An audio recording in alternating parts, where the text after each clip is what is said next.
Members of council, may I get you to grab your seat? We now have quorum to get started, and what do you need?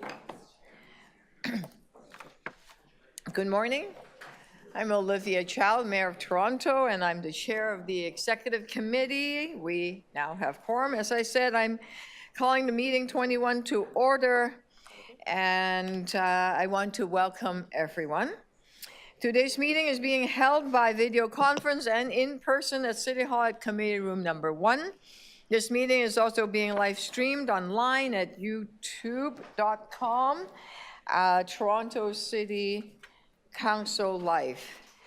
I want to make an land acknowledgement that although we may be meeting in different locations today, the committee would like to acknowledge that the land we are meeting on is the traditional territory of the many nations, including the Mississaugas of the Credit, the Anishinaabe, the Chippewa, and the Haudenosaunee, and the Wendat people, and is now home to many diverse new First Nation, Inuit, and Métis people. We also acknowledge that Toronto is covered by Treaty 13 with the Mississauga of the Credit.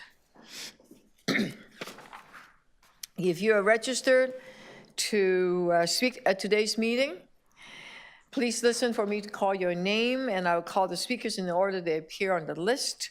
The list of speakers can be viewed online by visiting the Executive Committee page at toronto.ca/council and clicking the speakers box for today's meeting. Of course, all the members here knows to submit to clerk your motion ahead of time. Are there any declaration of interest? Seeing none, we will proceed. May I have a motion to confirm the minutes from the meeting of January 28, 2025? Deputy Mayor Malik, all those in favor? Opposed, carry. I have a new motion a new item by Shelley Carroll, I believe. New business, executive, yeah. We have new business item EX21.15 to 21.17. Moved by Councillor Carroll. All those in favor? Opposed, carry. And I am going to move change the order slightly and take the first item, the Mayor's Economic Action Plan in response to United States tariff, as the first item of business. I don't see any opposition on it.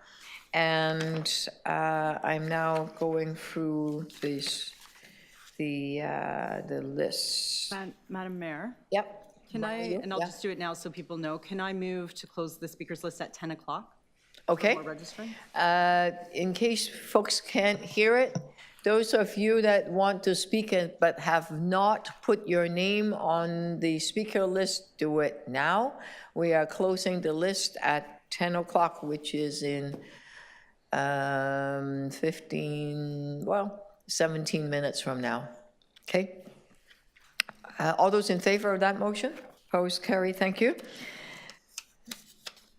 Going down the list, first item, number 1, it's hold for speaker. Number 2, which is the tariff, it has speakers. Item 3, we have the ferry services, it has speaker. Item 4, Queen's Quay transit priority, it also has a speaker. Okay, a lot of people are very interested in the work we do. The vehicle H for vehicle for hire, we have quite a lot of speaker on that one. That is item 5. Item 6, no speaker. Whoa, Rexdale Casino Woodbine Community Benefits Agreement. Progress update, anyone holding it? If not, someone to recommend, you're moving the recommendation, you're holding it. I'd like to move it and just say a quick word of gratitude to staff for this incredible report, and I urge all members of executive and of council to read the exemplary outcomes. This community benefits agreement is precedent setting in Canada and is delivering massive local construction jobs, operational administrative jobs, full-time work. And I invite everyone to attend at the end of May. Toronto Community Benefits Network will be having its Celebrating Diversity Awards at the site as part of the benefits that are coming to community. And most exciting, I think, is the childcare center that's going to be built to serve all the thousands of workers that are going to be at the site. Thank you for your indulgence. Good work, Councillor Bravo. We're all invited to the celebration, apparently. Better be, I think it's going to be a good party. All those in favor? Opposed? Carry, thank you. We got one item through. Onwards. 7, the diversity appointments. There are speakers on that one. Item 8, school food program. Excellent stuff. We have speaker on that one too. 9, approval for school board projects. We have one speaker on that.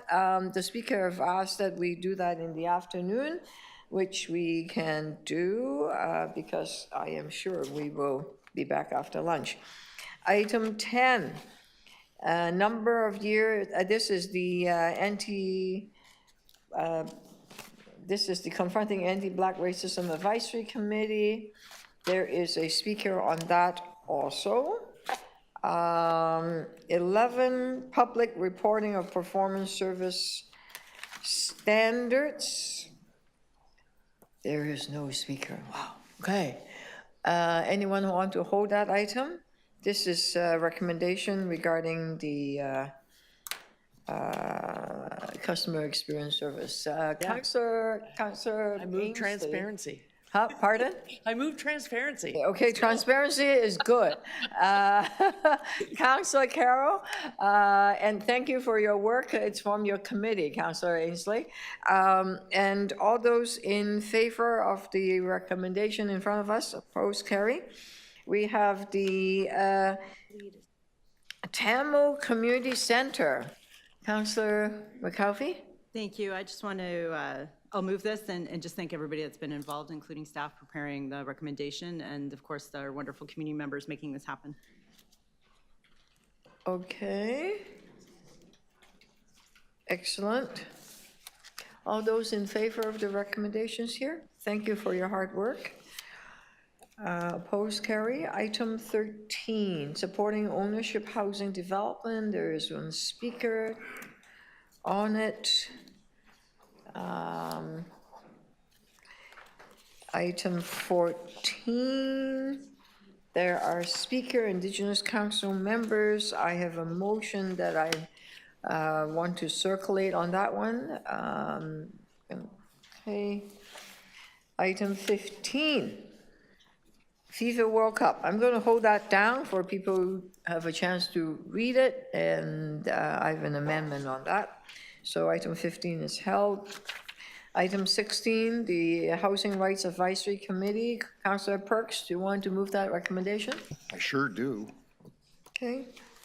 Anything about that? Just very quickly, this is a very small technical thing that lets the Housing Rights Advisory Committee have subcommittees and allows the affordable housing staff to go to those meetings. Oh, I'm sorry, what's the matter? We have an issue that Councillor Ainsley cannot hear, so I just want to make sure that we can. He doesn't want to listen to me. Councillor Ainsley trusts Councillor Perks and if you can hold for a minute, our clerk wants to be technically precise. Councillor Ainsley, you can hear us, right? No, he's not nodding. Yes, I can Yes, hear he you. can. Oh, Thank you. Councillor Perks, okay. Thank you to the clerk. Thank you. Go ahead. Yes, so there's a Housing Rights Advisory Committee. They have working groups. What this effectively does is allow staff from the Affordable Housing Office to attend those meetings and provide them support. Okay, thank you. All those in favor of recommendations in front of us? Opposed, carry.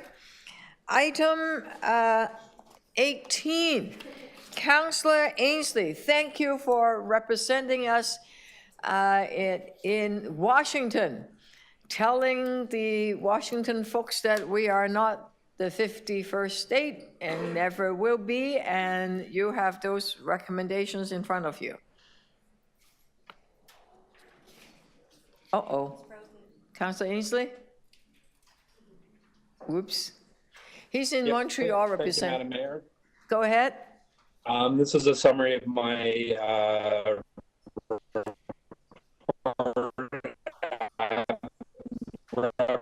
representing the city of the Great Lakes and St. Lawrence City Initiative.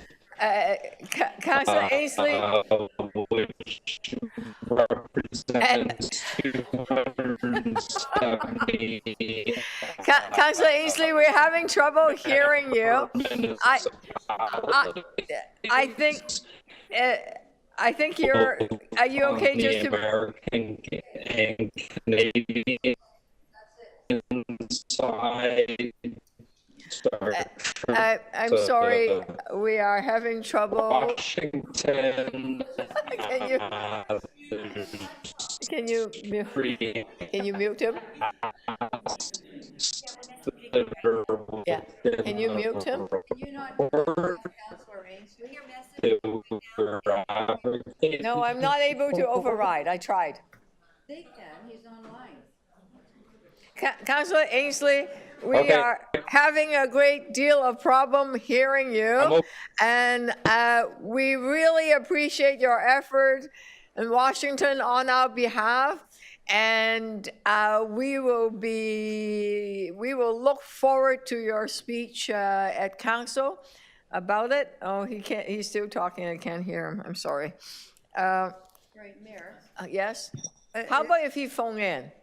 Okay. I'll suggest that he can phone in later on. That's great. I just wondered, due to this circumstance, is there not an override? Because somebody could be saying things there that we wouldn't want to actually hear, very bad things. I would assume that there is an Mine override doesn't for work. people calling in, and I'd like to know.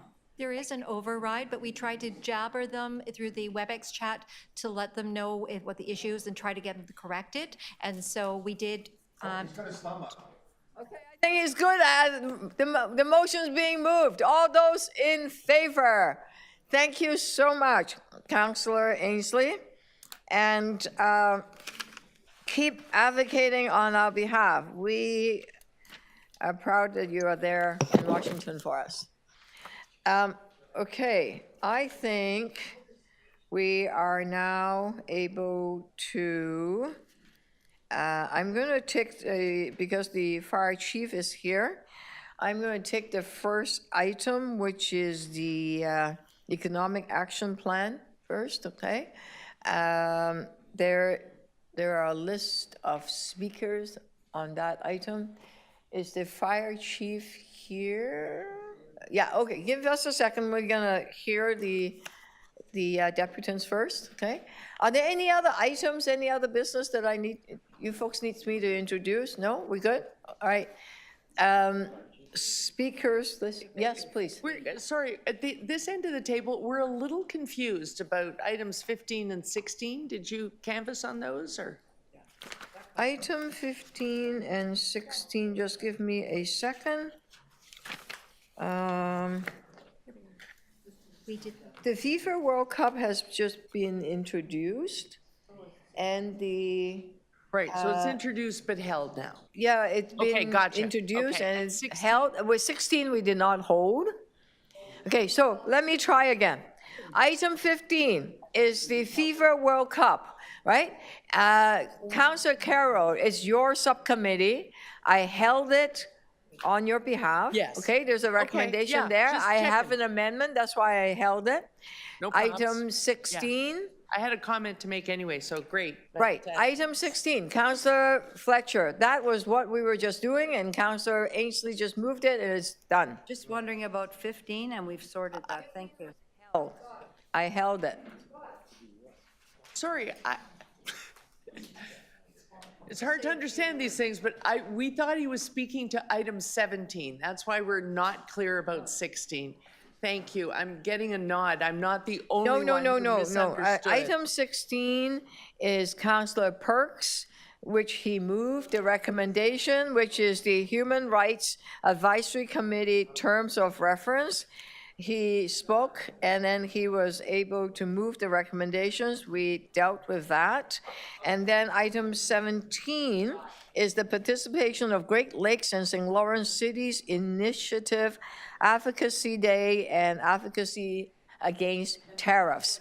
That Councillor Ainsley represented me, because that was all the mayors across the Great Lakes met in Washington. Right, I right. couldn't go 100%. We because just we're got in the mixed middle up on of the numbers. QP negotiation. Yeah, And yep. I stayed in town, and he represented me. Right, got it. We Got just it? got the numbers mixed up. I'm 100% now. Thank you. Okay. Any other questions about what's in front of us? Okay. All good. Maybe I was going too fast. I'll slow down a bit. We now have a list of speakers, and Hank Murray, are you here? You have 5 minutes.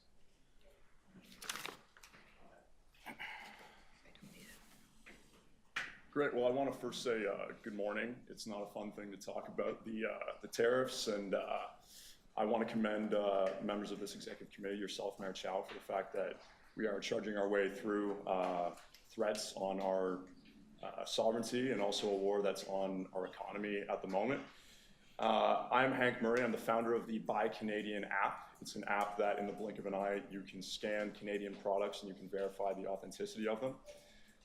This is an app that we know has unmatched transparency with the users.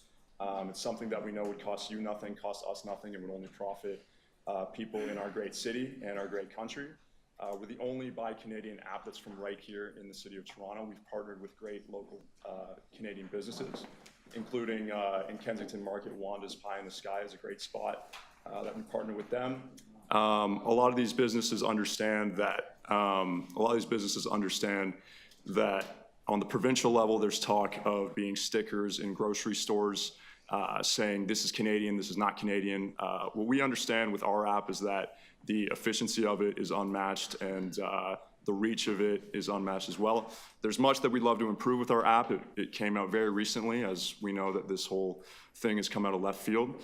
But we would love to partner with the City of Toronto in a way that is not a handout, but handing over a tool to the City of Toronto to use this app. We very much appreciate that we saw the Love Local campaign posted a couple of days ago. We would love to be a part of it. We know that this app is just very Torontonian inherently in its nature. I grew up between Queen West and Yonge and Davisville, and I've been doing some community organizing over the last few years, and I wanted to put this app together in these times.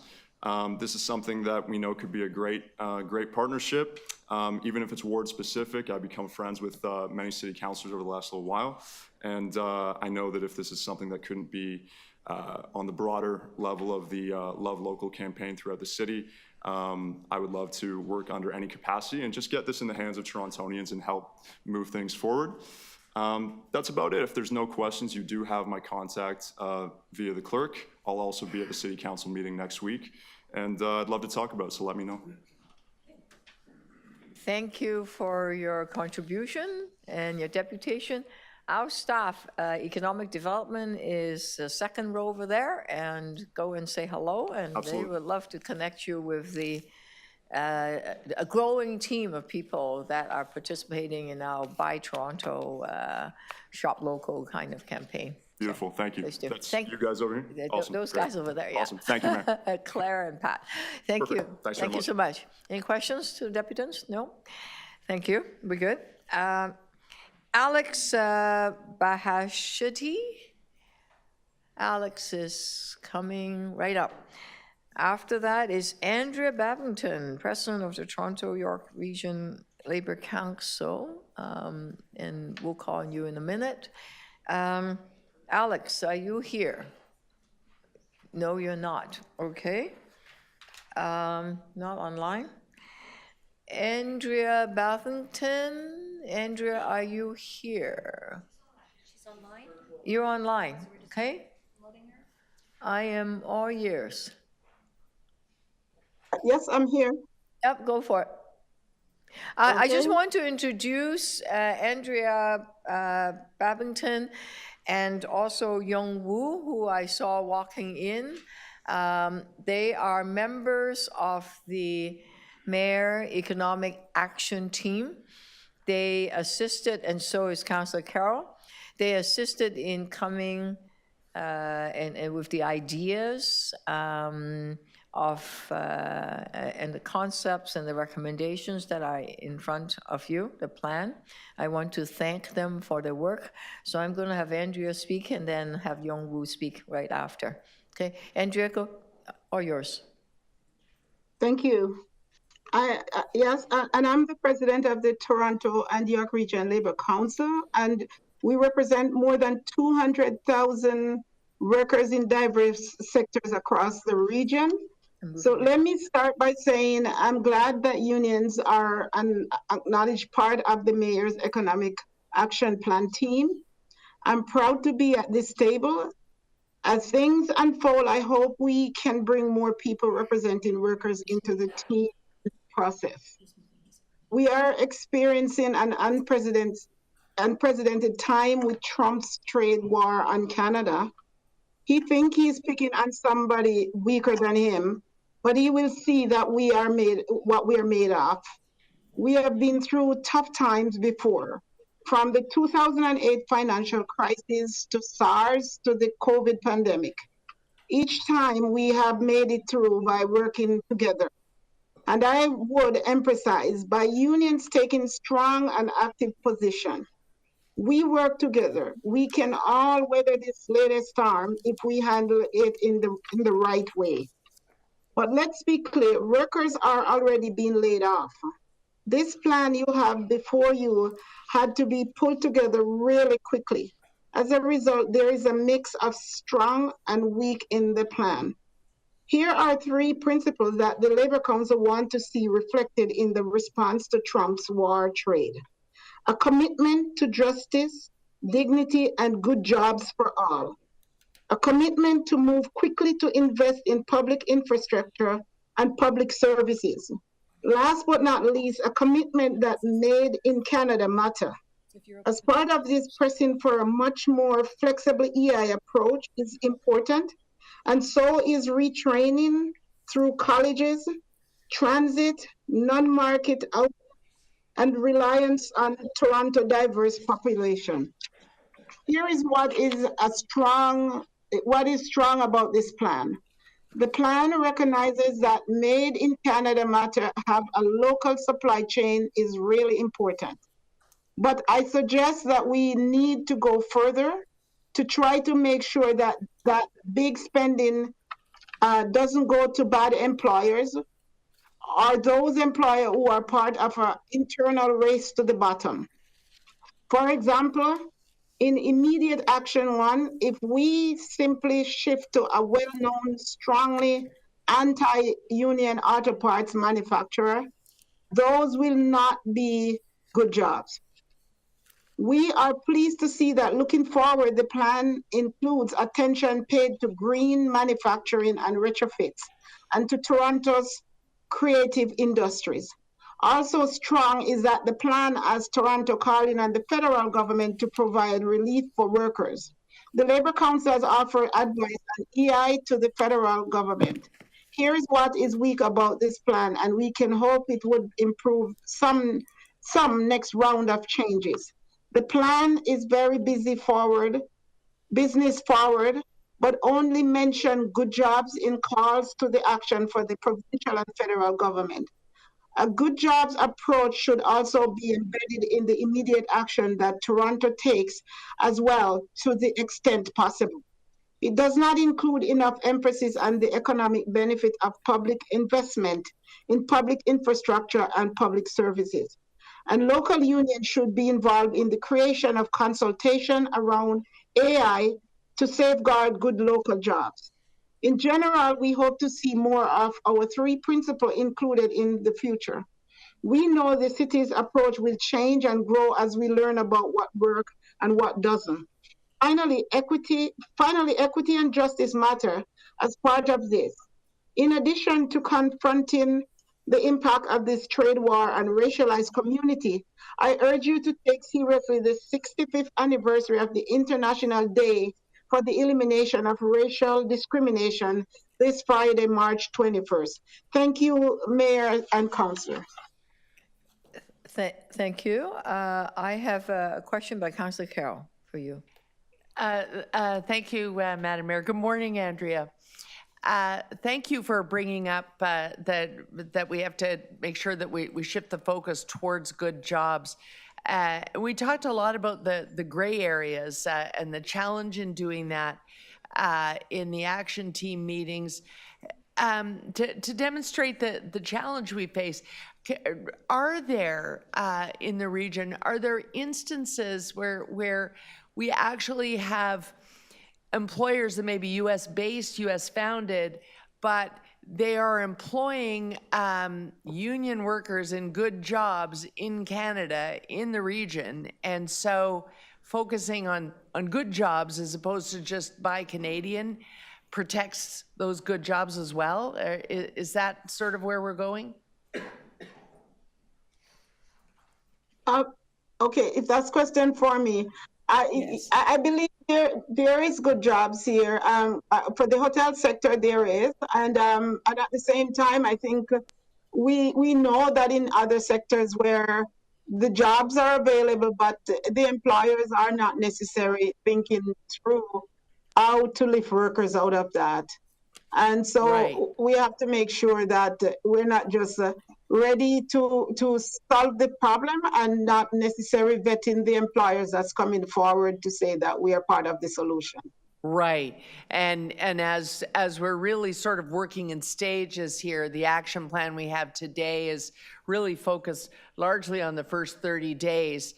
When you say in next rounds, we're all committed in the action team to multiple rounds as the impact makes itself more known.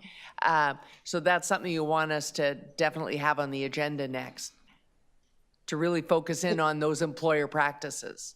Don't you agree, Councillor said? Yeah. Okay, thank you. Thanks so much for highlighting that. Thank you. Thank you. Any other questions to the deputants? If not, thank you so much. Mr. Yong Wu, who was former CEO of Mars and also the chair of the Toronto Board of Trade. Thank you for joining the Economic Action Team and for your excellent input.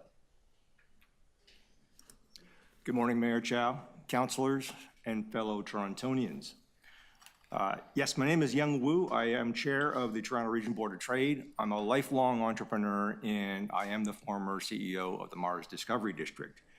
I'm here actually to support the mayor's action plan in response to US tariffs. A few of you were here during 2002 with the SARS crisis. I think half of you councillors might have been here during the global financial crisis in 2008. And the majority of you were here during the COVID-19 pandemic in 2020.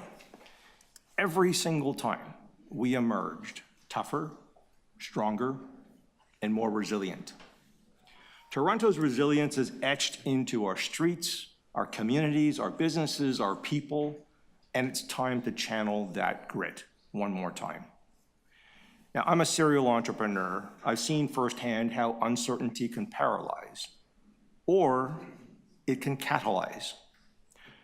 But hope is not a plan. We cannot allow uncertainty to paralyze us into a state of inertia. And these tariffs are not abstract policies.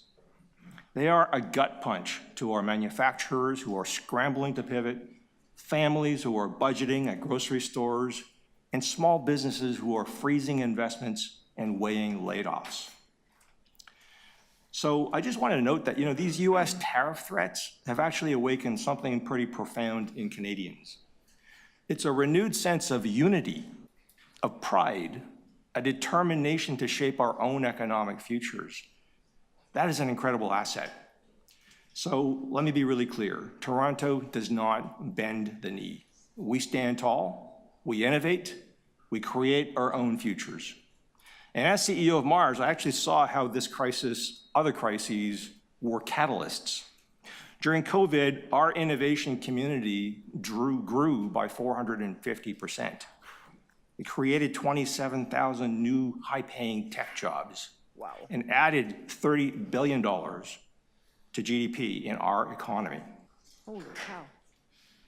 My point is, we know how to do this. We just have to do this again. The Mayor's Economic Action Team are civic leaders from labor, business, and the community. We're here to help forge solutions that are as bold as the challenges that we now face. Complacency is for bystanders. We are builders. The Mayor's action plan is designed to be agile, precise, and urgent. The strategic goals are twofold, both with a short as well as a long game in mind. I just want to highlight a few of the immediate measures to create relief. Number one, buy Canadian procurement. This is one of the most important things we can do to actually help local businesses. And by prioritizing local suppliers for procurement contracts, we build resilience into our own supply chains, but we also create local jobs. Critical. The property tax relief measure, it's a 6-month deferral for industrial businesses that isn't just a lifeline. It is actually breathing room to adapt, because we have to adapt. We can't just hope for the best. And I just love the Love Local campaign. I don't know who came up with that particular title. Maybe it was you, Pat or Claire, but it's great. Activating BIAs and supporting our small businesses, that is not feel-good marketing. Let me be really clear, that's economic armor. It turns everyday spending by each of us into collective strength in our communities. Exactly what we need to do. So I'd like to shift gears maybe a bit and talk about the long game. And I'd like to be, if you can allow me to be blunt, tariff exposures are actually a symptom of a much deeper vulnerability. For decades, we've leaned too heavily on one single trading partner, where the US has become more of a crutch than a launch pad. It has put us into a position of weakness, where we have become market takers rather than being market makers. But we have the levers we can pull to build from strength. I'd like to suggest a few. Tech-driven productivity. From AI adoption to skilling and reskilling workers, we're launching initiatives like the Mayor's Innovation Challenge to turn disruption into advantage. Another measure I think is critically important, housing and infrastructure. We all recognize the social imperative to actually increase the housing stock, affordable housing stock in the city. But modular housing projects are not just about bricks and mortar. They are job engines and productivity multipliers. They are a huge economic engine. A third measure, which I think wanted to highlight, is trade diversification. I agree with the Mayor. Canada will never be the 51st state. But what we have are global trade, free trade agreements with 51 countries around the world. They represent 61% of global GDP. And we have to be all over that. We are the most diverse city in the world. Our diaspora networks are untapped superpowers for us to build from. And we must. That is what gives us access to the markets that we need to diversify ourselves into being market makers, not market takers. And for our relationships with Ottawa and Queen's Park, I'd suggest that we do need to be all in, but all together. Toronto represents maybe 20% of Canada's GDP, and our markets really are there to actually be created right across Canada. Accelerating clean power generation, increasing electrification, that cuts reliance on US energy products while moving us closer to our net zero goals. So a lot of my points here are not about ors, they're about ands. If we actually think about this, it's not just how we get to subtraction, it's how we get to addition. I'd like to suggest there's ways for us to get to multiplication here if we focus on what we can do and stack the benefits. We can smash interprovincial trade barriers and also multi-jurisdictional barriers as well between municipalities, because a fragmented Canada is a weak Canada. I'd like to share a perspective as an entrepreneur. In startups, crises are actually inflection points. I've lived it. The businesses that thrive are not the ones who wait. to return to business as usual. They are the ones that rewrite the rules during times of crisis. This action plan, even though it is formative, and I know it will change because of the agility that's required as circumstances change, it's not a Band-Aid. It's a blueprint. It's a blueprint for Toronto that's going to be self-reliant, tech-savvy, and unapologetically global. So to every worker, to every entrepreneur, every business owner, policymaker, and members of council, let's stop being market takers. Let's be market makers. Together, we can build and will build an economy that is not just tariff-proof, but future-proofed. Thank you very much. Thank you for that excellent presentation. Any questions to the Deputy Councillor Carroll? You touched on, sorry, just making sure my microphone is on. You touched on a couple that, well, as you know, they're ones that I've been concerned about.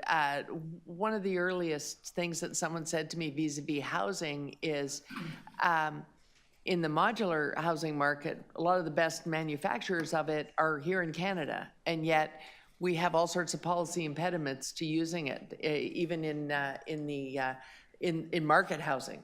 We've dabbled for our transition housing and supportive housing, but if someone walked in the door and said, there's a modular way to put down a 150 complex of townhouses, and I've got the land and I'd like to do it, we're probably going to cost them an extra couple of years to get the approvals on it.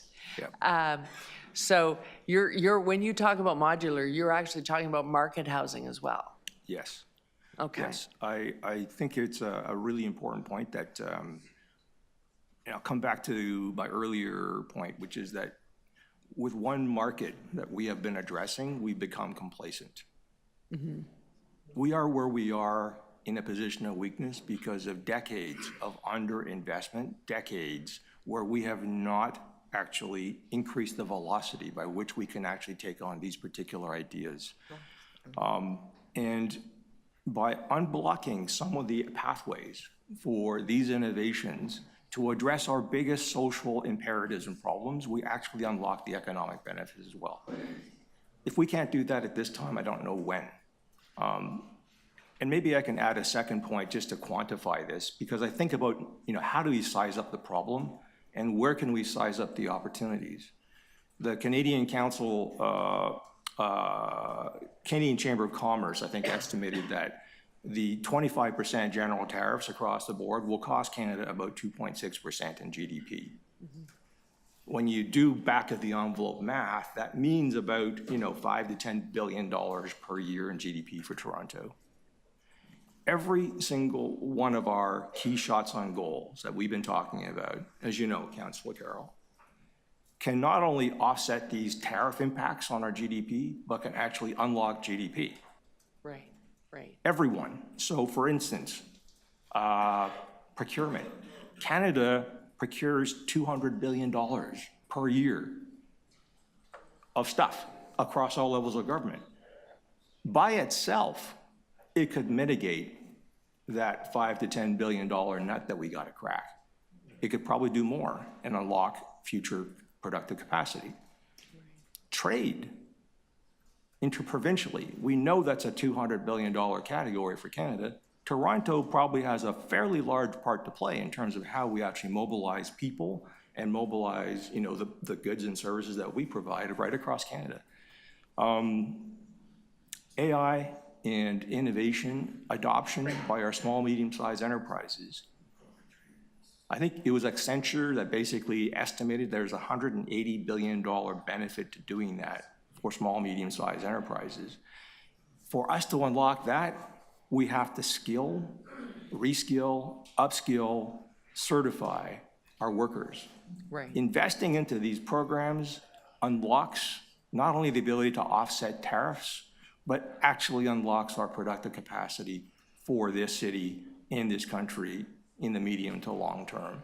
Right, and you're talking about productive capacity, not replacing humans, but actually using it to make the humans more productive. Exactly. Right. Things we talk about, I'm sure, around this table is how do we actually get the city moving? I know we're all making trade-offs in order to get, congestion down and people and mobilization. That's a multi-billion-dollar opportunity too. So my point is this. This is actually, we have to solve for the short-term things that actually bring relief to our tariff vulnerable sectors and workers and families. But let's not miss this opportunity to invest into the future strength of Canada and create the productive capacity to make sure we never put ourselves into this position of weakness again, that we build the capacity to be strong, to be independent, and to have choices. And I think we can do that with this moment. Thank you. Thanks, Madam Well Mayor. said. Thank you. Any other questions to the deputy? Thank you, Mr. Wu, for your contribution and Thank your you, Mayor. continued support. Good and luck. hard work. Nathan Jackson, the Society of United Professionals. Thank you. Good morning. My name is Nathan Jackson. I'm an economist with the Society of United Professionals. We're a union representing over 10,000 professionals in the energy and legal aid sectors in Ontario, including engineers and IT professionals at Toronto Hydro. Our members don't just work in Toronto, thousands of them live here too. And that's why I'm here today to express the Society's full support for the Mayor's Tariff Response Action Plan. The plan lays out a robust list of immediate actions that the city can take to respond to the ongoing threat of US tariffs. However, I'd like to focus my time today on the plan's forward-looking projects, specifically those that reduce the reliance on US energy and support sustainability through electrification. The Society's been a strong advocate for the electrification of our economy, ending our reliance on fossil fuels in major sectors like transportation and buildings, and powering the energy transition with non-carbon emitting electricity. While the Society's primary reason for advocating for electrification has been to combat climate change by decarbonizing our economy, secondary benefits, which have become even more important in recent weeks, are economic sovereignty and energy independence and security. While Canada as a whole is a net exporter of fossil fuels, its geography, transportation issues, and decades of trade integration, which with what was once considered a reliable trade partner, have led Ontario and Toronto to having a significant reliance on imported natural gas and refined petroleum products like gasoline from the United States. Meanwhile, Ontario's electricity sector, in addition to being one of the cleanest in the world, is a net exporter of electricity to the United States and is built on an overwhelmingly Canadian supply chain. 56% of Toronto's greenhouse gas emissions come from buildings. The vast majority of that is natural gas used for space heating and water heating. 35% of the city's greenhouse gas emissions comes from transportation, primarily the combustion of gasoline. The technology exists in both of these sectors to facilitate mass electrification, putting us further down the path of net zero emissions while reducing our reliance on imported US fossil fuels.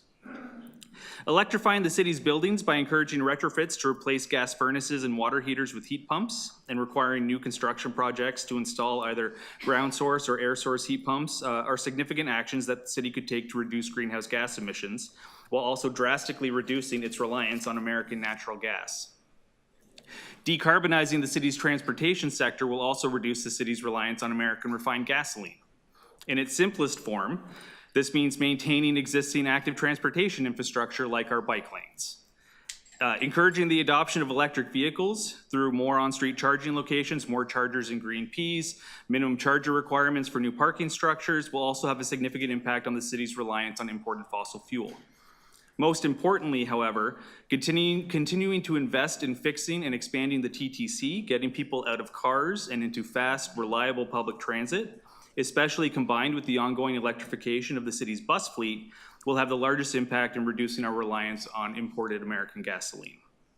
Electrifying our buildings and transportation sectors doesn't just reduce our reliance on American fossil fuels, it also presents an opportunity to build the clean economy, creating clean jobs and making the region an economic powerhouse in the economy of the future. I would like to thank the committee for the opportunity to speak to this important issue.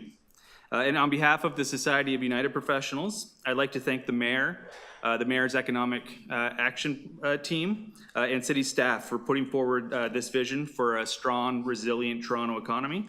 and once again express the Society's full support. Thank you. Thank you. Any questions to Mr. Jackson? No, we're good? Thank you. Thank you so much. Glenn de Bearmaker on co-op caps.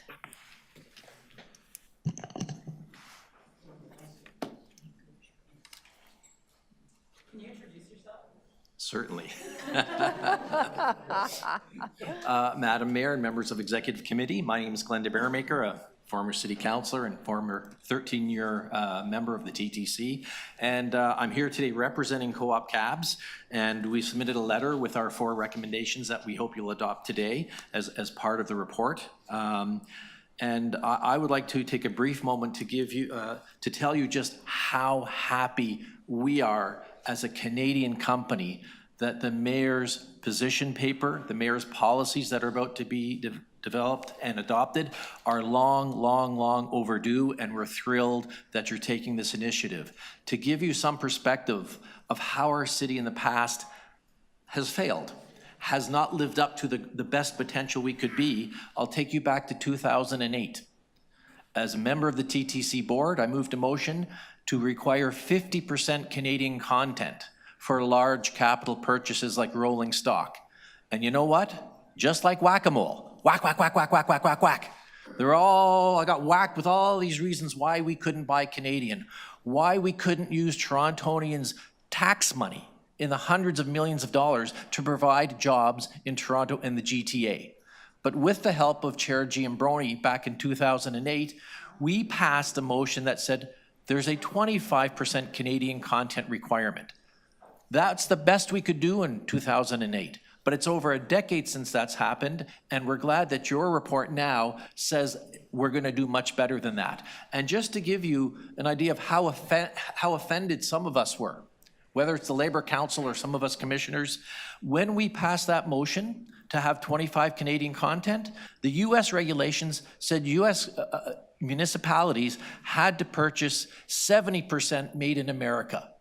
We meek and mild Canadians couldn't get above 25% Canadian content, while at the same time, our American friends were requiring 70% American content. You know what the US requirement is now for every municipality in the United States of America?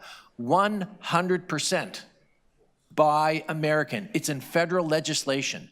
Every single municipality in the United States of America that buys any rolling stock, streetcar, bus, subway, cannot be purchased from Canada. And yet, there are people here, and I saw some of the correspondents say, please don't buy too much Canadian.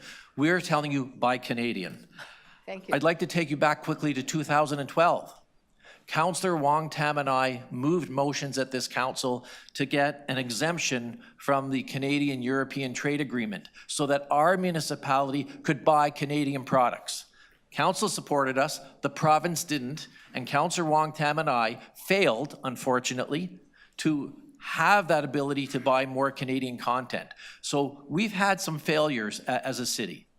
Today, your report gives council an opportunity to really do something powerful and strong and Canadian. So we hope you'll move forward with it.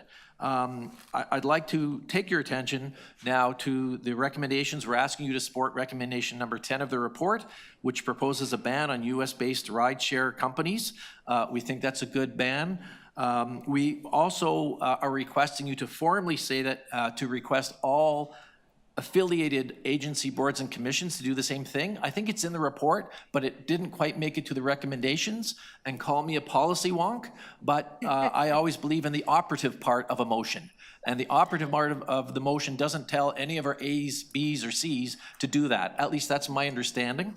We're asking you today to move a motion to request a report on the city's ability to ban US-based rideshare companies from operating in Toronto, including an analysis of the impact these companies have had on the traditional taxi industry and the potential financial benefits from having a ban in the city of Toronto. And finally, we're asking you to institute today a single city-issued, one driver, one license regulation so drivers can work on the platform that's best for them. Imagine if our new prime minister came here today and said, I can invest $1 billion a year back into Toronto. Would you think that's a good idea? I think we would all say yes. But Uber, since it started operating illegal in the city in 2012, has shipped approximately $10 billion of Torontonians' money south of the border. The profits they make do not stay in Toronto, they go south of the border.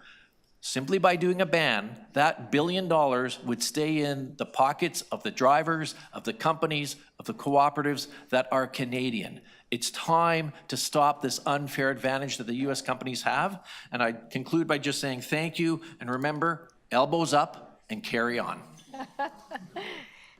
And come to the Nathan Phillips Square on Saturday. Thank you so much. Any questions to Council? Sorry, that was a slip. To Mr. Glenn de Bearmaker. Any questions? No? Thank you. Thank you. Next item, next person on the speaker list, Yasmin Siso. Yasmin, are you here? There you are. Thank you.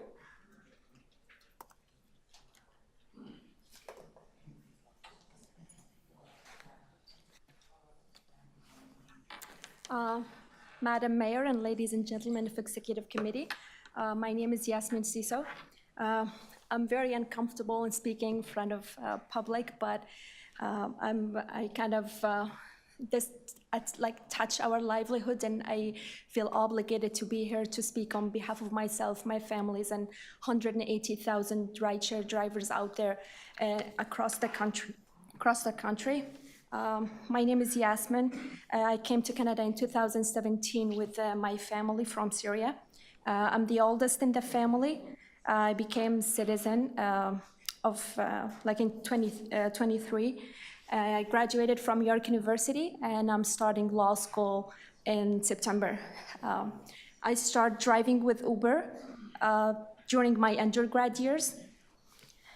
Uber gave me kind of the flexibility to pursue the post-second education while supporting my family at the same time. While I was doing my undergrad, I drove part-time and studied full-time.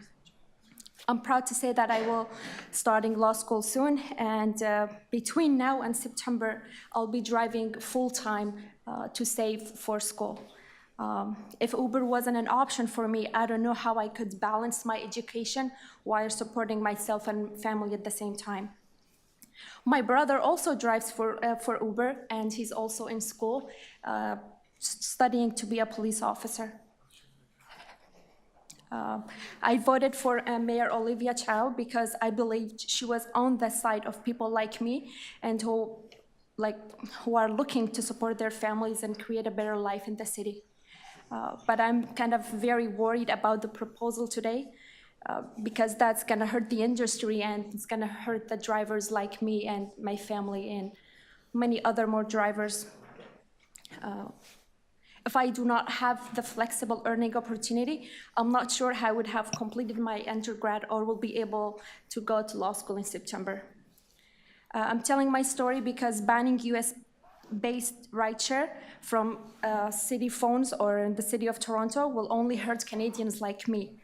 When Canadians choose Uber, they are actually supporting people like me and 180,000 drivers across Canada who live and work to support their families.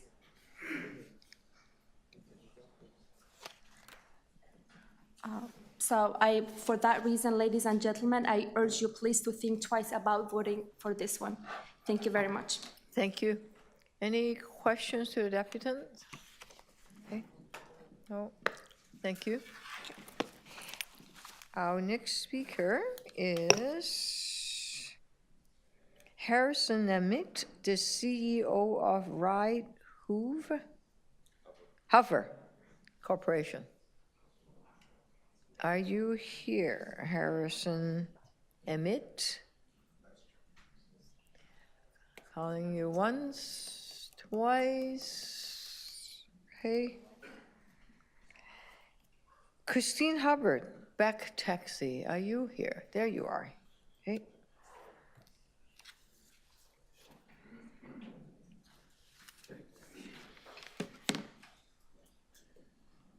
Good morning. Thank you for allowing us the opportunity to speak. My name is Christine Hubbard. I'm here with Beck Taxi, and I've just heard some really great things coming out of some of the deputants this morning, and I think I'll go back to that. But first, I just want to express my support as a Canadian, running a Canadian business, employing dispatch staff and workers who are local in our call center 24 hours a day, offering opportunity and marketing services to the thousands of small businesses that work with Beck as well by way of taxis.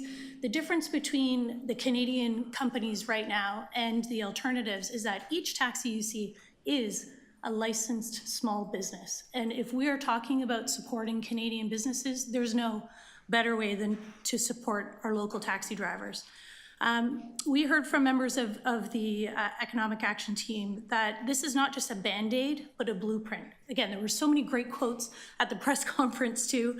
Again, and as a local made in Toronto company, Beck Taxi is inspired to hear that the plan to support local businesses is not only feel-good policy, but will help to build our economic armor. Again, the thousands of drivers and hundreds of workers affiliated with Beck couldn't agree more. Innovation and being able to respond to the many crises that have challenged our beloved city and our country over the years is a legacy of the Beck brand, as an example. Dedicated members of our community have been working to build Beck since 1967, a testament to the Canadian story for so many people, from those who are multi-generational families to those who are first-generation Canadians like Yasmin that we just heard from. This is what makes Canadian companies and brands last. We are committed to moving forward. And as we heard from the Toronto Region Board of Trade, we are not market takers, we're market makers. Luckily in the City of Toronto, there is a robust vehicle for hire industry. We actually have the luxury of being able to talk about local Canadian competition, not only competing against these Goliath tech companies like Uber.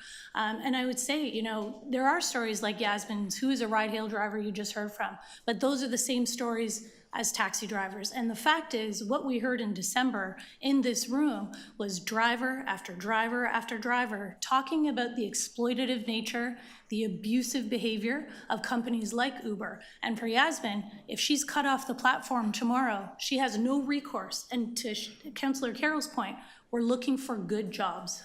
That protection does not exist for the people working for that company. We support the team's commitment to ensuring that our local tax dollars are not being used to fill the coffers of billion-dollar US tech companies. You'll hear from Uber that they have offices in Toronto and the people who are working for them are Canadians, but that is the same for any US, wholly owned US company that has offices in Toronto. My sister-in-law works for American alcohol brands that have been taken off the shelves from the LCBO. But these are the difficult decisions that have to be made when we look at what we're protecting, which is our Canadian way of life. And to that point, a local taxi company, the drivers per hour engaged income is, I think it's $65, while Uber brags about a $33 per engaged hour. You know, the reality of these situations is that people like Yasmin, people who come to this country are pushed toward these quick and easy app companies, and they'll call themselves app companies, but the fact is, again, they should be employing. They're deciding on the income that these people are generating. They're deciding on flooding the streets. They're taking $1 million a week from income of the TTC. This is a market taker. And in so many Canadian cities, we've seen how they've crushed the local competition. Deliverables, and if we're gonna use this as an example, I think you will hear that they'll try to say, we are Canadian, we work for Canadians. Uber Canada is wholly owned by Uber Technologies, listed on the New York Stock Exchange under the symbol Uber. So there is, you know, with millions of dollars donated to Donald Trump's inauguration fund, both from the company itself and its CEO. So this is not a, maybe we should look at a US Goliath. This is the example. This is the example of what we're trying to protect our country from. So, you know, I think again, to the point of having good jobs, where the city has created a rate of pay for the drivers, for Canadian local companies, taking into consideration that they need to be able to make a living, a meaningful living. And that's what Canadian companies provide. And again, just a thank you and full support for your report. Thank you. Any questions? Nope. Thank you for being here. Thank you. My pleasure. Our next speaker is Hao Shen Chong, the Toronto Environmental Alliance. Hi, thanks for having me here. My name is Hao Sen. I'm from the Toronto Environmental Alliance. I'm the climate campaigner there. I've been a climate activist at various levels of policy for almost 20, 25 years now.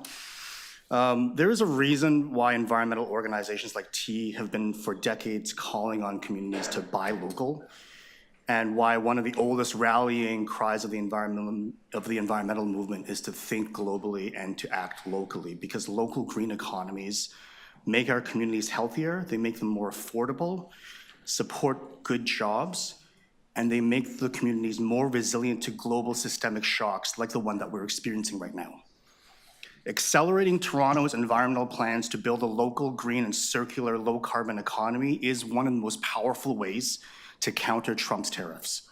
Green action is a market maker, as folks have been saying here all day. Here's just two ways that we can do that. First, we need to follow through on Toronto's circular procurement framework. We need to think of our local economy as circular, because in nature, waste isn't treated as garbage to be burned or thrown away in someone else's backyard. It's converted into food and raw materials for others. So simply following Toronto's circular procurement framework and expanding its principles across the city would make Toronto much less reliant on erratic global supply chains. There was a study, ironically, from the US EPA that suggests that a reuse economy could create almost 50 times more jobs than a throwaway garbage first economy. The second thing that we could be doing much quicker is to cut carbon emissions. And I want to be very clear on this next point. Slowing down our climate action will limit Toronto's trading opportunities with the EU and the UK. 2 months ago, the European Union began implementing a carbon border adjustment mechanism. This is a mechanism that will begin adding fees to goods imported into the EU that do not meet European emissions standards. And the United Kingdom is expecting to implement their carbon border adjustment mechanism starting in 2027. Fossil gas in buildings in Toronto represent over 50% of Toronto's carbon emissions, and the report in front of you correctly points out that most fossil fuels in Toronto actually come from the United States.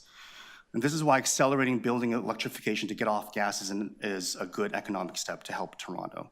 So we need to join forward-thinking cities like Vancouver in implementing building emissions performance standards. Later this year, Council is expecting a report from staff that would set dates for buildings, particularly large buildings, to comply with emissions performance standards. We need to implement this policy so that building managers and equipment suppliers have time to prepare for their building decarbonizations, and so that there's time to train the needed workforce. According to the city's own numbers, when this was released back during the last administration, decarbonizing existing buildings will create over 18,000 jobs over the next 30 years. And it's an excellent way to build economic resilience based on a local economy, local buildings, and locally produced energy. So I don't know what's going to happen next, but I do know that the solutions that environmentalists have been calling for decades, which is local resiliency, sustainable communities, supporting good green jobs, and working with our friends and neighbors to make a healthier and sustainable, more affordable world for all, continue to be powerful solutions to the challenges that we face today. So thanks for listening, and yeah. Councillor Carroll has a question.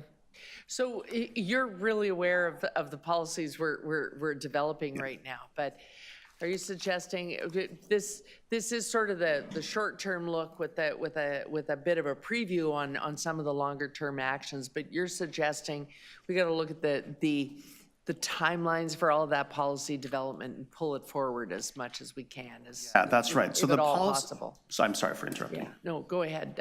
Thank you. Yeah, so the policy that is expected to be coming from staff on buildings emissions performance standards would set a timeline for compliance. So it's not about, hey, this policy comes in and immediately buildings need to need to comply, but it sets step-by-step timelines for various different building standards and building types in order to start decarbonizing their buildings. How international carbon accounting works is that the emissions from a company's or an organization's buildings counts into their carbon accounting process, which means the products that they sell will have the building's carbon emissions baked into that carbon number. Yeah. And so in order for us to be more competitive in markets like the EU and the UK, which are starting to implement these standards, helping Toronto businesses move forward on that would mean, one of the ways we can do that is by setting building emissions performance standards, which we're already seeing in places like New York, Washington, D.C., Vancouver, and cities across Europe are also doing it as well. And the reason why Europeans are doing this is because they have invested heavily on carbon emissions reductions, and they don't want people to undercut them who aren't actually taking the same amount of action on reducing their emissions, because it's very clear that that global warming is having a significant impact on their communities. Like, we've been seeing massive floods happen all over Europe. In fact, my brother-in-law, their town, there was a massive flood there 2 summers ago that basically wiped out their downtown. They live in Germany. Right.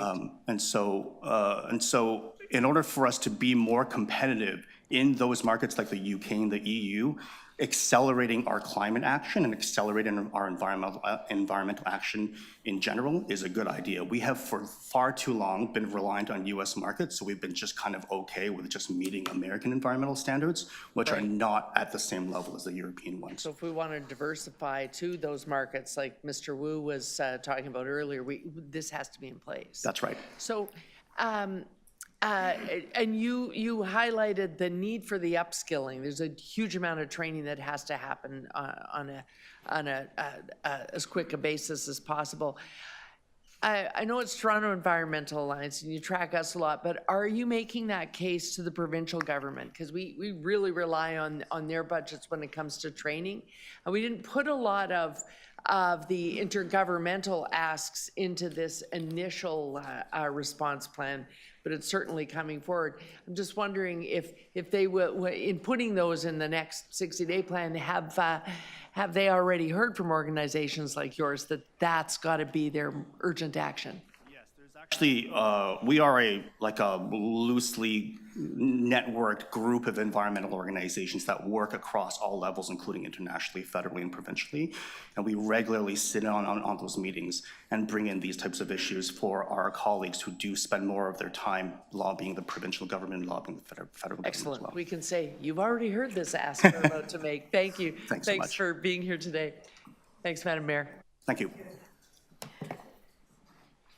Next speaker is Paul Scrivener.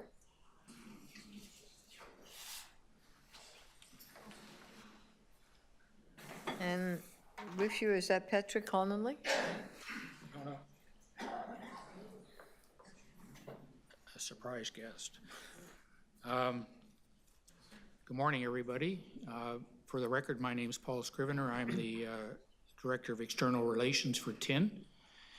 And with me today is Norm Cheeseman, and he is my understudy as I gradually ease back on my duties at TIN. And he was the past executive director of the Ontario Sand and Gravel Association. We're pleased to be here today, and Mayor Chow and members of your action team, I watched the CP24 presentation from beginning to end, and I was quite impressed. And thank you for doing that. We submitted a letter, and my comments are based on the letter that TIN submitted. We're glad to see the leadership in this initiative because it offers encouragement to the manufacturing community. And we think that though that the city has to be working very, very closely with other levels of government. And this probably doesn't have to be said, but for example, next week TIN has a regular meeting, and we have invited, and they will be there, all levels of government. Economic development will be representing Toronto. And the purpose of that is to share information. And out of that, to find best practices that companies are doing now to try and mitigate the effects of this tariff war, and to develop some plan going forward with everybody marching together so that the left hand knows what the right hand is doing.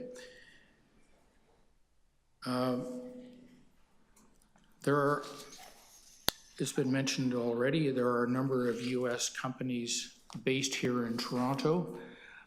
They've been here for a long time. They employ Torontonians and others. They usually have Canadian management, and they are an important and integral part of what our city does. And we have to be mindful of that. It's not just don't buy because it's an American-based company. And these companies are under a lot of pressure now, like everybody else, especially those who sell into the United States.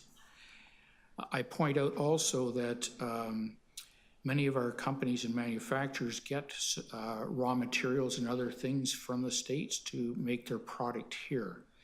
And so it's a two-way street. It's a complicated issue. Property tax deferral, that is a good message.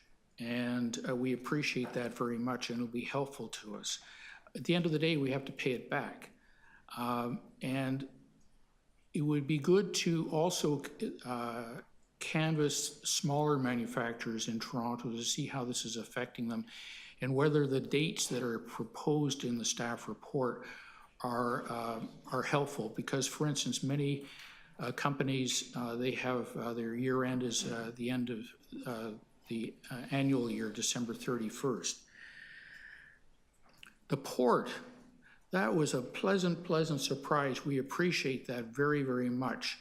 And in our letter, we have proposed a motion to put some wheels on that to make sure it doesn't disappear, that there's an action there. And it would be great if somebody could pick that up. And that's exciting because we know that there are a number of TIN members who could use the port for export. This has come up at the Economic Development Roundtable and in other places. And so we really encourage the city to take a look at that in partnership with Ports Toronto and other stakeholders. Crisis makes opportunities, and in a war we need to use all the tools we have at our disposal. We have a hugely supportive economic development staff, no development charges and other incentives. There are other challenges, however, and this is the time to address those. We need really, really good communications within City Hall, left hand, right hand. That's always been an ongoing thing. And our decisions being made with a lens on economic development. Delays in approvals for industrial projects can be a killer. We have to take a look at that. It's an ongoing issue. And Gold Star is great for big companies, but what about smaller companies? And reporting, this has been talked about already, but we have to really look at the need to report, for instance, with the building's emission standards. And is that, it's a very difficult thing for us to do. It helps consultants. It doesn't necessarily help us, and we have to find ways to keep business here. Finally, employment lands. Yes, this is a little bit outside, but maybe it should be part of the package, but we really do have to preserve our employment lands and create this certainty that we know our neighbors are not going to be complaining about what we do or what we manufacture. And there are a whole lot of conversions that are now before us, 20 and counting because of the void now in provincial policy. And I will wrap up, but this is a role the city could do in help advocating on our behalf, and we're doing that as well. And I'd be pleased to answer your questions. Thank you. Any questions to deputants? Not Councillor Perks. Hi, Paul. Thanks for that. At the end, you were talking a little bit about some of the changes the province has made to employment lands and expressing some concern about that, and I share that concern. I'm just wondering, Are you aware of any industry advocacy with the province of Ontario to try to restore some security around our employment lands? I thank you very much for Councillor Perks for asking that, because yes, we are working closely with the Toronto Region Board of Trade, where we've had a long relationship with that organization, with the Canadian manufacturers and exporters, and with the Ontario Chamber of Commerce. And we had a meeting on Monday, as a matter of fact, and we'll be meeting again next week on this very topic to put together a package. And we want to share that with the city so that we're moving in lockstep in our approach to the province. Yes, and this is a #1 item for us. I'm glad to hear that. As you know, I chair the Planning and Housing Committee, and I've received quite a bit of correspondence from our planning staff expressing real concern about this, I don't even know what to call it, open season that the province has put. Yeah. And I'd love to work with you to try to have a joint strategy in protecting them. And this was also a part of 3 weeks ago, we met with Jason Thorne. Yeah. We had a very good meeting, and this was a lead item. So, yes. Okay, good. Thank you. Follow up on you. Councillor I'll Fletcher? just, if I can, Mayor. Yep. Yes. Just follow up on that Councillor Perks has raised. And when you say you're working with the Toronto Region Board of Trade, am I to assume that you're both very concerned about this introduction of, or as Councillor Perks calls it, open season, in introducing or allowing the introduction of residential onto employment? Absolutely. We participated in the Board of Trade's Race for Space, a symposium in December, and we were panelists there, a number of our members, including Paul Doyle, who's on the mayor's group, with the mayor's group, and yes, indeed. Would we be able to see anything in writing that shows that strong commitment, or do you have a position paper or something of that nature from the Board of Trade, of their concerns and your concerns and any other manufacturing concerns? We're drafting things now, but when will that be herding ready? all the cats and trying to get everybody on the same page and get them on the same page. Everybody on the same page, which shouldn't be difficult, but it's what is the position, what is the ask exactly? What is your position? Well, employment lands, the province wanted, and it's commendable, to have more affordable housing for people in Ontario, but more housing. And affordable is only if you have a good job. So now we have a trade war, and our manufacturing sector, which provides good jobs, is in jeopardy. So the province needs to pivot and start to focus more on manufacturing. I think the housing portfolio, we have lots and lots of space for housing in Toronto. Chief Planner assured us of that again. So we're trying to put this together, and what is the ask of the province? So just to be clear on your position, it is not to have the incursion of residential on these scarce employment lands, or is it different than that? That's our position. No incursion of housing on employment lands, because it just causes uncertainty, and it's a very destabilizing thing. Okay, thank you very much for your work. Thank you so much. And no other questions? Thank you for your time. Patrick Conley, Civic Tech Toronto. And then we're going to go back to Alex Bahishiti, if he's around still. Go ahead. Hey, all. Thanks for the opportunity to speak here. I'm here to support the mayor's tariff response plan with two specific carve-outs related to software and digital platforms. As context, my name is Patrick Connolly. I'm an independent researcher and practitioner in democratic innovation processes and collective intelligence tools, and completed various fellowships in Taipei and London, UK on democracy, political technology, and governance. I'm speaking as a member and community organizer within the Civic Tech Toronto community. As one person, I can't speak for the community, but I can speak from it. In our group, we get together every Tuesday, 40 to 70 of us, and I've done that for 10 years, literally every week. We haven't missed a beat. And we get together to run Civic Hack Nights for everyone, which is for all citizens, not just tech people, but activists, public servants, non-profiteers, students, and everyday citizens of all stripes. Inclusivity and democratic ideals are kind of baked in deep, and we use these events to find co-conspirators and work on civic-spirited projects that help improve the city and our wider communities. It's basically like these things are like civics, but like a sports team where we get together every week to do work. So my concern is related to the leading GovTech companies in America. And they built mostly proprietary platforms in the past decade. They built tools that fit the past dominant assumptions of how tech companies should be built, modeled on American ideals of competition, lots of venture capital enrichment, and often market capture.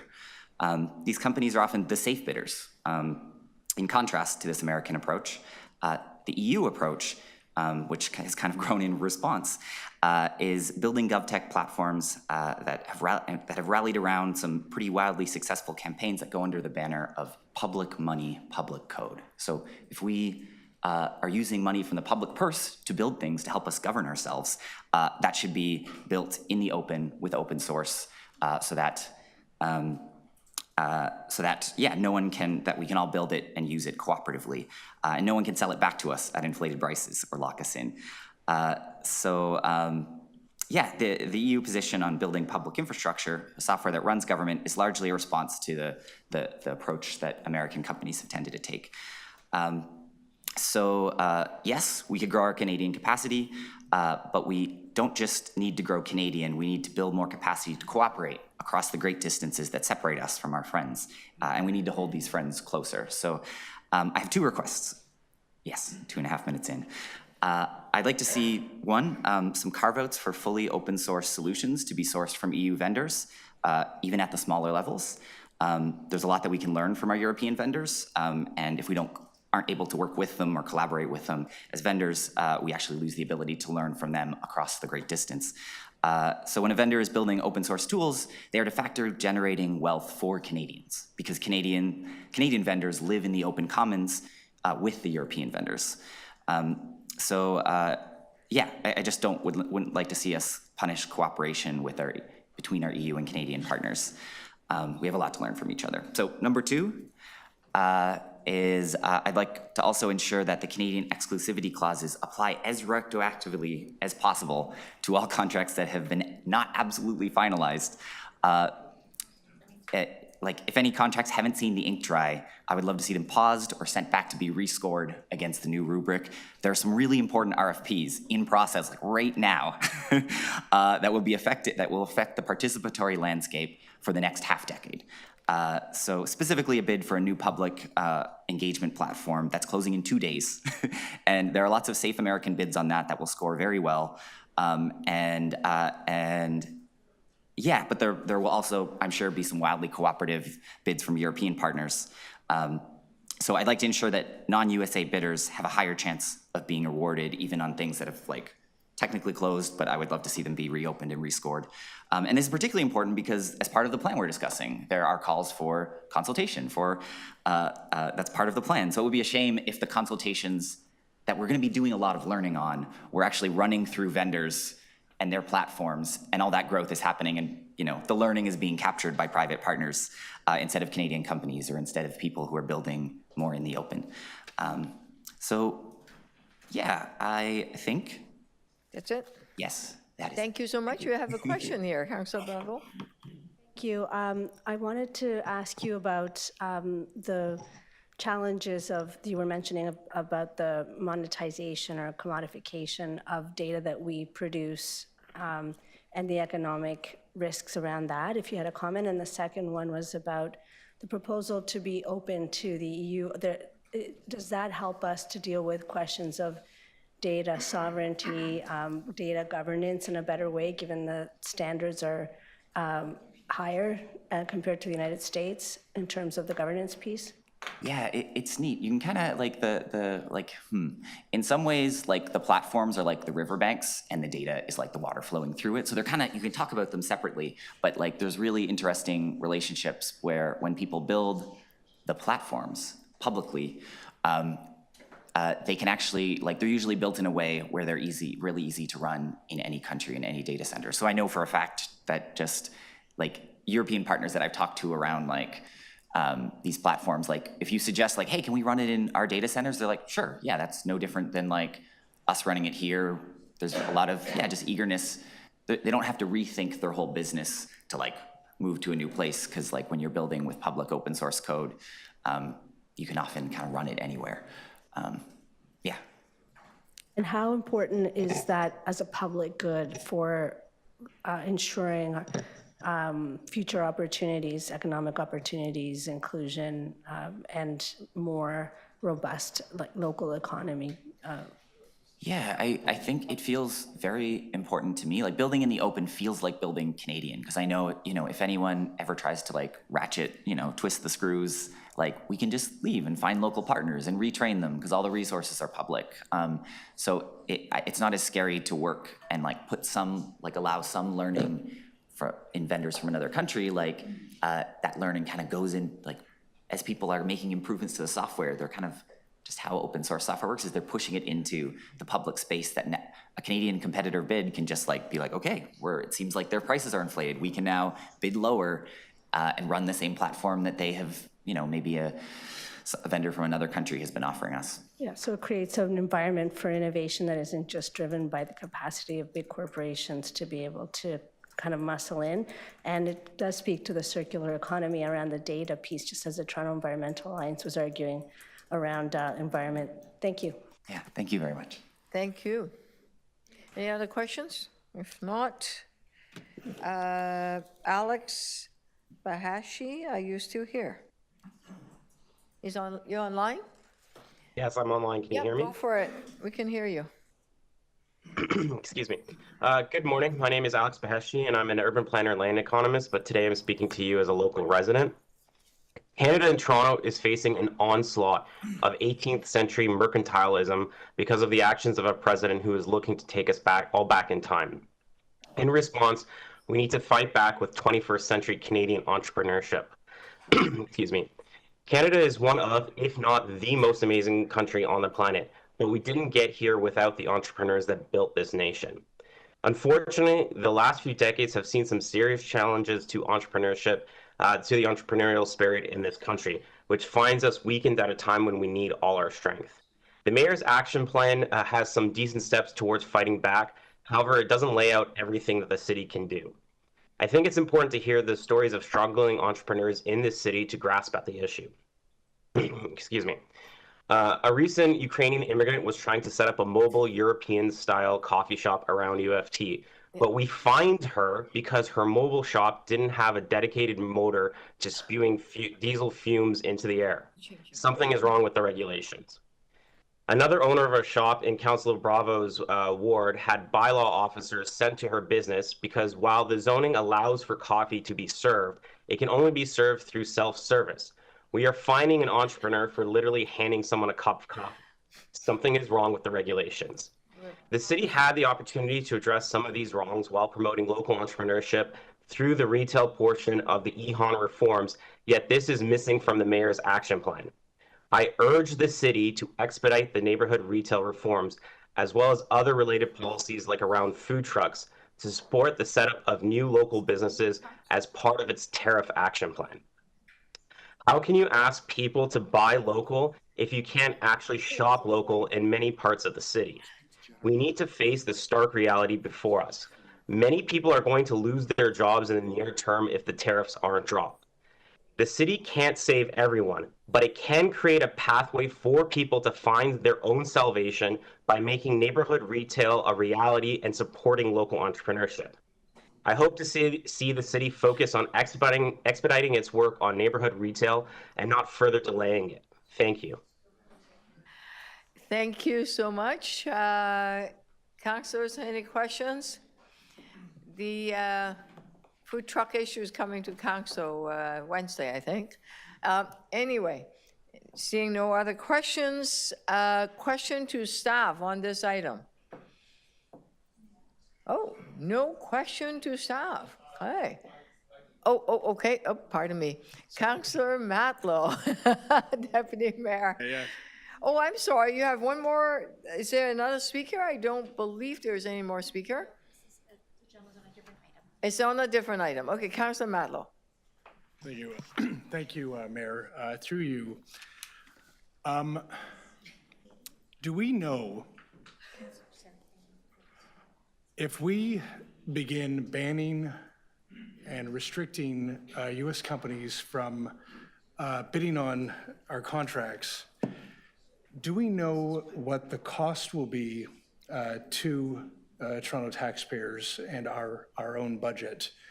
And what escalation could we foresee if we take this step? We're not banning.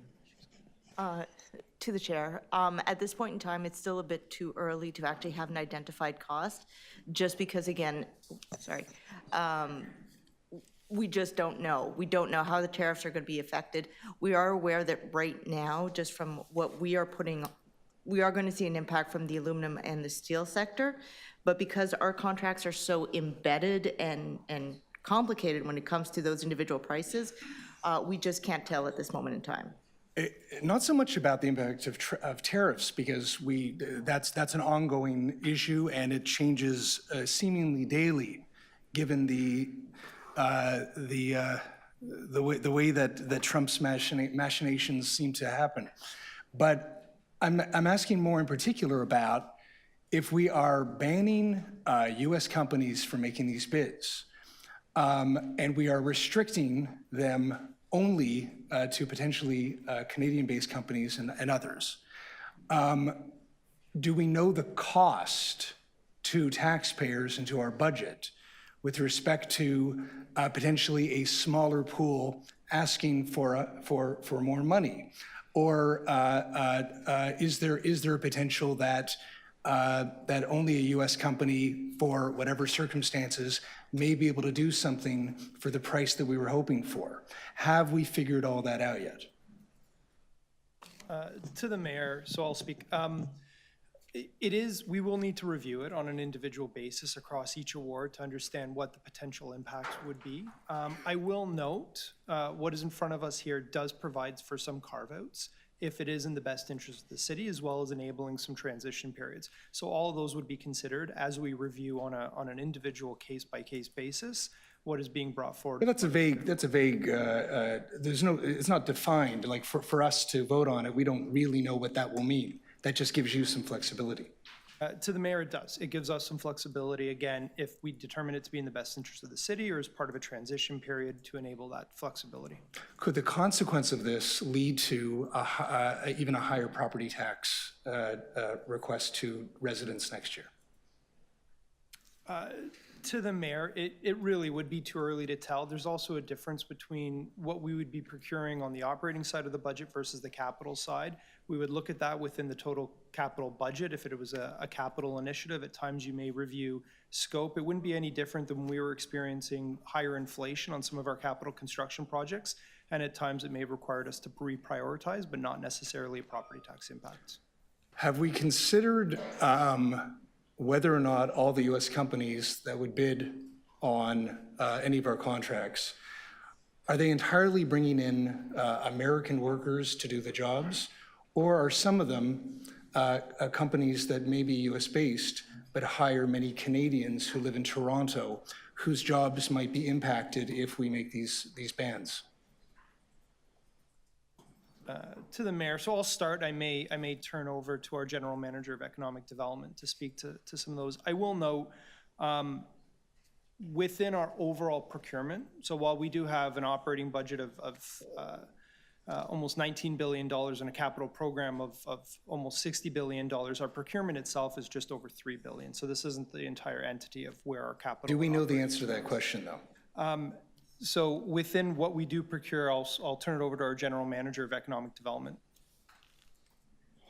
Through the speaker to you, Councillor Matlow, we do know that in the local economy, roughly 30% of manufacturing firms, for example, are American-owned. These firms do bid on Toronto procurement. Do they hire Canadians? And they employ Canadians. Okay. Right now, our procurement of U.S. Is about 10% of the overall budget, so it's still not a significant proportion.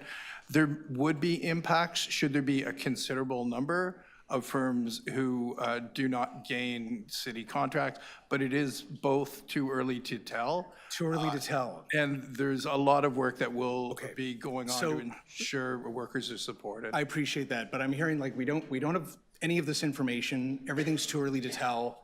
It could impact Canadian jobs. It could escalate the property tax rate. It could become more expensive. Do we, with respect to timing, speaking of too early, a few weeks ago, there was an approach by the federal and the provincial government to take a very hard approach, using very strong hyperbole, for good reason. We were feeling betrayed, we're angry, we need to push back, we need to set boundaries. Premier Ford, for example, recently has tried to de-escalate some of the tension because there may be a stage where we get to a table finally, the way it should have been, frankly, from day one. Have we spoken with our partners, part of our Team Canada approach at the provincial and federal government, about the timing of this versus, what their strategy is collectively? Through the speaker to you, Councillor Matlow, I'll start my response, and City Manager may wish to weigh in.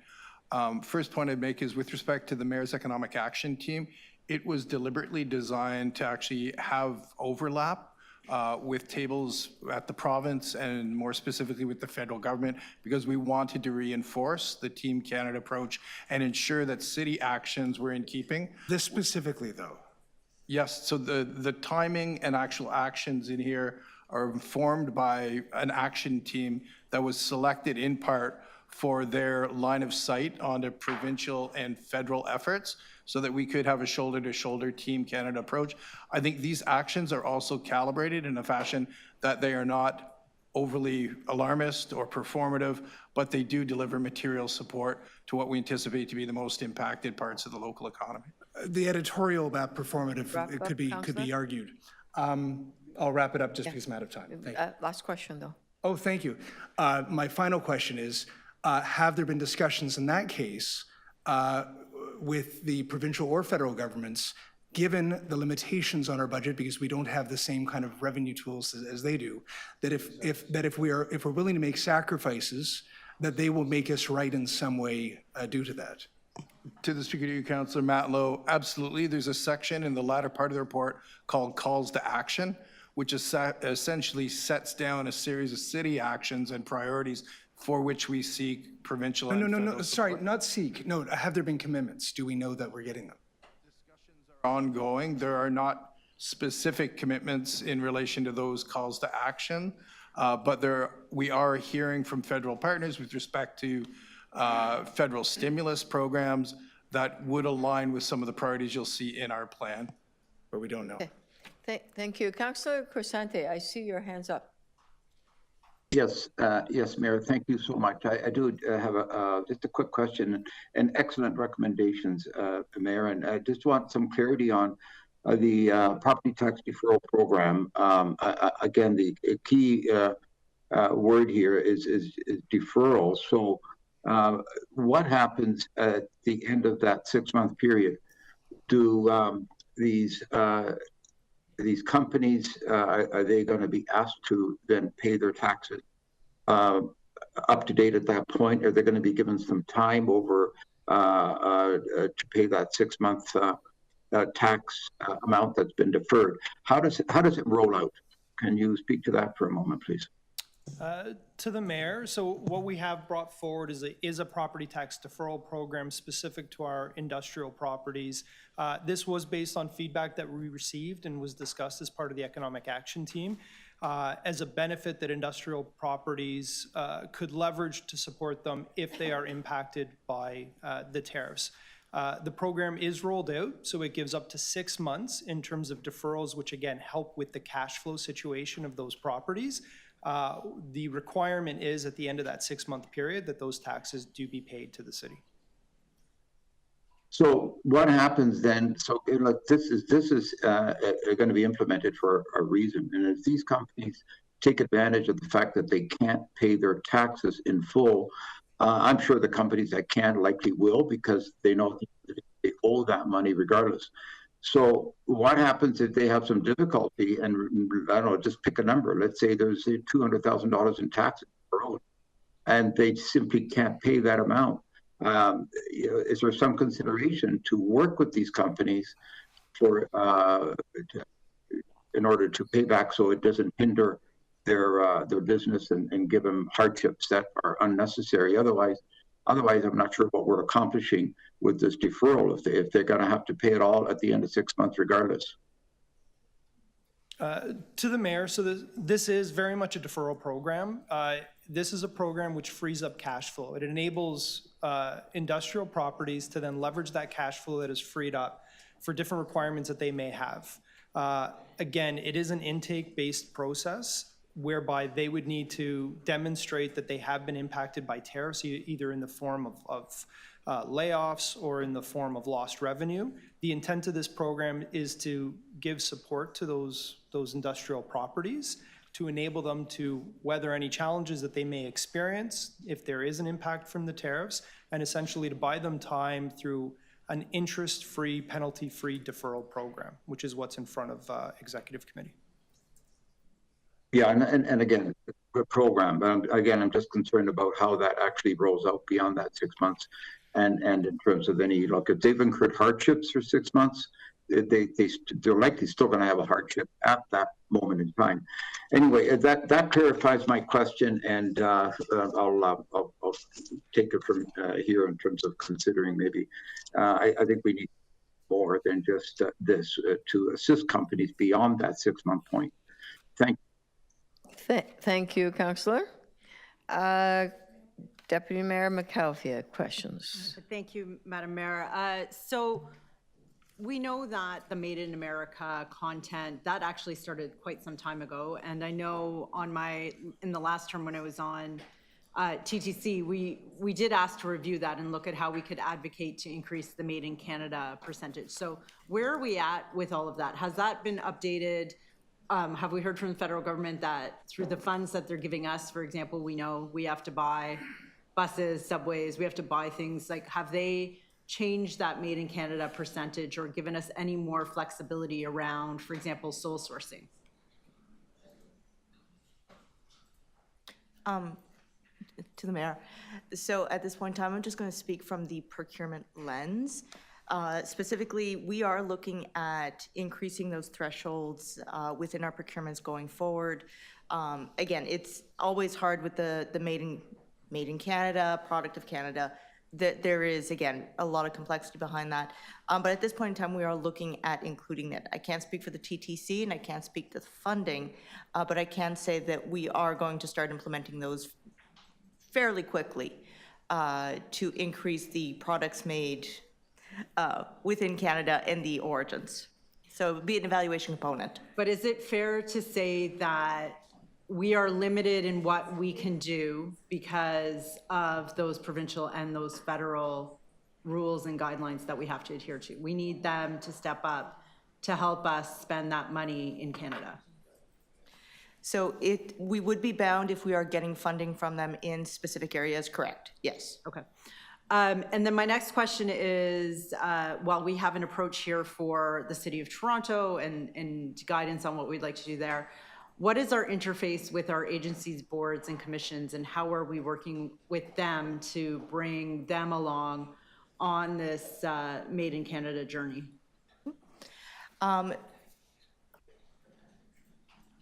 Mayor, so I've been in contact with what I call our larger ABCs, and I've been asking questions throughout. How are they best to align with this? Not all of our ABCs are the same. So Toronto Hydro, for instance, falls into a different set of categories in terms of what we can do, but they are all wanting to work with us, not only on the principles that we've laid out in this report, but also look at ways that they can give us some of the ideas about where those next steps go. An example I will use comes from Toronto Hydro, who did put forward, how do we use this as a moment to accelerate our plan and our shared work and vision around what electrification means in the city of Toronto. But as I say, people are on board. They will all have to implement this in their own ways through their ABCs. So that letter and encouragement and clarity for them will go out as soon as this is ratified at council. Okay, thank you. Thank you for your hard work on this. Councillor Carroll and Councillor Buffalo. Yes, I want to go back to the issue of the deferral program, but try and square it with some of the other comments and questions. Councillor Matlow, for instance, is right. We, you know, in terms of providing tax breaks, we don't really have the ideal revenue tool to do that with. That's why this does have to be a all governments all together sort of approach. But there's a bit of a conflict between what we're hearing, yes, we welcome this tax deferral. In fact, some saying it should go beyond a deferral.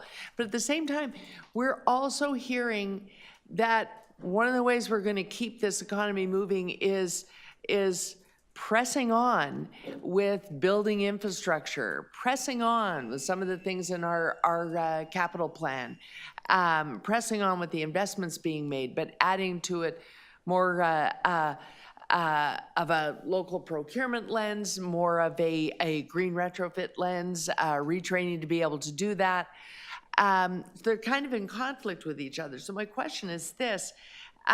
We expect to hear people say, just give us tax breaks, but we cannot give them if we're also going to keep the economy driving by building housing and building infrastructure. Am I right? To the mayor, that's correct. So municipalities are very different than provincial and federal governments, especially as it relates to running a deficit. Any changes that we may take to the revenues that we would collect through taxation would require an offset. That offset would only come in the form of reduced expenditures elsewhere at a time where we are looking to make investments that will support our local and Canadian economy.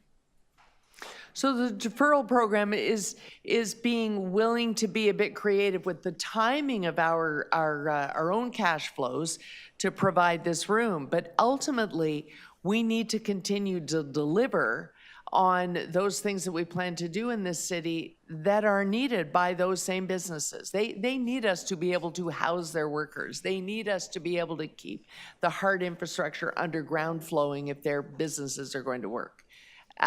Is that part of the lens here? Mayor, certainly it is. The other lens is these are about immediate actions we can take with limited impact now. Cash flow does matter, planning time does matter. So in terms of a deferral, it gives people a chance to see. If in the coming months we determine that there's a different type of approach to take, it also gives us the time to work with other orders of government to say, how do we work together with the orders that can maybe fund this differently in order to look at those programs. But you're absolutely right. For us to curtail some of the other action that actually supports economic activity and growth in this city is not something that we want to contemplate in our actions at this moment. In fact, we want to encourage others to invest so we can expand those. Right, and you keep saying at this moment. Is that because what we heard from the business partners around the table is the reason it's a good idea for you to do this now is you don't know, none of us knows what the federal government, the provincial government might bring to the table, having a clearer picture of timelines and what they might be offering those same businesses 6 months from now. The mayor, correct. Right, thank you. Those are my questions. Thanks, Madam Mayor. Thank you. Councillor Bravo. Thank you, Mayor.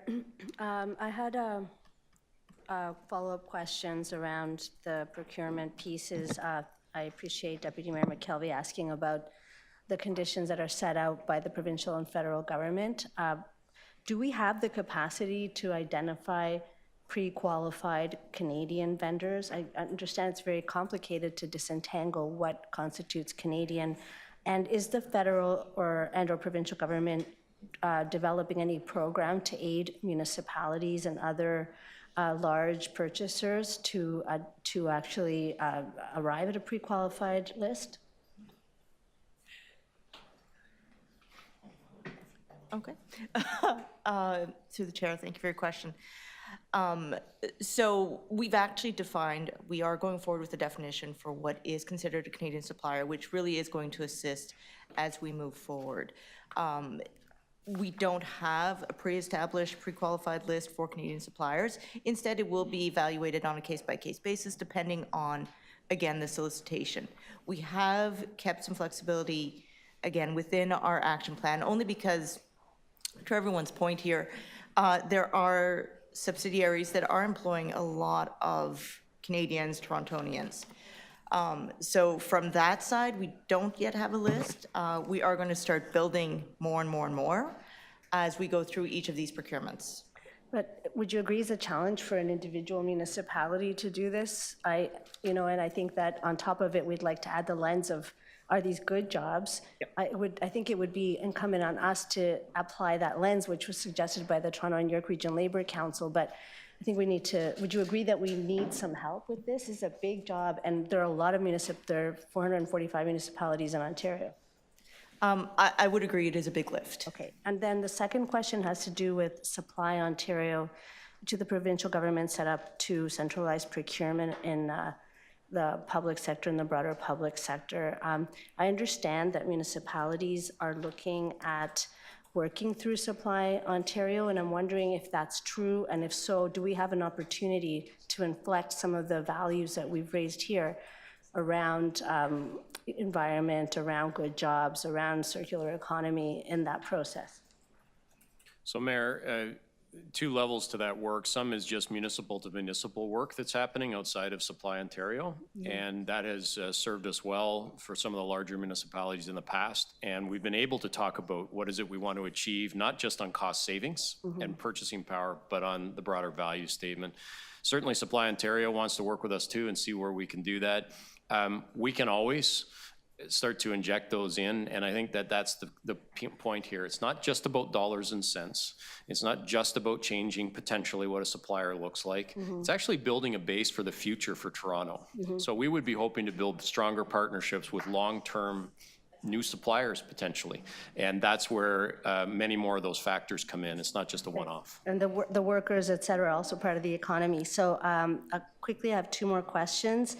One is around the issue of, has there been any consideration of data as a commodity that both has economic value and also has a connection to data sovereignty, especially if we think about what the big tech companies are doing in the United States right now and how dependent we are? Has that been at all part of the deliberations? To the Mayor, there is a lot of work going into analyzing data coming in right now and determining how we can evaluate these initiatives and perhaps deliver additional ones.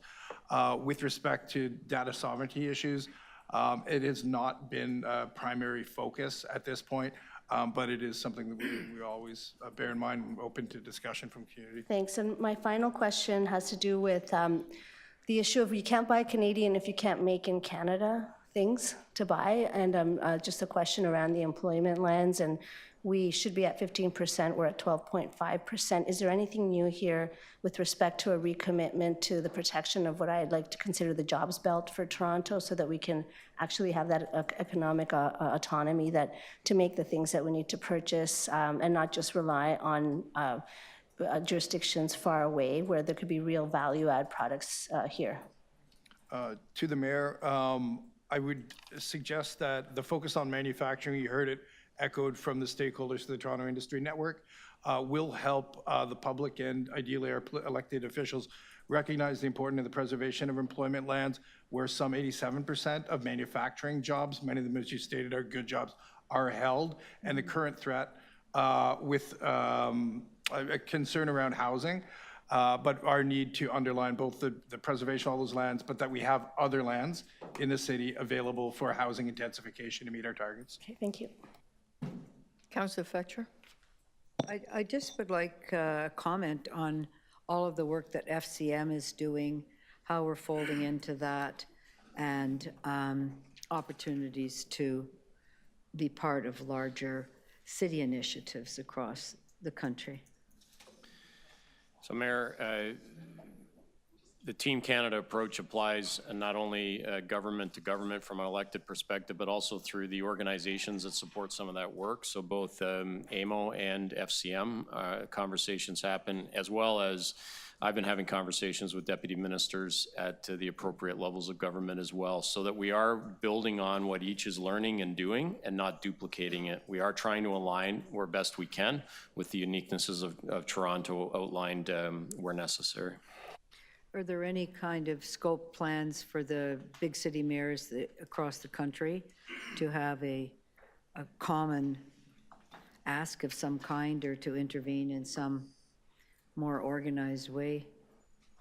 Across the country, I'm not sure about all those plans. I do know provincially, the Ontario Big City Mayors Caucus has discussed this already on a couple of occasions. They do have a specific mayor rep who sits federally as well, and so they're getting information back and forth, and did have actually a robust conversation at the last Ontario Big City Mayors Caucus about, you know, what the most prudent approach to take that's fairly consistent. I mean, you'll never get consistency across municipalities, but what best advice mayors were giving to each other about how they could have a united front on this. And then with the just FCM across the country and its advocacy work with the federal government, what are they, I'm assuming that they are kind of on fire on this issue. Yes, they are. Okay, thank you. Any other questions to staff? Okay. Let's take this item at the committee. I have amendment. Can I have the clerk to display it? It really is recommendation 1, asking the city manager to connect to the ABCs, the agencies, corporation, commissions, and boards, and they, when we come back with an update, that is, we'll ask them what are their plans. Okay, folks, it's I can't adequately repeat what all the deputies have said to us. They're very, very excellent sentiment, ideas. I want to thank all of you for taking the time to come here to show us your passion, your creative ideas.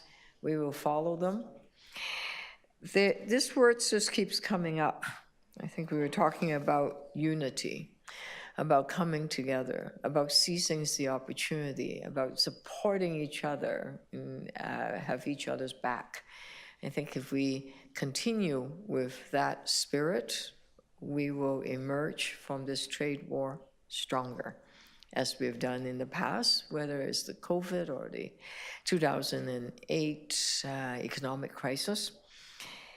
The other values that I think is really important that we talked about was being optimistic, is continue to believe that we have the confidence we can do this. I think it's important that we exhibit that and remain flexible and agile. This is just a beginning of a journey. It's a beginning of a defense plan. It's also a beginning of our attack, because we are being threatened in many ways. So keep the ideas coming, keep working hard, and keep encouraging each other, because our city is very special.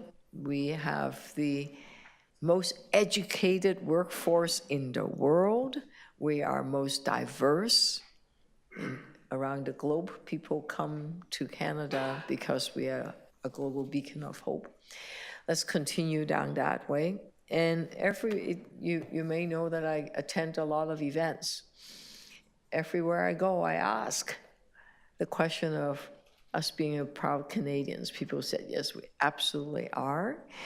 And that sentiment, that pride, the civic pride, the national pride of who we are, kept bubbling up in the strongest way you can possibly imagine, in every stage, in every quarter, every place, every corner in the city. So let us capture that spirit and move ourselves forward. There will be a report on the implementation of this action plan. And this is, again, this first step. The economic team, full of very, very bright people, industry leaders, will continue to meet. Our next meeting is right after what President Trump might do on April 2nd. We will come back to you with a 60-day plan as the next step, okay? And we will forecast what we may do in the long term. We will also report back what are some of the implications and the impact. I know you have a lot of questions. What does this mean on the procurement? How much will it cost? All of that. At this point, some things are uncertain. One thing that we are sure is we will continue to fight back, and we are stronger when we work together. So thank you for coming together. Thank you for staying optimistic. Want to invite you to an event. It's called Elbows Up. 1,500 people show up on Parliament Hill. Elbows Up team is coming to Toronto Nathan Phillips Square this Saturday, 2 p.m. Jim Cuddy, you know Jim Cuddy, right? Yeah, Blue Rodeo. And Arlene Dickinson, 2 p.m. There'll be other bands, there'll be other speakers. It's going to be exciting. Do let your constituents know to come down if they are free. Let us show our civic pride. Let us show that our turnout is going to be bigger than Parliament Hill, of course, right? So do join us. I think the protocol team and the economic development team are working with the Elbows Up group, yes, and we'll have other announcements as to who may be speaking and what we might be presenting, right? So thank you. I'm sorry? Sure, you're speaking. Yes, I probably am, but thank you. But I think having Jim Cuddy there, you know, Blue Rodeo, how Canadian can you be, right? So do come and to join us, okay? Thank you. Speaking to Councillor Matlow. This is a difficult item to express concerns about, given how emotionally charged it is. I think all of us am angry at Donald Trump. I feel betrayed as a Canadian by our closest ally and friend to the south. I, like many of us, have family and friends in the United States, and it's just hurtful and it's awful. And I support both the federal and provincial government's efforts to draw a very clear line, set boundaries, and fight back. And we should be doing all of that. That being said, though, as emotionally charged as it is, I also believe that we need to be thoughtful and pragmatic about every step we take and how we take it, and we need to understand what we're doing going into it, because even in the midst of a trade war, we don't want to unintentionally shoot ourselves in the foot. I understand the motivation behind this, and I appreciate it. And I know that Torontonians want every level of government, any political leader, to take a stand and demonstrate that we are. And I think it's important to do so. My concerns are these. We don't know how much this will actually cost taxpayers and what hole will be in our budget in the aftermath. We don't understand that. We don't know how many Canadians' jobs will be threatened or impacted and their livelihoods impacted by these steps. We don't know exactly how this plays into the overall Team Canada strategy. We don't know a lot of things that we are doing today. What I agree with is providing some relief. There are some items within that I support. I believe that we should be supporting Shop Local campaigns and Shop Canada campaigns all the time, regardless of tariffs. That should just be what we do. That's what many of us already have been doing. But given I think a reasonable question about the efficacy and the attention that the United States will pay to the City of Toronto's actions today, and the consequences, the potential consequences to our budget, the unknowns that are clear. I mean, literally every question I ask, the answer was an unknown. I would support a threat. I would support dangling, saying that there are things that we might do. But right now, to simply ban certain companies, while still, even though we need to diversify our economy and diversify who we work with, we're not there yet. We're still deeply integrated. So at this point, to make such a ban and restriction without knowing the cost to our budget, cost to taxpayers, cost to jobs, cost to all of that, I just don't, I personally don't think is responsible, even though it feels good. It feels right. We want to fight. We should fight, but I want to fight well. And I don't want to do something so that we've done something. I want to do something that means something, that matters, that affects something, that changes something. And I'm not convinced of that with this plan, even though I believe the motivation and the intentions are incredible.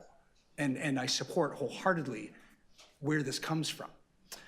So I don't see a sunset clause on this either. In other words, what if we do get to an agreement? What if the tariffs don't, all of it doesn't come to fruition? What if our federal government is successful in arriving at a new trade deal that we're satisfied with? There's nothing in here that speaks to any of that.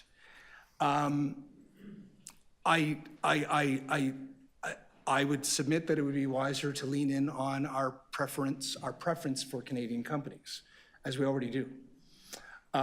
Really focus on ensuring that while we compare all the different apples to all the different apples, that the shiniest ones, the ones that we want to support, are the Canadian companies. But I also can't dismiss the fact that there are many companies, whether they come from Europe, Asia, Africa, and yes, the United States and elsewhere in the world, that do hire lots of Canadians who are struggling right now, and I don't want to dismiss that fact as well. Thank you. Thank you. Councillor Bravo to speak, Deputy Mayor. Thank you, Mayor. So American workers are not our enemies, and I always cringe when I hear people running down our neighbors because they're hurting as much as we are. But I do think that we have been caught completely unprepared for something that could happen without federal leadership, without provincial leadership, around a commitment to ensure that we are when using public dollars to incentivize, support the local economy, and to ensure that the jobs that are created are good jobs. So I think we are in a difficult situation. A municipality on its own having to craft a plan is in such a short amount of time is Herculean. I think it's important to recognize all of the expertise that was brought around the table, the work of the councillors and the mayor and the staff involved. And you just heard about the tremendous pressure to, how do you identify what a Canadian company is? How do you disentangle what the inputs are and the outputs and who's working and what matrix are you going to use to make that decision? I think it's profoundly unfair that we have to do that at the City of Toronto. It should not be this way. There should have been policies in place that enable us to do that. And then we can add our own layer, which to me includes questions around environment, questions around job quality and the incomes that people are going to perceive. Because environmental degradation has a huge economic cost, and a bad job costs the public quite a lot. So I think that I just want to say thank you, first of all. I think the public does want to see action, and the ways to get to a plan will never be perfect in this situation.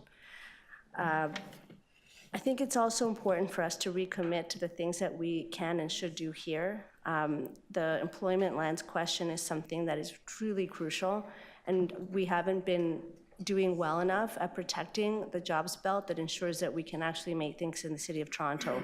And some of those things could be very high value. In the pandemic, we found ourselves unable to produce vaccines. We did not produce masks.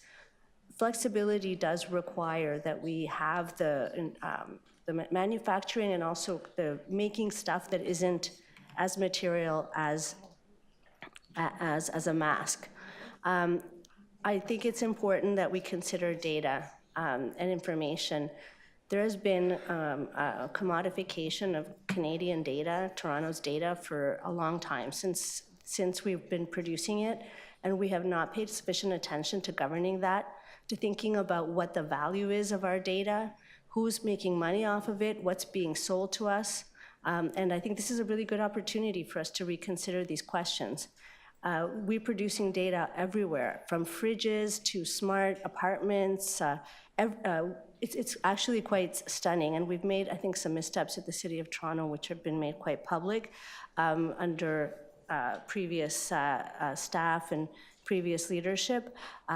I think that we should really start to consider this in a serious way, because there's significant economic value in our data, and we know that it will produce innovations that can be applied into other areas of the economy.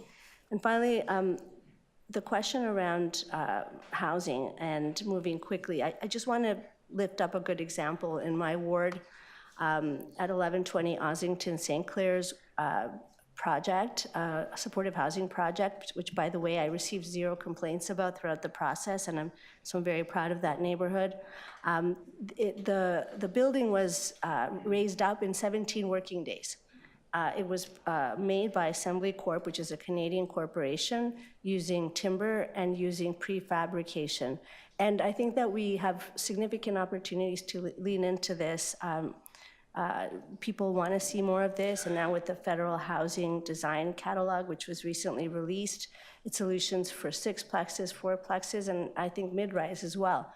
So there's lots of different ways to get to yes on this, and a robust economy that takes care, where we take care of each other on the things that matter most, like transit and housing and things that actually make a good life, are a good opportunity when we put the lens of making sure that that everyone has a chance to have their boat lifted and not just some. Thanks. Thank you, Mayor. Thank you. Deputy Mayor Malik. Thank you very much, and thank you to all the speakers that we heard today for the communications that our offices have received on this issue and on the topic, and to city staff who have been putting all their efforts towards looking at every lever that we have at the city to address this situation. And the ever-evolving tariffs implemented by the U.S. administration has created, as we have heard, uncertainty and potential risk for our city's businesses, for workers, and for residents. And this action plan before us is a comprehensive and proactive response to protect our city's economic interests, build long-term resilience, and to double down and strengthen what we know we have here in Toronto, which is an incredible workforce, bright minds, business acumen, and the will and the commitment to take this on, looking at it straight on, right, without any hesitation. And as we've seen over the past few months, the threats have been constantly evolving and changing, and that has been sometimes on a daily basis. And this plan is not a static plan. It is not a fixed plan. It also is a strategy that will move and evolve and respond to the continuing updating situation. And the July report back to committee will provide a detailed implementation update and propose any necessary long-term actions to address ongoing uncertainties, allowing for continuous monitoring and adjustments as we require it. And one aspect of the report that I would like to highlight is the procurement initiatives. And we have been taking steps as a city to continue to move those forward and to strengthen them and to support local and Canadian businesses and to protect our local economy. And we must continue to amend and strengthen the city's procurement bylaw. And this will prioritize Canadian suppliers and local businesses for procurement below trade treaty thresholds. And even as recently as this week at our FIFA subcommittee, we continue to move that forward where we are looking at everywhere possible where we can as a city to be buying Canadian. And this is a vital step to ensuring that Toronto's procurement dollars stay within Canada, stay within Toronto, and support workers and sectors here. And by adopting these recommendations, we're taking decisive steps to protect Toronto's economy, support our businesses and workers, and build the long-term resilience that we know is needed and is possible. And we must send a clear message that Toronto is ready and able to take on this challenge, and we can do it as a city, as residents, and as part of a country that we love. Thank you. Thank you. Any others speak? Councillor Carroll? Yes, and I want to thank all the deputants for coming. I think they really gave a flavor, even though many were not members of the action team, they gave a flavor of the conversation that's been going on. And, you know, as usual, we are the most accessible government, we are the most immediate government, and so we're the place where people gather around a table. But it is tricky. We are waiting to see what will happen, and we're having to do so at a time when there's technically no government. But what is happening where there are governments? Arguably, the strongest economy in the EU is Germany. Yesterday, the federal government there adopted a 500 billion euro, a 500 billion euro infrastructure plan. It includes spending on their military, which they haven't done since the end of the Cold War, as to the tune of almost 200 million. All the rest is build infrastructure, build housing, build infrastructure, the greener the better, all the things we heard today. And that 500 billion euro plan will largely be debt. But their feeling is, you know, a very common economic principle that we don't have the wherewithal to embark upon, and that is spend your way out of a crisis. Keep the economy moving, keep jobs happening, be able to turn to your states, vis-a-vis provinces here, and say, train, train, train, because we're building, building, building. Keep the people coming, we'll keep the projects coming. That's what's happening in the EU's strongest economy right now. And that's going to have a municipal impact. But are the municipalities right now dealing with the immediate? Yeah, probably that's what's happening in Germany as well, because they were waiting for what happened yesterday. And now they know that they can tap into that. We don't have anything to tap into until there's a government that's able to put that forward. In the meantime, we are getting ready. If the federal government took office tomorrow and said to Mayor Chow, who should we talk to first? They're all names on the tip of her tongue. And she's going to say, we've been working all along. We've been waiting for you. These are the people you need to talk to right now. That's the point of the action team. The policies, one of the advisors in that group said, you know, say what you can do now, signal what's coming later, but don't etch those parts in stone, because we need to see what our other partners are going to do. I'm looking at the general manager of Children's Services. We already know, tariff-wise, how much it costs when the tariffs are all fully implemented, what changes to how we feed breakfast to those kids. It's staggering, and that's a thing that happens in businesses that we own and run. We got to keep feeding those kids. We can't just stop feeding them because there's a tariff on the yogurt cup. We have to still do it. And can we find a Canadian maker of yogurt? Maybe we can, but there are also American companies who, because of our dairy regulations, they're fully American companies, But there are 3,500 workers in Canada making the yogurt here because of dairy regulations. So do we threaten the employment of those 3,500 workers by saying we're not going to buy that yogurt that has an American name on it? That's the complexity that we're dealing with here. And it's why our best advisors said to us, you prefer Canadian, but you heard it from Andrea in the very first deputation. At all costs, the lens should be save good jobs. Sometimes it's a unionized good job in Canada, has been in Canada for years, but it's a US HQ company. What do we do then? What do we do? This is complex. That's why we're giving you some of it now, and we got to keep working on it. If a company has 3,000 workers in Canada and Donald Trump is saying, you got to bring them all back, we have to work with them just as well to say, please don't lay off 3,000 workers and hit the road and go back across the border. We got to save all the good jobs. And so there are real complexities here. That's why you hear Genevieve carefully choosing her words. But we know that we need to invest. We need to stay the course with what we adopted in February because it is our most energetic capital plan in many, many years. And what will it do while we're executing it? It will employ people all over town. And we have to keep doing that.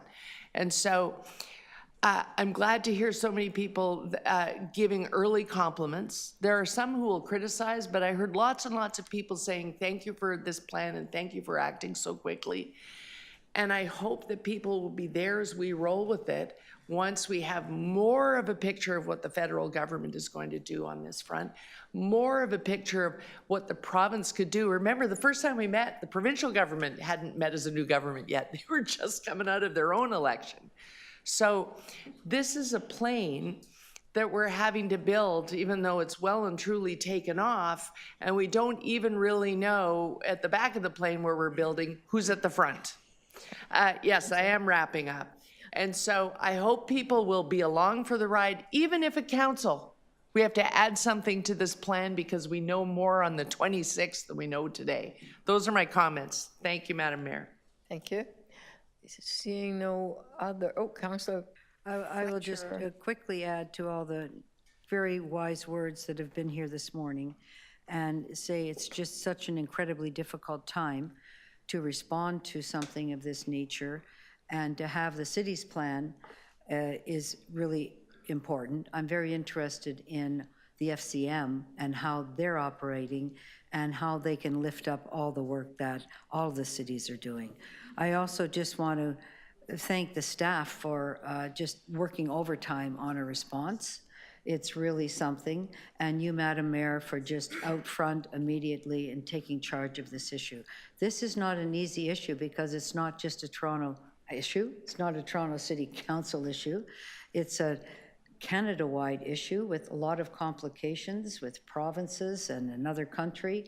So finding our place, moving quickly, having everybody on board and doing whatever's possible, I think that's a very big shout out to the work that's been done and to the leadership of you, Mr. Johnson, and you, Mayor Chow. I think it's very important that you've stood up and are leading in the city, leading with the province, leading with the feds, and we'll see where we get to at the end of this, because this isn't a road that has signs on it.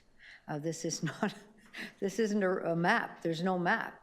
We're in uncharted territory here and trying to make the best decisions possible for our city, for all of people who are employed around these really unfair, ridiculous tariffs, and trying to understand exactly what the next moves might be and how to get in front of them. So thank you very much. Let's have a recorded vote on this, Mayor, please. Thank you. Thank you.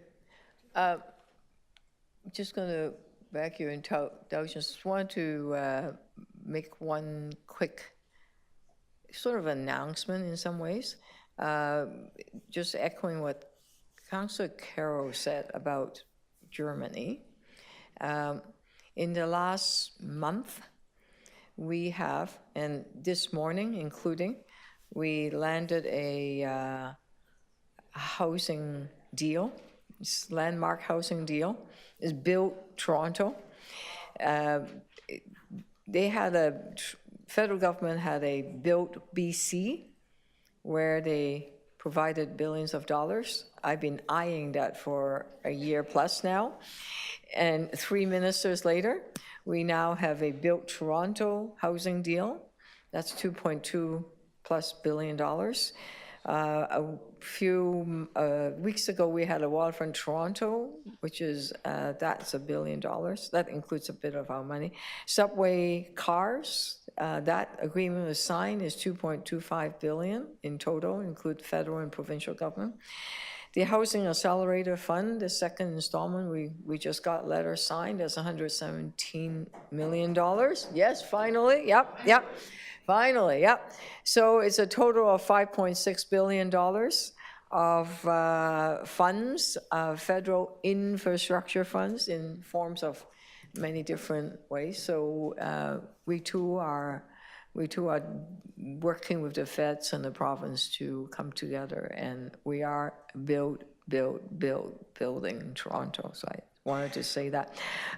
On the motion in front of us, there's an amendment which includes the ABC reporting back. All those in favor of that amendment, opposed? And the rest of the recommendations, record a vote been seek. All those in favor of the staff report in front of you, I'm sorry, something wrong? Sorry, I just thought there are 8 recommendations? Yes, there are 8 recommendations. Okay, thank you. That is in front of you. Do you want to take it separately? No, I'm fine. You're fine? Yeah, there are, there's a city manager, and yeah, it's outlined in the report right in front of you, 8 recommendations, right? Just checking, yes. Recommendation 3 deals with procurement, just in case you're wondering. Okay. All those in favor of the recommendations in front of you, myself, I don't need to read it all out, do I? Okay, Deputy Mayor, oh, I do. Deputy Mayor Malik, Councillor Perks, Chow, Deputy Mayor Malik, Councillor Bravo, Carroll, and Fletcher, Deputy Mayor Jennifer McCarthy, sorry. She was distracting me.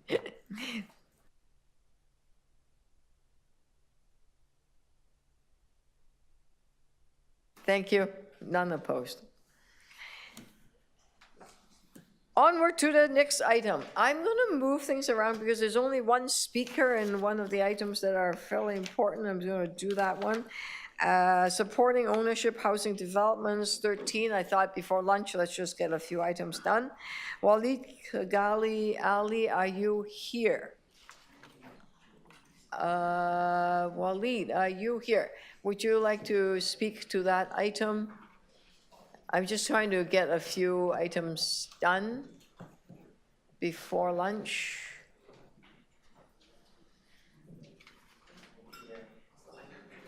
This one is supporting ownership housing development, item 13.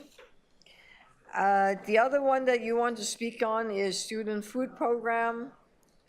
Item 8, if you want to talk about a housing development first.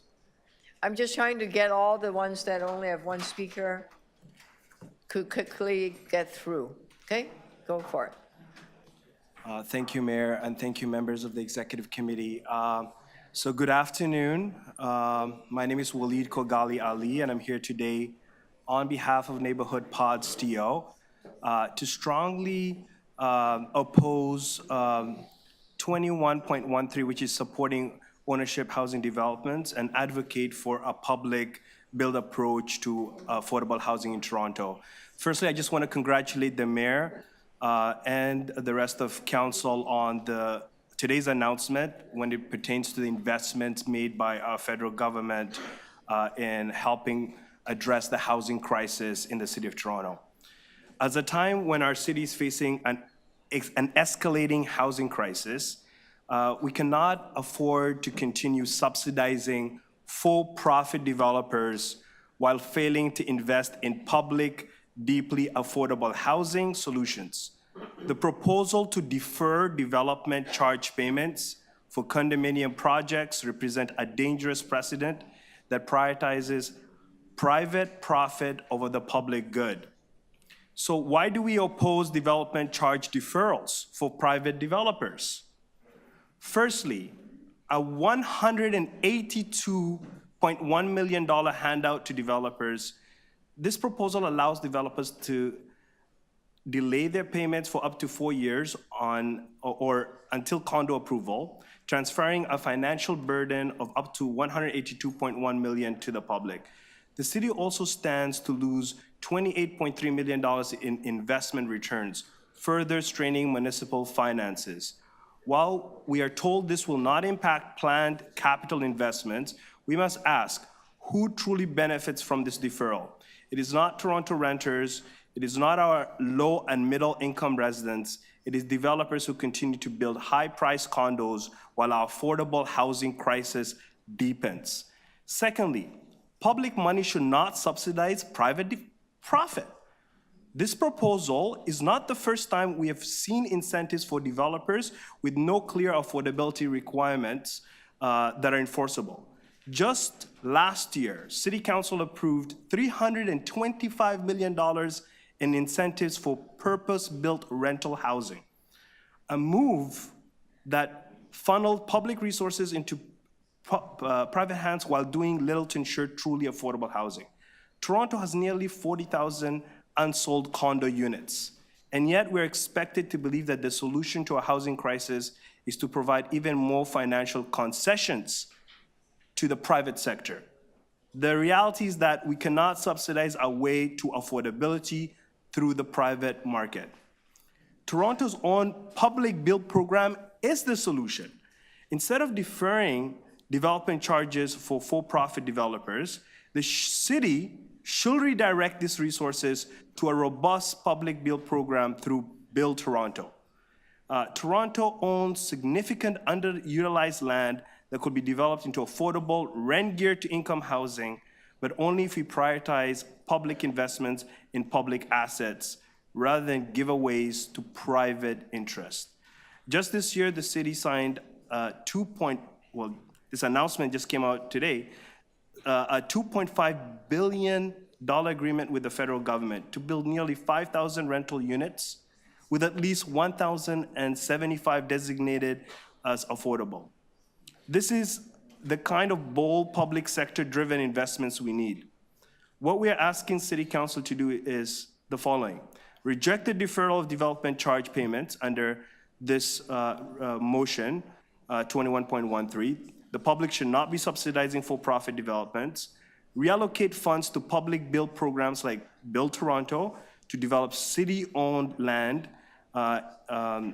into deeply affordable rent-geared to income housing, and ensure transparency and accountability by requiring clear affordability commitments before any financial incentives are granted to developers. Toronto has the power to lead by example and demonstrate that housing is a human right, not a commodity. Instead of deferring millions in development charges, we must invest directly in housing that would serve residents for generations to come. The question before you today is simple. Will we continue down the path of subsidizing private developers with no affordability guarantees, or will we take bold action and prioritize public investments in truly affordable housing? On behalf of Neighborhood Postio, I urge you to make the right choice, reject this recommendation, and commit to public build strategy that puts people before profit. Thank you. Questions? Seeing none? The only speaker? Question to the staff? Seeing none? Let me, Councillor Perkin, I'll speak briefly. Just gonna lead on. Today announcement of the $2.25 billion was made possible precisely because in November of last year, we took bold action. We said, we need to build now. No one is building because the interest rate is too high. And yes, there's thousands of units of housing already approved, waiting, but they can't build. which is why we said we will do the exemption for rental housing. But perhaps some people did not see that that plan includes 1 out of the 5 units being built as affordable housing. Affordable defined as the person's income, not the previous definition of 80% market. I urge the public to read our report carefully and understand precisely what we are doing. We are doing 20% affordable housing in what we approved in November last year. 8,000 units, and there's 1,600 units of affordable housing. And today's announcement is the federal government saying, yes, we will join you. We will give you low-cost financing. We will put the $2.2 billion on the table. And many of those buildings are on city land. Okay, they are part of the Housing Now programs that were completely stuck. It wasn't moving because there was just not enough funds. One of the projects, for example, is on Ontario Street, 1,200 units. I was just there, and we celebrated that. And there will be many more coming. There are some that are 30% affordable, some even up to 40% affordable housing. So 20 was the minimum number. And that is why we were able to get them unstuck, so to speak. It's been on the pipeline for a long time. It's been sitting there, nothing happening. And when we opened the application for 1 month, 76 home builders came in with 30,000 units of housing saying, we want to build. We just need the provincial government now to step up and provide some support for us, and I think they might. And today, the federal government said, we believe we can do this, and they partner with us. And there is another $4.5 billion on the table that we could access, that they said this program is ready for you, get in the application and we will go for it, okay? So I just want to say that. Today's projects, our application is not a program, it's an application that is already in the pipeline, stuck there for many months, years actually. They too have affordable housing units in them. And what we are doing here is doing exactly the same. We're not even doing the exemption or deferring it for 99 years. We are saying that we will defer it. We don't, because right now we know financing is hard. Give us those affordable housing, and we will defer your development charges till later on when you are, once you sell, once you are able to get people moving into the buildings, into their units, into their new home, we will then start charging you. And that will unlock another 3,000 units.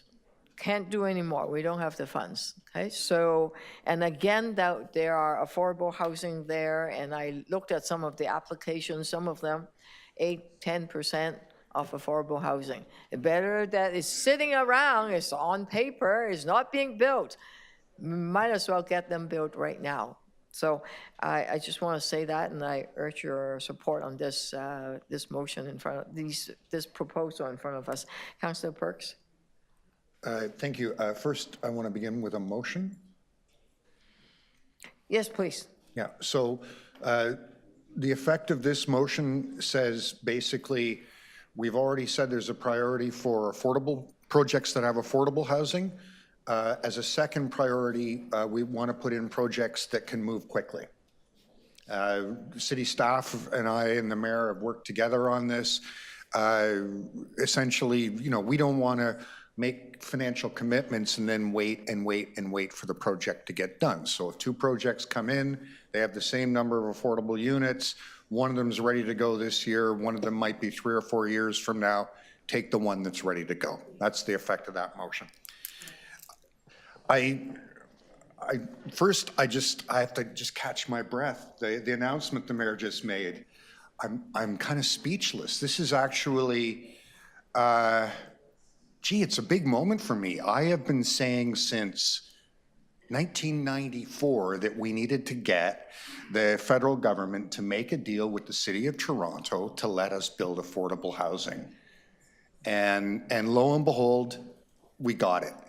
We just got it.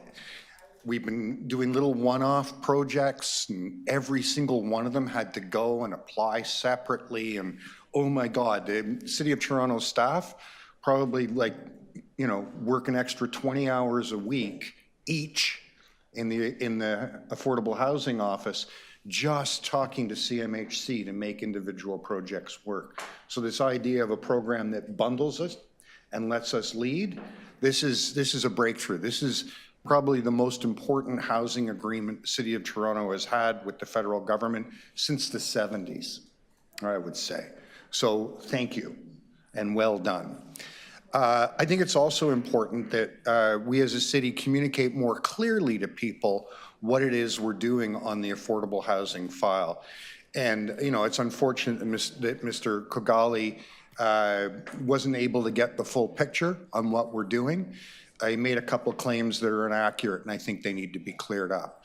In both the rental program and the program today, there is a guarantee. It is written into the agreement that there are affordable units as part of this. You can't get the agreement, you can't get the deferral unless you have that written agreement.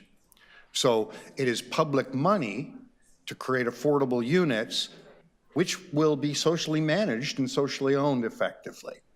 So it isn't putting public money into private hands. It's getting a public outcome with social ownership, and that's really important. The other thing that I think has to be clear on is the number. Talking about the amount that is being deferred is not the same as what the public investment is. The public investment is the $28 million that we could have got in interest over a 4-year period, about half a point on the property tax, but actually just as one-time money, so very small amounts. For context, the deal we just announced today is 100 times more money than that. 100 times more money. We are really seeing a change in the way that the housing market works in the City of Toronto. For the first time in a generation, maybe even 2 generations, we are seeing socially led investment in housing to create affordable housing that the private market isn't delivering. It is, as I said a moment ago, it is something that hasn't happened for a couple of generations. The City of Toronto is in many ways now the largest developer in the country, creating social housing. It is a moment of enormous pride. We had a long conversation this morning about the state of the Canadian economy in a trade war. Nothing does better to inoculate yourself against a trade war than public investments in public goods like social housing. This is literally the best medicine. So congratulations to the mayor. Thank you to the city manager and the affordable housing staff. Maybe now you can, only work, say, 20 hours a day instead of 22. So congratulations and thank you. I'm really excited about this. Thank you. So seeing no other speaker, thank you for that. All those in favor of the recommendations in front of you? Uh-huh. Oh, you want a recorded vote too? Okay. On the item. On the amendment, all those in favor, opposed, carry, and the item as it is, all those in favor. Councillor Perks, Councillor Carroll, Councillor Bravo, and Deputy Mayor Malik and Chow. Okay. Opposed, Councillor Matlow. Okay, thank you. Anyone opposed? No, carried. Thank you. We have time for one more item.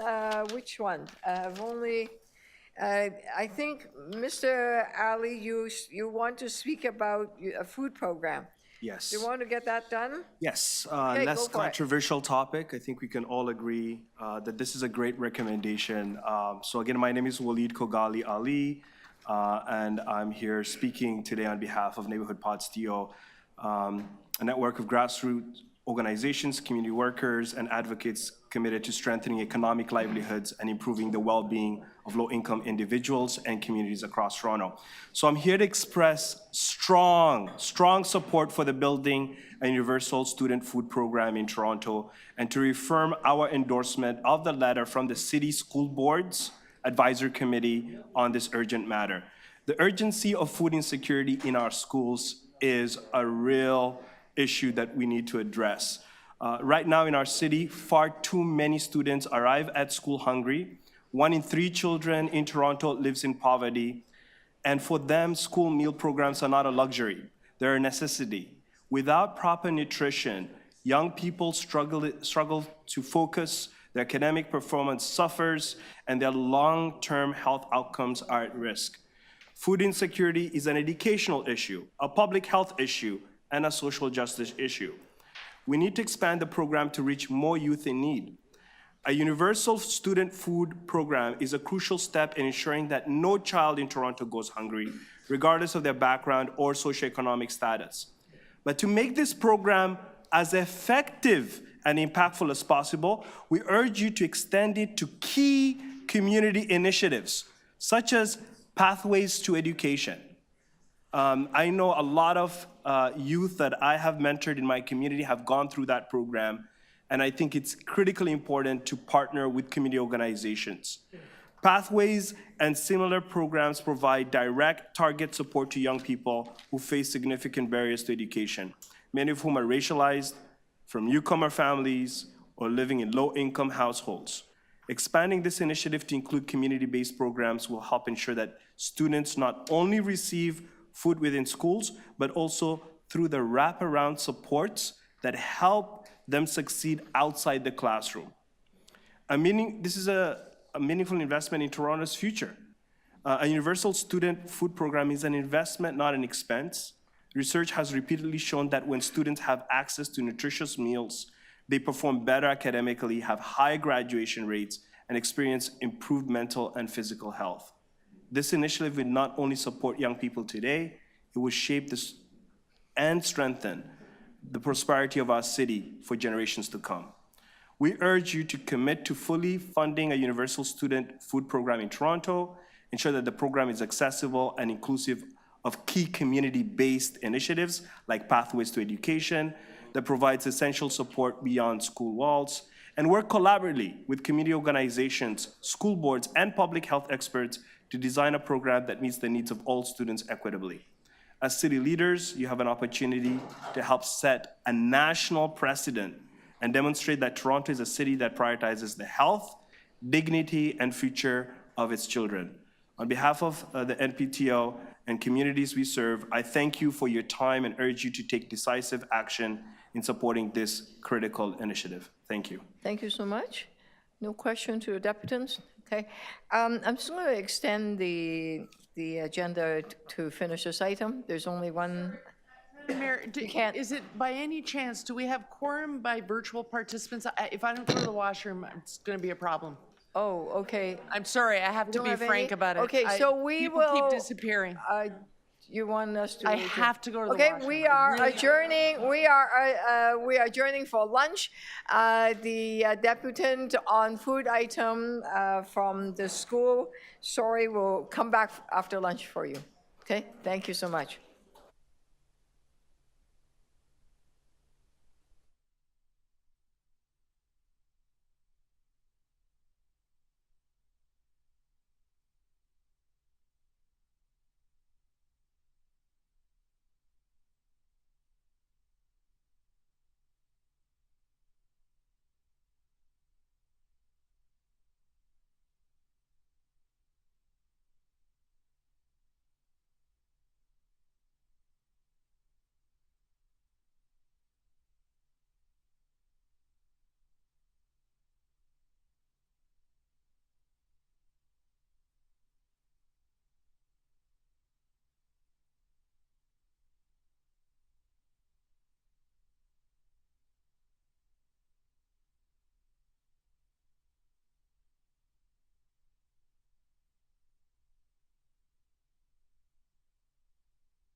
We have quorum, and we have, thank you, Councillor Mallow, Councillor Fletcher, and Councillor Perks.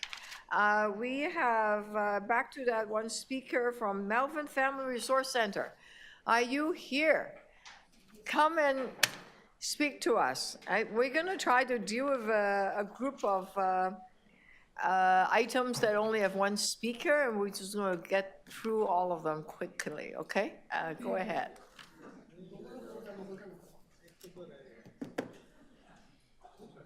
On food. Okay, can everyone hear me? Yep, we can hear you. Hi, good afternoon, everyone. My name is Shafahi Ramesh. I'm a youth advocate and a graduate of Malvern Family Resource Center's Youth Advocacy and Action Program, which trains and supports Scarborough youth to bring forward their lived experience to advocate for improved public policy. I want to bring forward my lived experiences, both growing up in Scarborough and in my early career, that have informed my ask of you today. My ask is that as you continue to roll out and scale up a universal student program, you consult and work with non-for-profit community-based organizations across the city to help in further planning, implementation, and evaluation. By working with community-based organizations such as Malvern Family Resource Center, this meaningful program can be rolled out in a more cost-effective and impactful way, utilizing the non-for-profit's deep and enduring community knowledge and relationships. Growing up in North Scarborough, I went to Albert Campbell. I firsthand saw children and youth in my community who needed a nutrition program. Only in my last couple of years in high school did my school gain a program, and with many other in my neighboring schools who went without. I saw friends who were better able to focus in class and for extracurricular activities once the school food program was up and running. Now I work as a part-time employee at Malvern Family Resource Center in the Community Hub's food growing team. MFRC's after-school programs support 8 schools and 215 children a day. 3 MFRC standing Malvern Family Resource Center, support youth hubs draws youth from 6 high schools. Over the last 18 months, we have seen an increase in students coming in hungry to these programs. Children were coming to after-school programs without snacks, and youth were showing up looking for food in much higher numbers. This is why, together with some amazing colleagues, we developed a food strategy that has us growing more food at our urban hydro corridor farm, also known as Malvern Urban Farm, engaging in more food advocacy, and importantly, having food in every one of our numerous daily programs. This was and still is a must. Let me repeat that. This was and is a must, as you can't support early literacy after-school programs, resume building at youth hubs, or chair yoga for seniors if community members are coming hungry to programs. So at MFRC, we now provide 1,500 culturally relevant meals and snacks a week in a non-stigmatizing manner. We have learned a lot in this scale up, both about community members' needs and about how to do this work efficiently. Together with other community hubs across the city, we can provide the support in further planning, implementation, early evaluation, and learning of the Universal Student Food Program. My ask is to involve us. Thank you. Thank you. Any questions to the deputy? No? Thank you so much for taking the time. Thank you. On the item, there are recommendations there, and I will move them.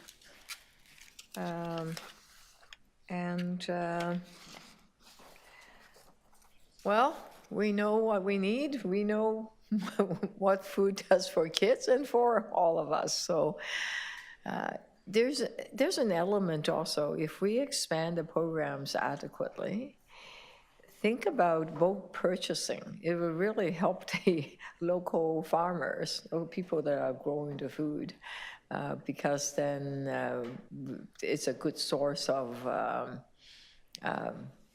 we are the customers, right? One big customer, so that should really help.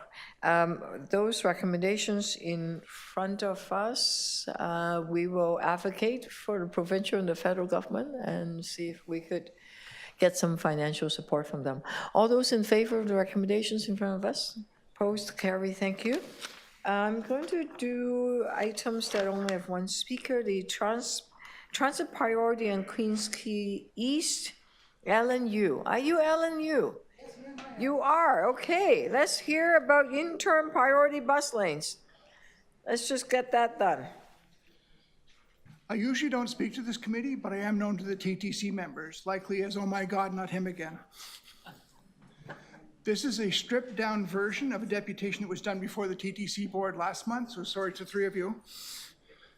From that meeting, I learned that the City of Toronto is responsible for the contracts that include modifications to these lanes and any other paint or pigment used in these lanes. So now I'm here. This report is titled Transit Priority on Queens Quay and Interim Priority Bus Lanes. These interim priority lanes are going to be here for at least 3 municipal election cycles. I'm not being pessimistic on this timeline. Remember, Eglinton Crosstown started on March 16, 2007. 6 of the current executive committee members are either current or former TTC members, so they know my antics. We need to get this right the first time.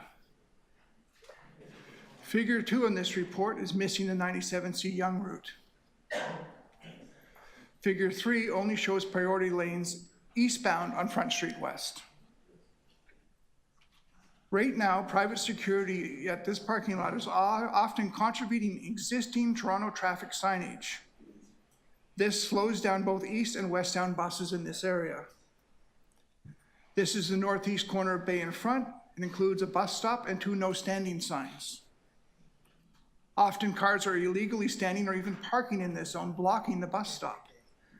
The section from the no standing sign to the bus stop should also be a priority bus lane as well.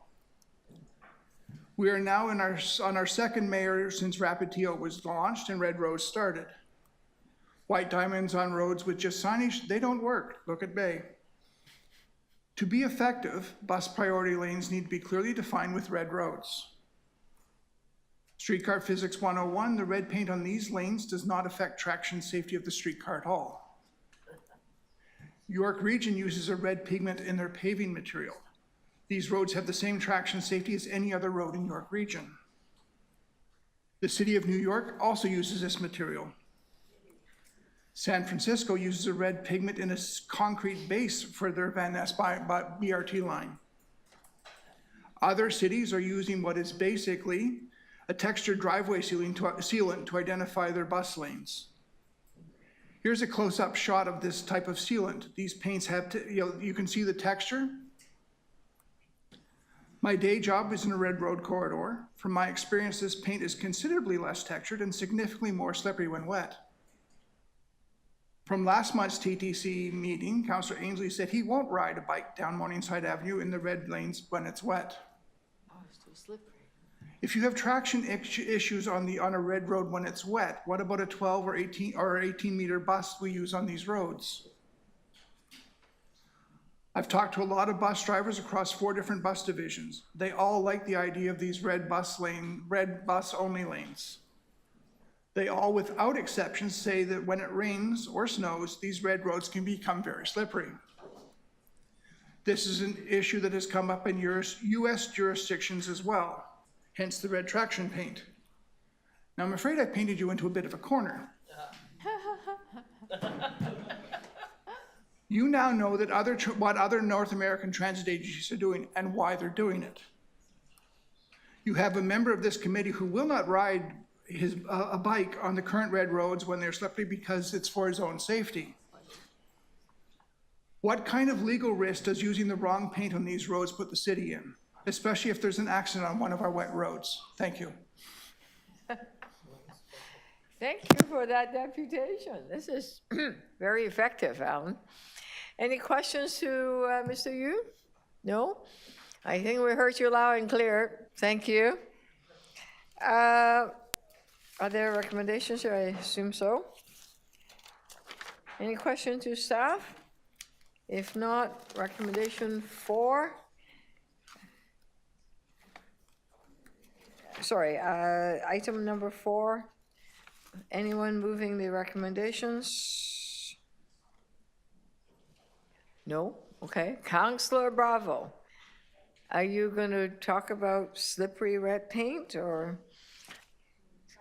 Okay, we'll leave it in your good hands. Make sure cyclists don't slip when it's red. Okay, all those in favor? Opposed? Carry. Thank you. Backlog of city approved school board projects. Mark Richardson, we believe you're here. You online? He's online. Okay. Go ahead, Mark. Hello, councilors. How's everybody doing? Can you hear me? Yep. Okay, perfect. I'm going to share my screen as well. Sorry that I can't be there in person today, but I am up in Vaughan, of all places, looking at construction sites. Can you see that screen okay? Yep. Okay.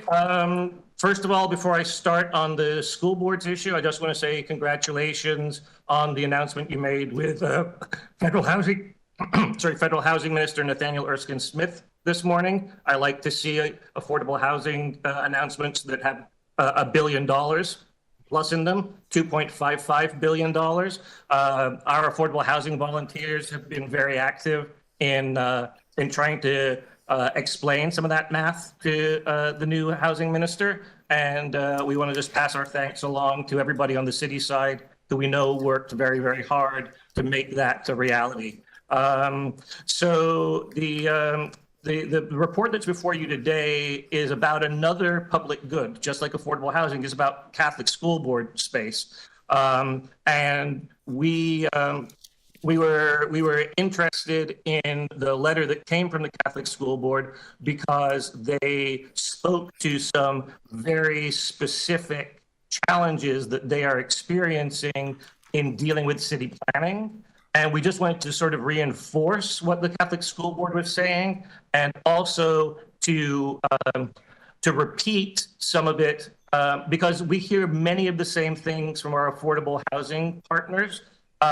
Things are getting better. The good news is things are getting better in the last couple of years, but the challenges of many years in site plan approval, the challenges, and this is the TCDSB's presentation that I'm just quoting from and showing you here, multiple sets of comments provided over many months for each submission.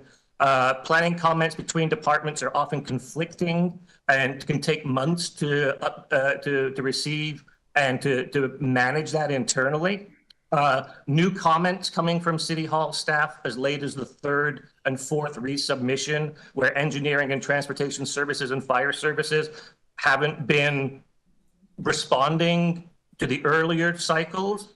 And the multiple requests for the same document in different formats from different departments. If it's hard for a big bureaucratic organization like the TCDSB to handle, imagine how it is for a smaller church group who's trying to do a small affordable housing project.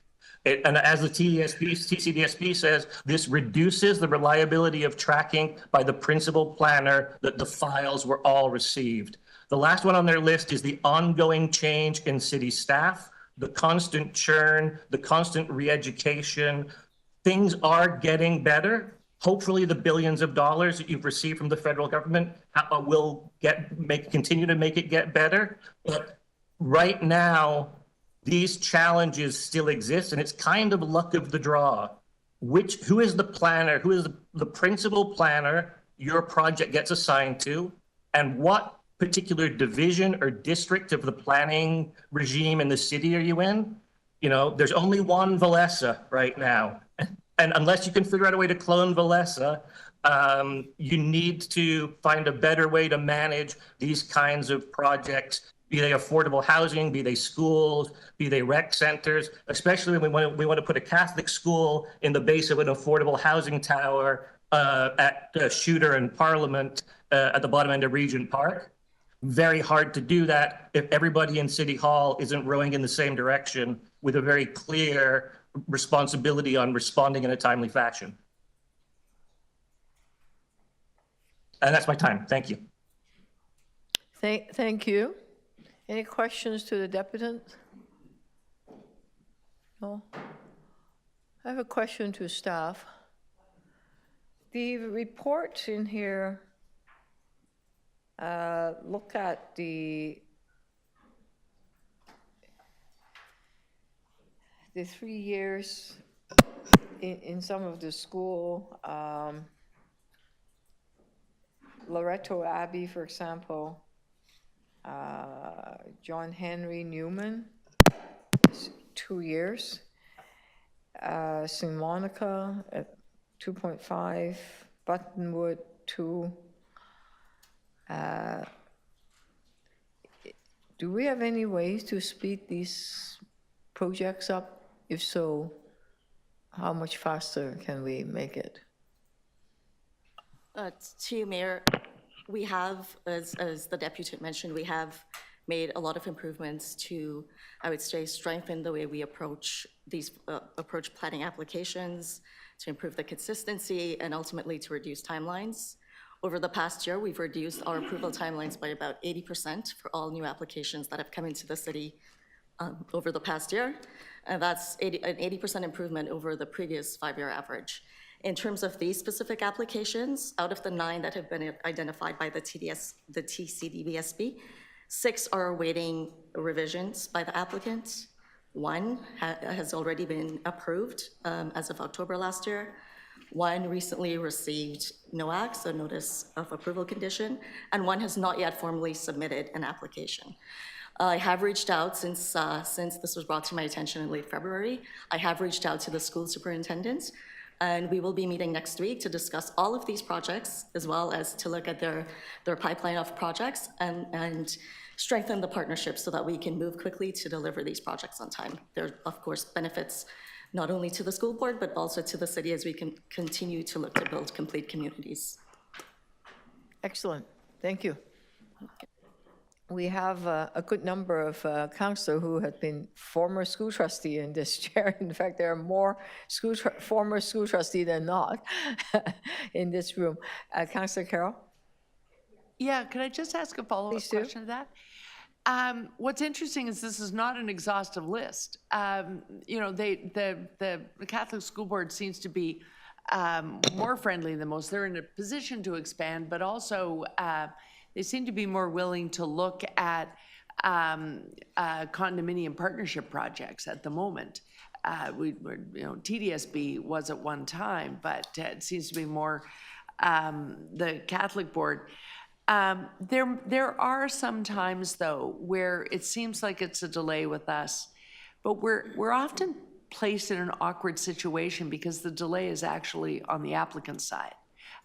Yeah, we're working on your NOAC, but we've been waiting 6 weeks for the response to what we sent to the applicant. Are we able to share with them that that's where the delay exists? I've never known for sure if I can.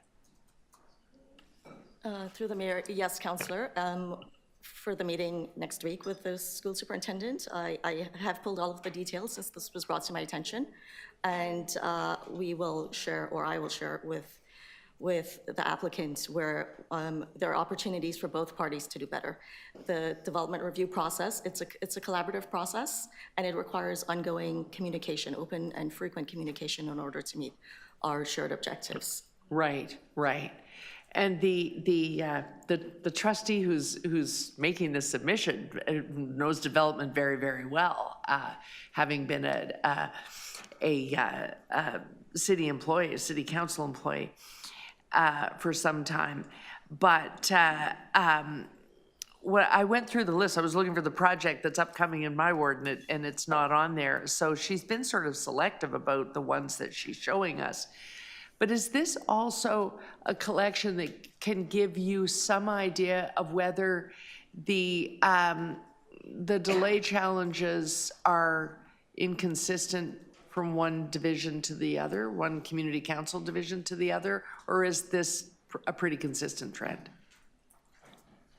Through the mayor, Councillor, I think it's a great point that you're making. Part of my strategic plan for this year is to continue to streamline our process so that there's consistency and predictability in the process, irrespective if you have an application in Scarborough versus Etobicoke versus North York. Yeah. And we are implementing a number of tools this year to help staff do that. So that includes a file circulation tool, which is it's launching in Scarborough, and essentially that's a digital tool that will help us to track comments, identify any conflicting comments, and ultimately track our timelines. It's essentially an electronic workflow document. We're also going to continue to provide or ramp up our training for staff across districts so that it's again, the experience is consistent, and standardize our operating procedures, which will help, again, provide that consistency across districts. Fantastic. Okay, thank you. Okay. This is requesting to provide update, report request. All those in favor? Recommend, if someone is moving it. Yeah, oh, go ahead, Councillor Burks. While I appreciate external stakeholders bringing to this committee's attention any problems that they're finding, I do find there's a tendency to play into certain narratives. I was delighted to hear Valesa's answers, as we always are, about the kind of progress we're making. But you know, I think Councillor Carroll was on something important, which is we often take the blame for events that are not our fault. I just wanted to share with this committee, probably the most important development site in my ward got hung up for a decade while the Catholic School Board tried to decide how they would dispose of their property interest and refused to meet with the city, didn't tell the applicant what they wanted, and basically cost us a decade on a site. So I think there are stakeholders out there in the world, like Mr. Richardson, who's always happy to say it's the City of Toronto's fault, but I think a little bit of investigation shows that it's often not. And I think we need to keep that in mind. Thank you for that. All those in favor? Opposed? Carry. Councillor Carroll moved the motion. I think we have one more item that is fairly straightforward. Number of meetings confronting anti-Black racism. Is the speaker still here? Okay. We will come back to it then. Thank you for doing that. Very helpful. Well, in that case, we will go back to all the main items in front of us. They all have quite a lot of speakers. Toronto Winter Maintenance Program have two speakers. Adam Roy Cohan. Oh, you're online. Go ahead. Maybe you're online. No, Adam is online. Sorry?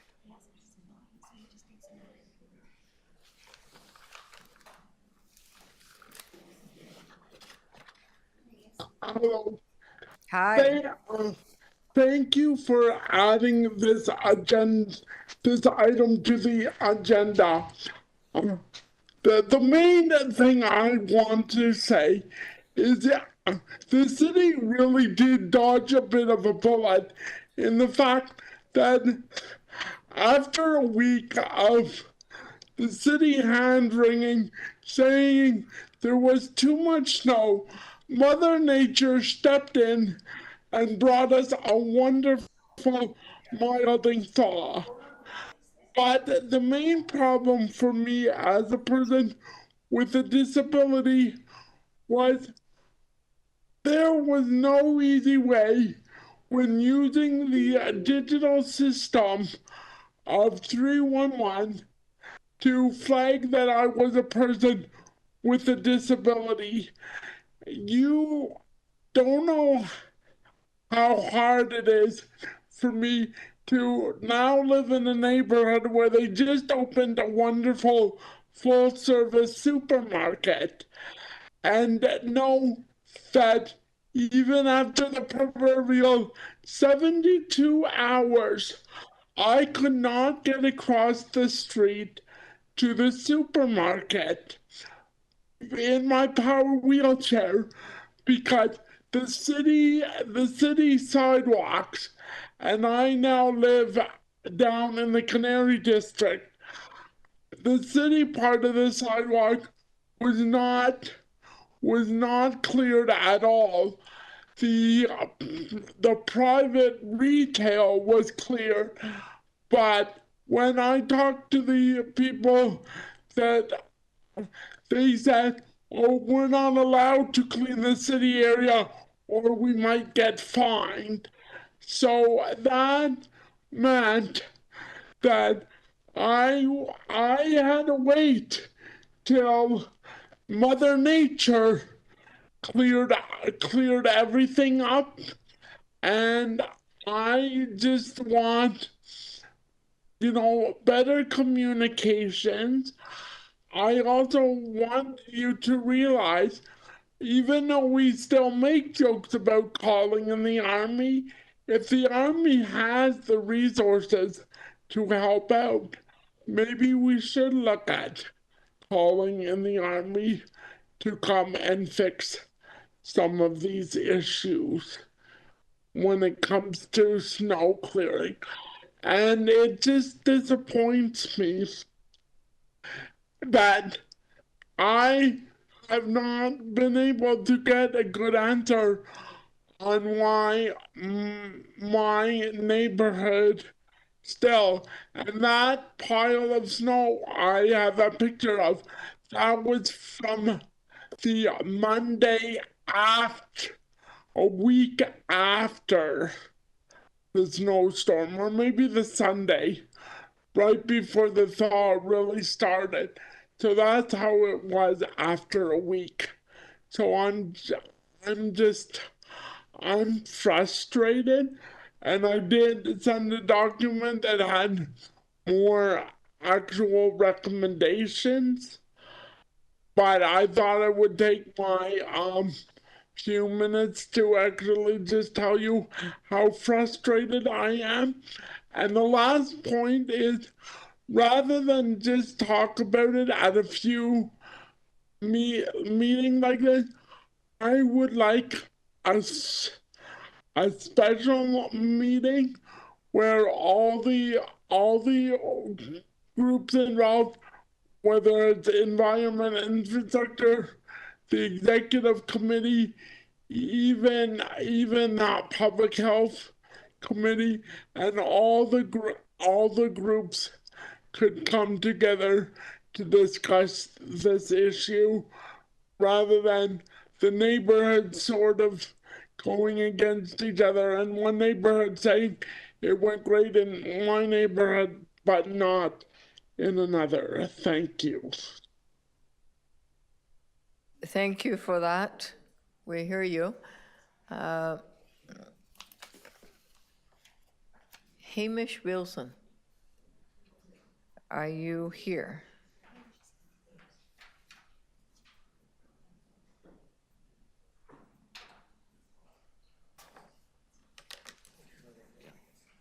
Good afternoon, and thank you very much for being here.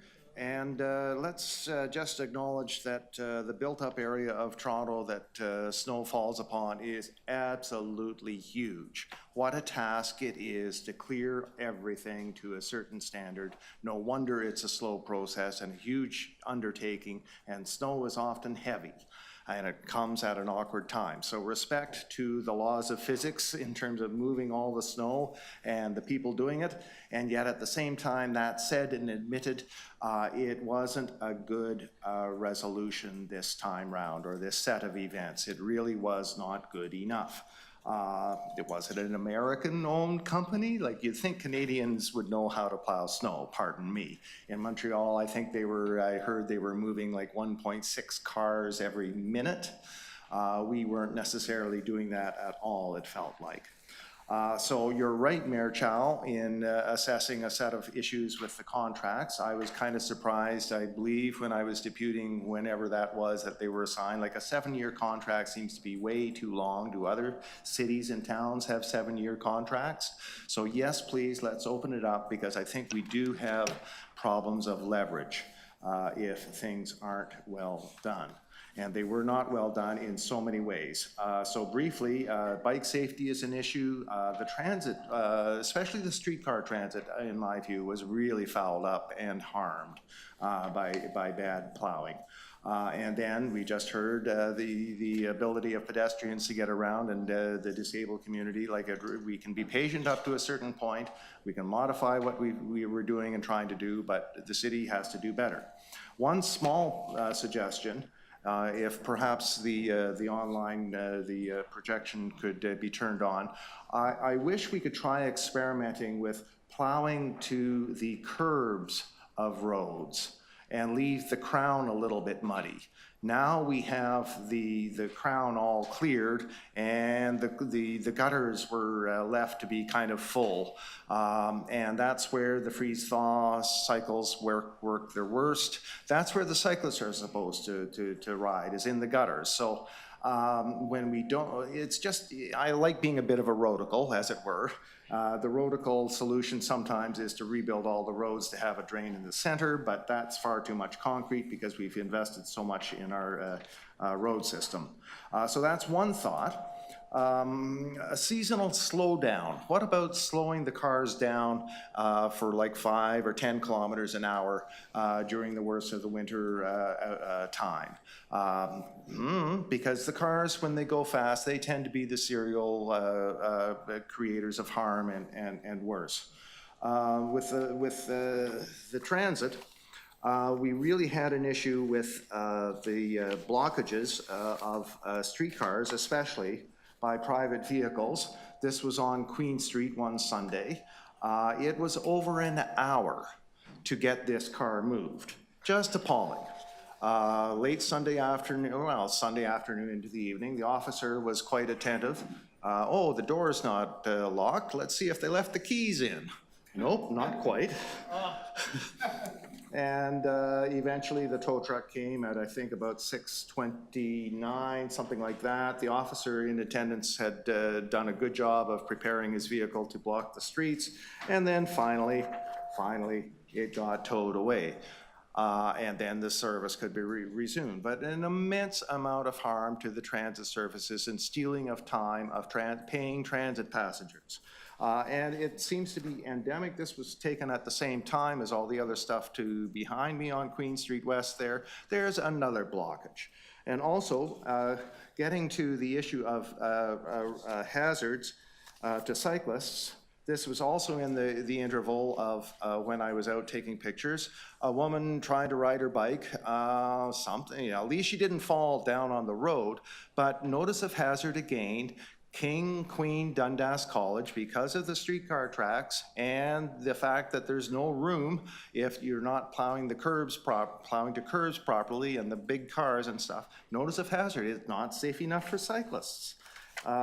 This again to highlight the areas. The red track, the orange shows the highlights. You might have seen all this stuff before. There's a known pattern of harm and crash on these carterials.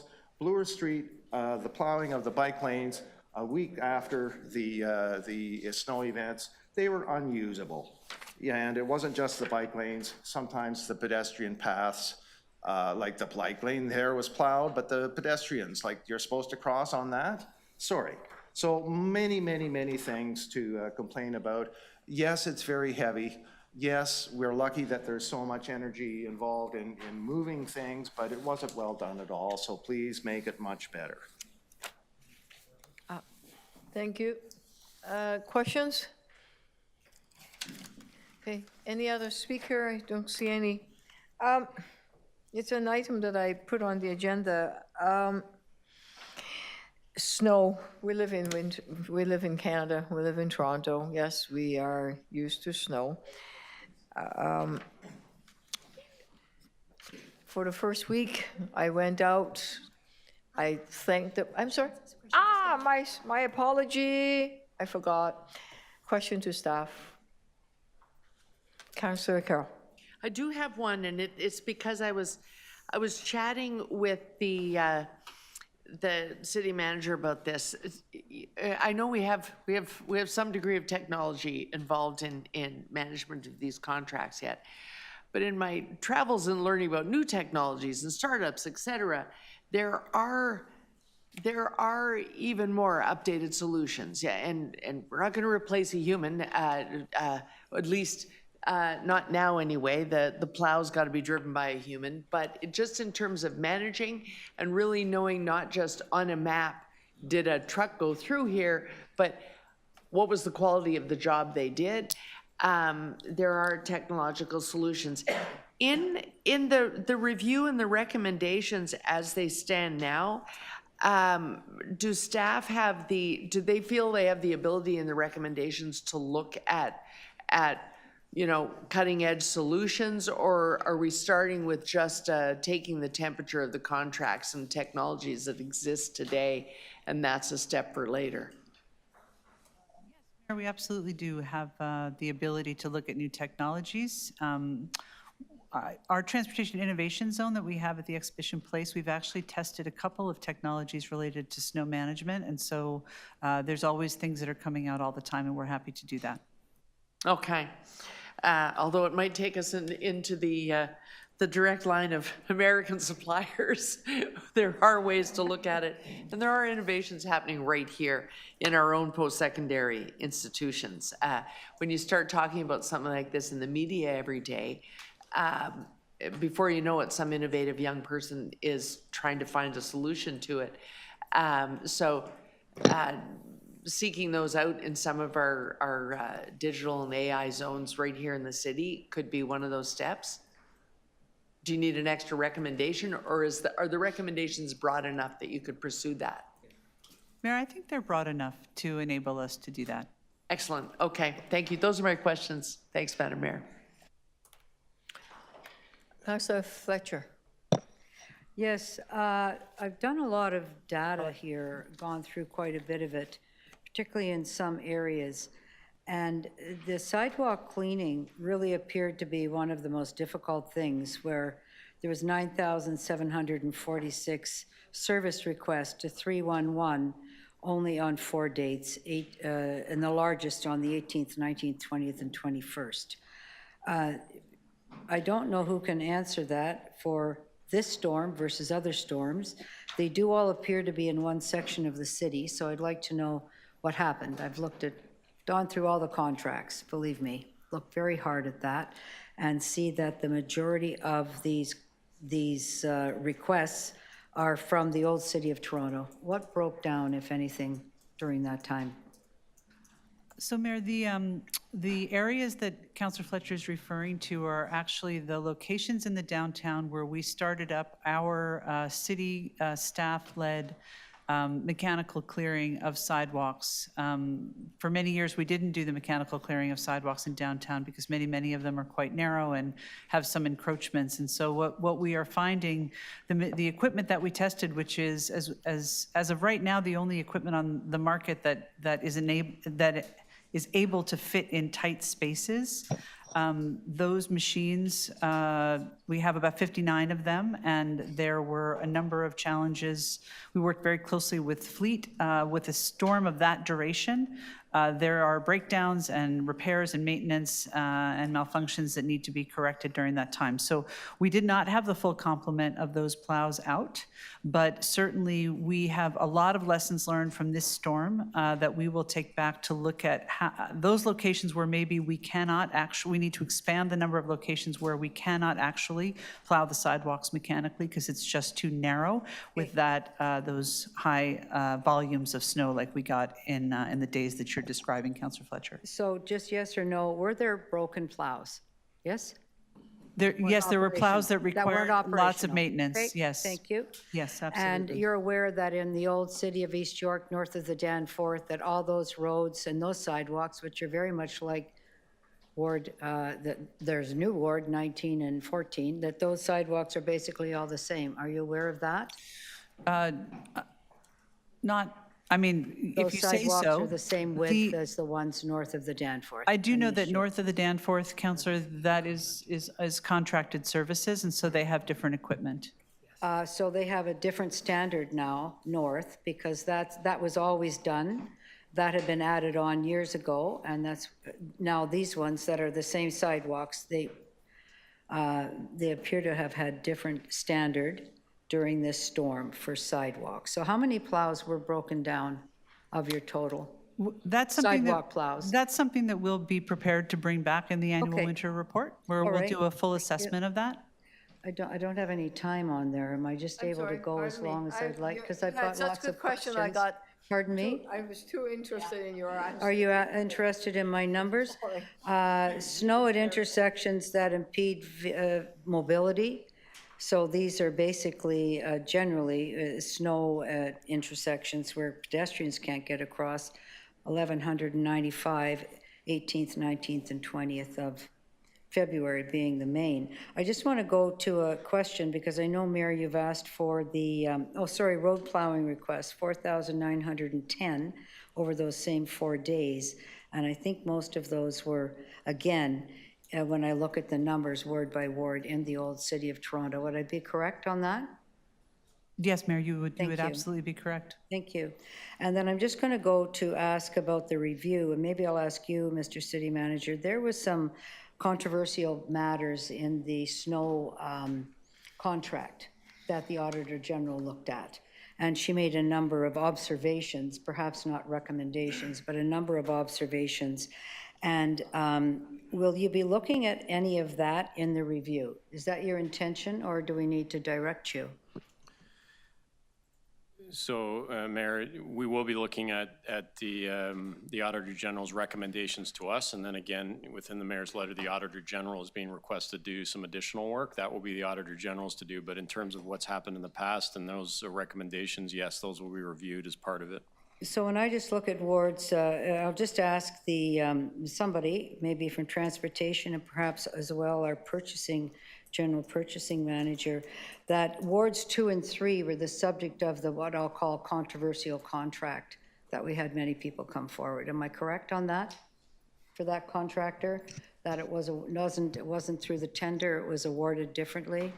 Is it wards 2 and 3? Through the mayor, there were 2 specific zones that were awarded through a non-competitive process, accompanied or aligned with city bylaws. The Zone 2-1 and Zone 2-5. 2-5 is Ward 2, and 2-5 also includes Ward 3. 2-, and also I think there was one other, sorry, 2-1 was combined for wards 2 and 3, correct? To the mayor, Ward 1 is all within the Zone 2-1. Not Ward 1. I'm talking about wards 2 and 3. Wards, through the mayor, wards 2 and 3 are resided within Zone 2-5. 2-5, and that was the one that the Auditor General was looking at. Is that correct?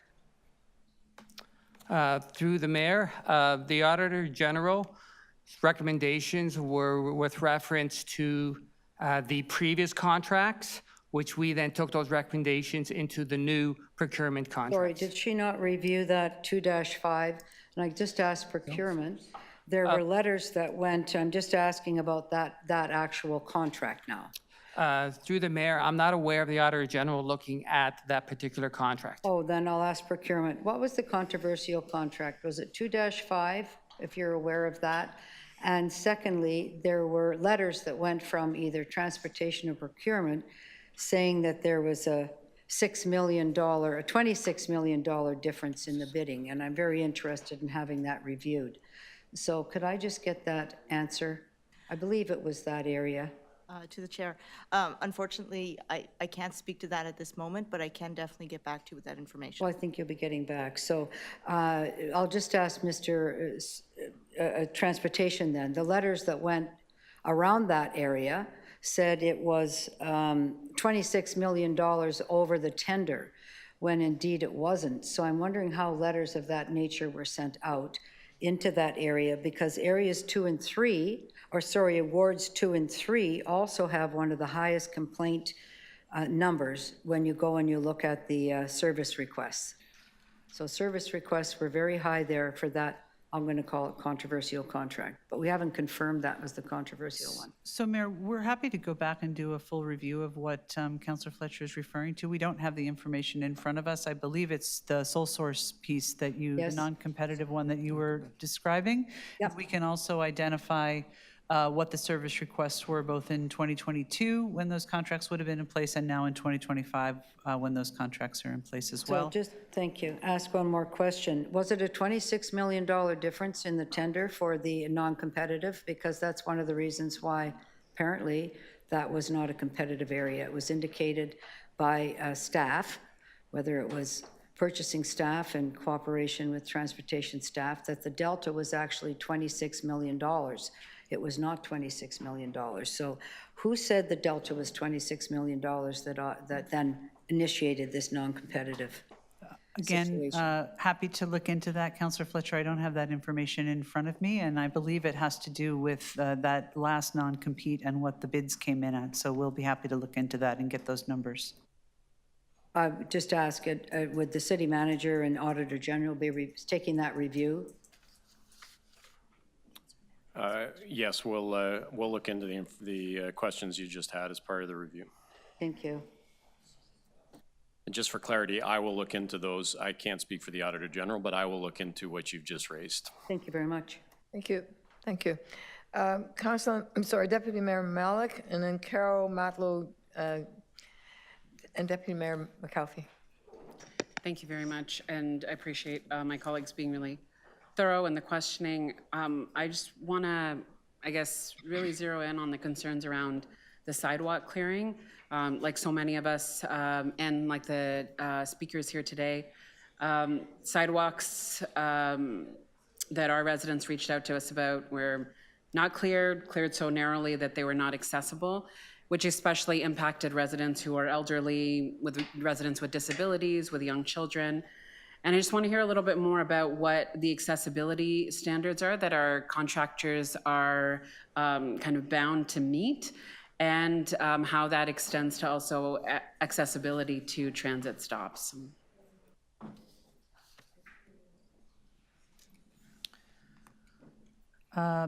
So Mayor, I think, just to be clear, Deputy Mayor Malik, the sidewalks in your ward are actually cleared not via contractor, they're cleared via city staff and the sidewalk machines that I was answering some questions about previously. And so we did I think it was last year, maybe the year before, we actually pulled a group together, an accessibility group, to help us inform the report that we brought to council last July that identified, in the event of an extreme winter weather event, what were the guiding principles around which we'd prioritize snow clearing. And so we did apply those principles in our plan for the February storms. And I think we learned a lot of lessons that we would come back again in this July report to address what the results were of applying those principles, because they were just adopted in July of last year, and so this would have been the first time that we would have used those principles to guide our plan.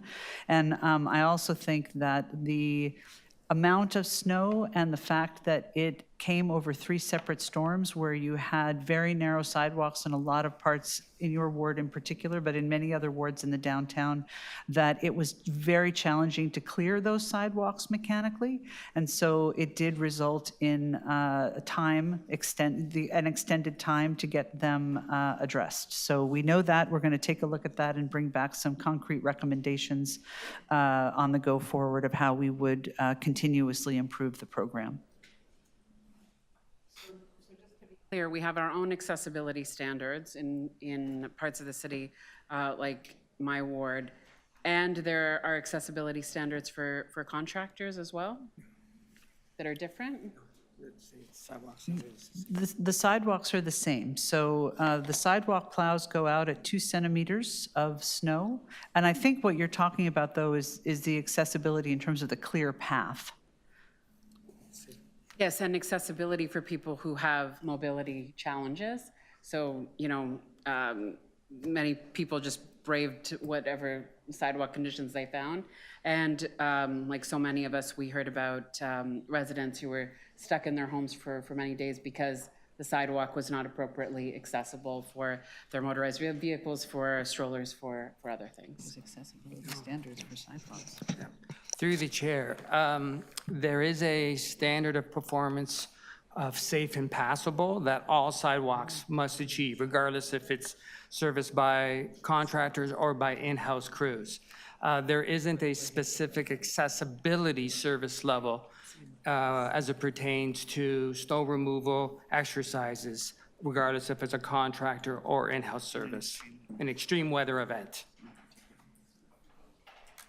Okay. Councillor Carroll? Oh, I was going to speak. I've already questioned. Okay. Councillor Matlow, question? Thank you. Yeah, there's lots to ask, but I wanted to kind of hone in on a question of confidence, really. I was going through news articles going back several years. And each year, like every time, whether it be 2022 and beyond, each year there are comments by, officials at City Hall, such as, I'm just going from some news articles, headline, Toronto ready to tackle winter, has learned from last year's snow clearing efforts. Officials, this is October 16th, 2023, so that obviously referred to the big storm they had in 2022.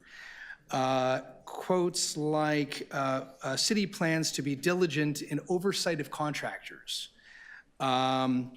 Here's another one. We have learned a great deal from past storms. And each year, whenever there has been a massive storm and residents are saying, we expect better, we want better from the City of Toronto, there's always these announcements that we've learned something and we're going to do better. And then there's always a review and, and the sort of, not to conflate lines here, but, it's like Groundhog Day for people. So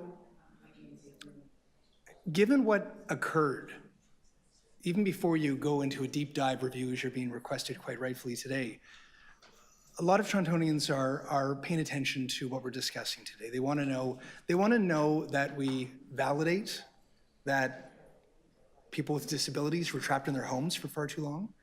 They want us to validate that people couldn't access TTC vehicles because there's a mound of snow and ice in front of them and they were not dealt with as quickly as they should have, et cetera. Are there things that you and your colleagues can say today to demonstrate that that this isn't just going to be addressed, but it will actually be improved and give Torontonians confidence that this isn't going to be yet just another year where, we just say we get it, we've learned, and then it happens next year? Mayor, so I think that's a great question, and I think it's true that every year we do a pretty deep after action on the actions that happened when we do our, especially in the extreme winter weather and the major snowstorms, we do those reviews. We have added a number of oversight mechanisms in our contracts. We've added entire new programs through the downtown's mechanical sidewalk clearing work. We've made improvements and changes in the way that we prioritize that clearing work that we brought to the council for your review and concurrence last July. And we will come back again because there are still concerns and challenges and things that we can do better. And so with a program that's this big and addresses every single block in the city, there's always things that we can improve, and I'll probably continue to say that because we will continue to get better. I do think that there is information that we are planning to bring forward in July that will hopefully try to close the gap between people's expectations and what our program is funded to deliver. And so I think those two things are going to be very important to bring forward, both the scale of the program, what what the improvements are that have been made over time that would line up with those comments about learning and doing things differently or improving those oversights, being able to provide that better service, and the fact that we still have more improvements to make, because clearly there are still challenges. So yes, we will continue to improve, and we will bring back I think a size of an increment of a program to try to address those issues that we will then have to debate. Speaking of confidence, though, like you spoke about expectations. It's been your division itself, though, that have often put out advertisements saying we're ready for winter, you know, we got this, right? And then we're not. And the feedback from residents I hear often, it's not you alone, by the way, this isn't singling you out, it's government in general, you know, that there's a tendency to put out releases about what a great job we're doing, right? Every organization, whether it be private or public, typically puts out a press release saying, we're on this, we're doing a good job. Look how many tons of snow we've cleared. Don't just complain, look how amazing we are. But it just, do you hear that for a lot of people, it comes across as tone deaf when they're unable to walk to the end of their street safely. And all they're being told is, we're doing a good job and we're ready. And that's not the experience on the ground. And a lot of people will even say, like I've heard this over and over again, like, is the city's strategy just the coming of spring? That's, you know, and again, I don't mean to be, like, it's just, but that's what people say.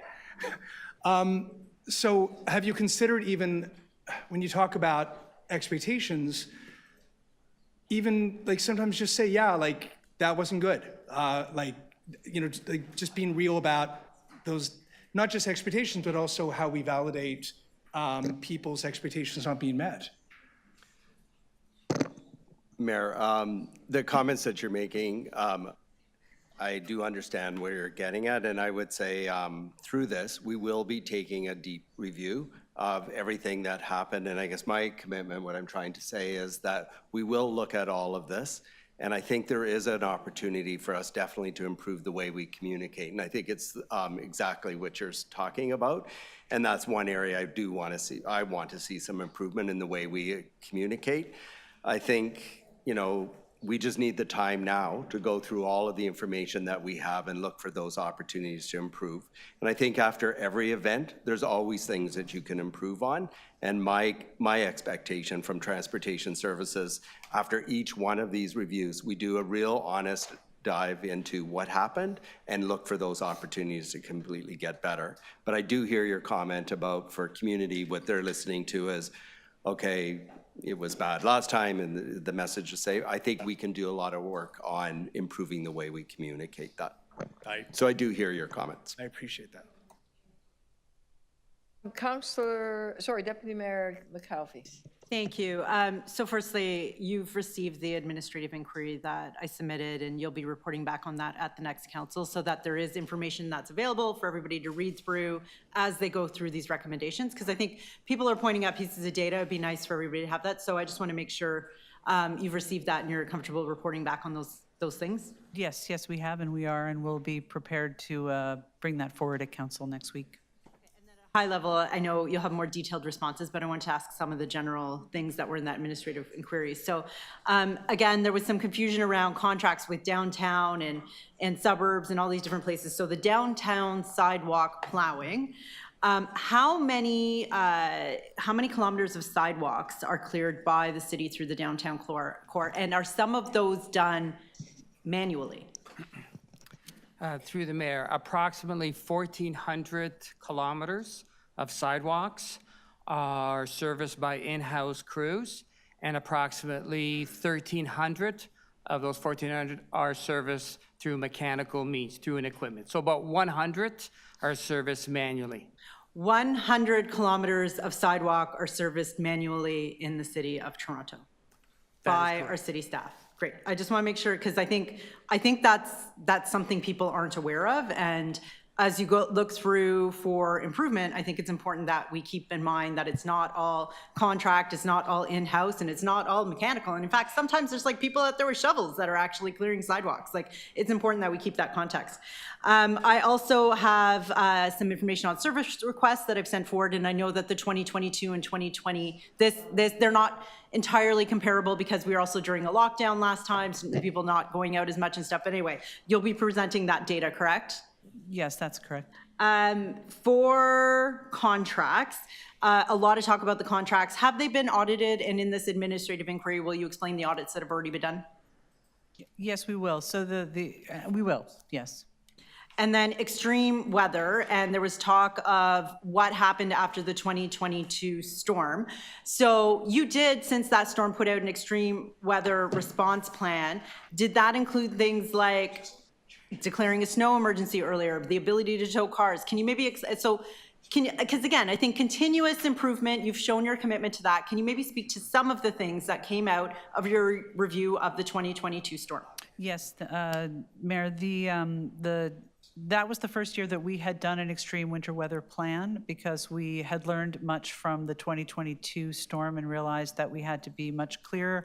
We also had to declare that emergency sooner, so that one of the real challenges in addressing very large piles of snow, either through plowing or snow removal, is parked cars.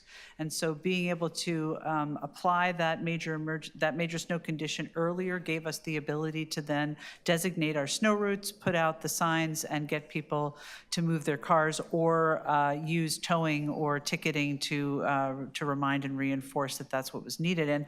And we still have work to do in that regard, because we saw that there were some challenges and issues with regard to our streetcar network, for example, which is extensive in the downtown. It's one of our highest priorities, is to get the plowing done on the streetcar routes, because as one of the deputants rightly pointed out, a car that's parked too far into the streetcar right-of-way is going to have an impact on transit. So those were some of the things that we did.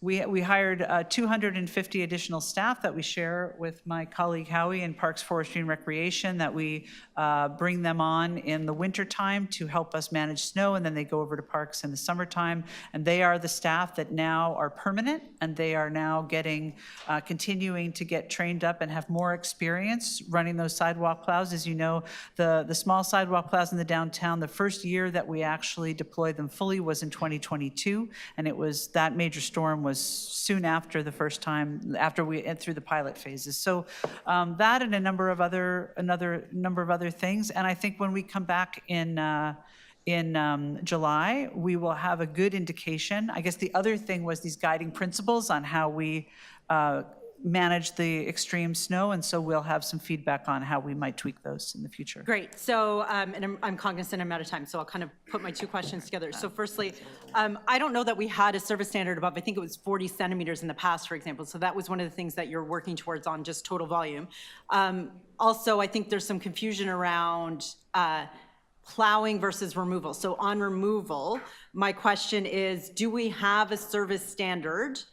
And what percentage of snow removal? So this is when you're trucking it out, because you can plow it, but then you got to truck it out.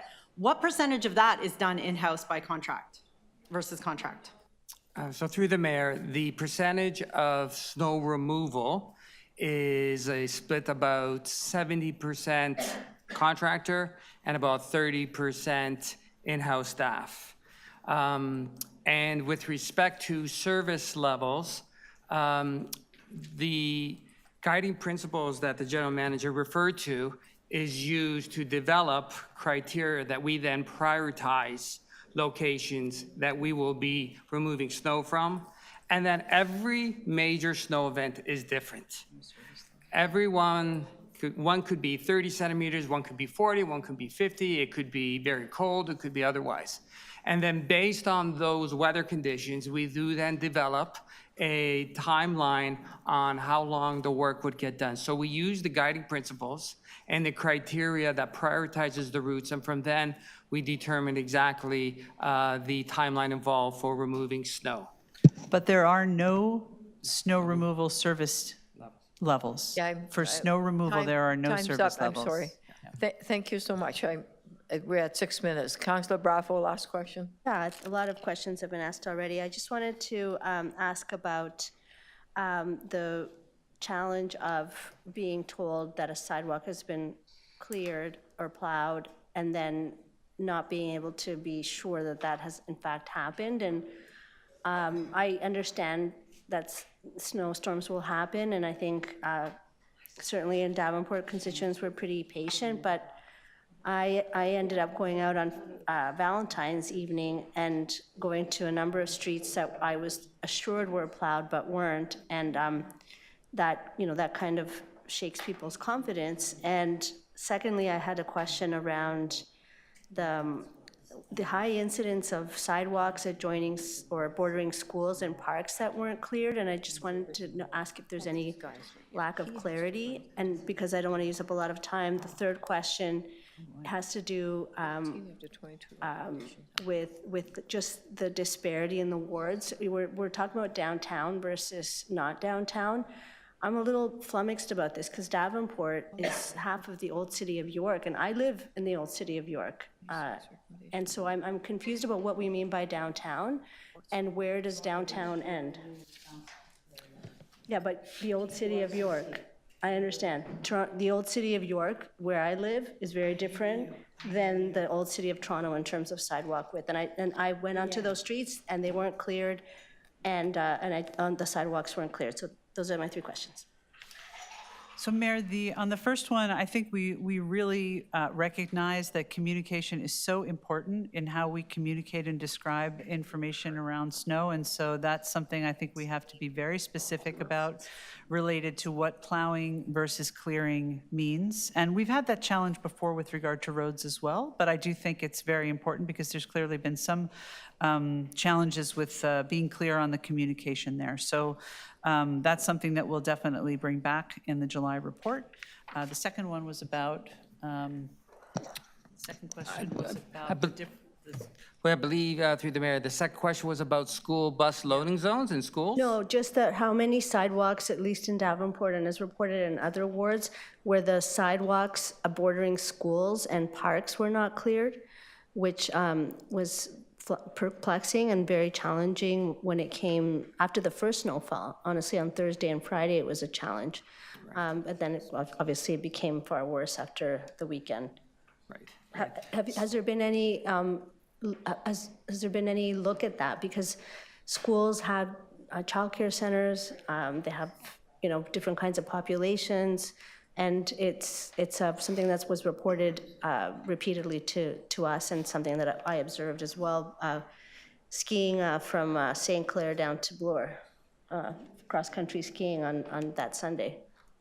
Right. So that's one of the lessons learned that we will look into. Okay. All sidewalks are cleared on a activation of 2 centimeters, but we can certainly look at working with our contractor and health staff at the routes and to determine if in fact there's an opportunity there to possibly restructure those routes so that certain areas like schools or rec centers may get attended to sooner than after. But it will take multiple rounds of applying salt and plowing when you do have in the area of 20 to 25 centimeters, because the February 14th event was actually the second event that we had. Our first event was on the 8th, and then we had the second one, which was on the 12th. And those two weather events combined was over 20 centimeters of snow. So yes, that would require multiple rounds of clearing the sidewalk. And my third question was around the delineation of the areas that have problems due to their built form. Yep. And what I am identifying is the old city of York has a very different planning history and sidewalk width than the old city of Toronto, and yet I can see the numbers increasing dramatically in Davenport, but also they, you know, they're so I'm a little bit confused about that, because I had a fire hydrant in front of my house that was from the old city of York, and then down the street was the old city of Toronto. So I'd like to understand a bit more what we're qualifying so that we can narrow down and really focus on where the problem is.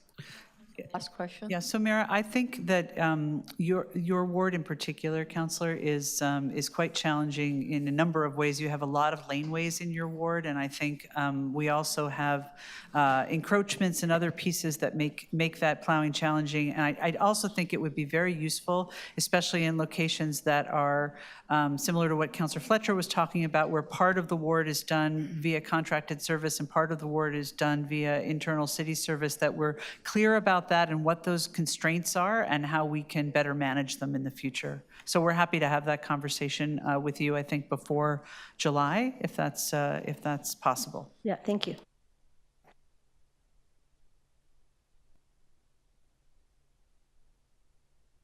We have Councillor Carol Matlow.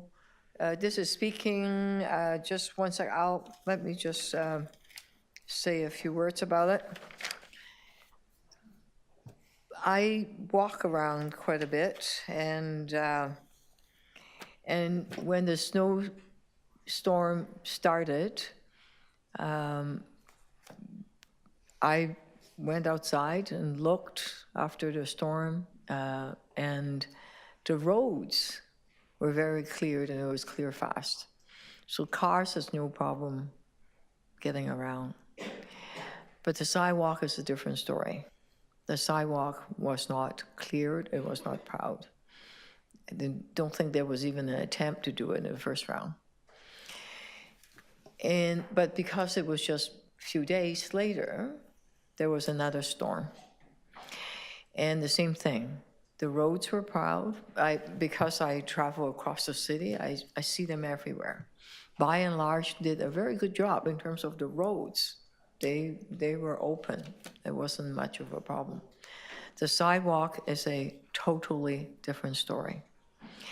And for a week, I went out to look at the winter maintenance. I went and supported the staff. I said, well, this is tough work. It's a lot of work. It's frontline folks. And there was cold weather also involved, and it was difficult. So I thought, okay, let's give it more time. But the phone calls came in, the letters came in. I received 1,500 emails. I spoke to people. I have people that tells me, right here in this spot, a person broke her leg. I had people telling me that they are trapped inside a house for days, they cannot get out, okay? I have photos where they show me this road, they did the plowing themselves, okay? This is after they plowed it, okay? It was pretty open. And then this one is in Scarborough. The contractor came in, and guess what? It made it worse. This is on the sidewalk. It then made it it's the same storm, okay? It was from it being clear to it now being messed up. I actually was walking along one of the roads. I couldn't climb over, well, most of the time I was able to climb over a big snow mound in order to get into the other side of the sidewalk. In one case, I wasn't able to. So I had to walk out in the middle of the street where the traffic is coming at me, assuming they could see me, and in order to get to where I want to, because I couldn't cross the street and climb over the snowbank. This is in the city, downtown city of Toronto. I'm pretty athletic. If I can't do it, I'm not sure, I would think perhaps most of the people can't do it either. So it's really a lot of people that are walking. They could be seniors, they could be able-bodied, they could be going out shopping, they may have a stroller, they may have a walker, they may have a cart, or they may have wheelchairs. Literally, you can't get through in a lot of the roads in downtown. And then I looked at it. I looked at the 311 call. 25,509 calls we had. Okay, that's 25,000. And the Toronto East York number is 11,763. That's a lot of people needing help. Now, some of them are multiple calls, so it might not be 11,000 people, because some of them called once and then called twice, and then they might have called a third time. But it is really difficult. And if you read some of the stories of people not only can't get to the medical appointments, some hurt themselves, sprang themselves, and it's just really, really hard. And we are, right now with this letter, we're taking responsibility, we're pledging to make it work better. And yes, every time we say we will do it better, you're right, Councillor Matlow, and here we are again. And with climate change, we know the weather is going to get more and more severe in terms of heat, ice, storms, and we are witnessing it. So we absolutely have to improve our maintenance plan, and it's not necessarily the workers. The machines we're breaking down. It is the methodology. It could be the contract. I don't know. I'm reading the auditor report, and in the last report I saw is that it said that they're working to implement 13 out of the 22 recommendations. That was from the October 2020 report. Okay, so are they all implemented by now? Maybe they are. I don't know. The auditor is reviewing 16 more of the 26 recommendations. Let's see what it would say. And so I really want to find a solution. Maybe it's elusive, but it will never be perfect. Okay, let us do a lot better, because there's no reason people need to break their leg or be trapped in the house. We have to treat pedestrians, walkers, as important as drivers, because for the main roads are fine, okay? And so let us be responsive, let us act together, not trying to lay blame at all, because it is a system always, and let us look at how we can improve the system. There are other countries, other municipalities that can do better. Let's look at their ways. And maybe if some of the homeowners want to help out, that want to shovel the snow. I certainly shoveled my sidewalk 4 times within a week and within a few days. But all power to them. But then there are some that are just stuck. So thank you for your indulgence, allowing me to speak that long. I forgot to put my time on.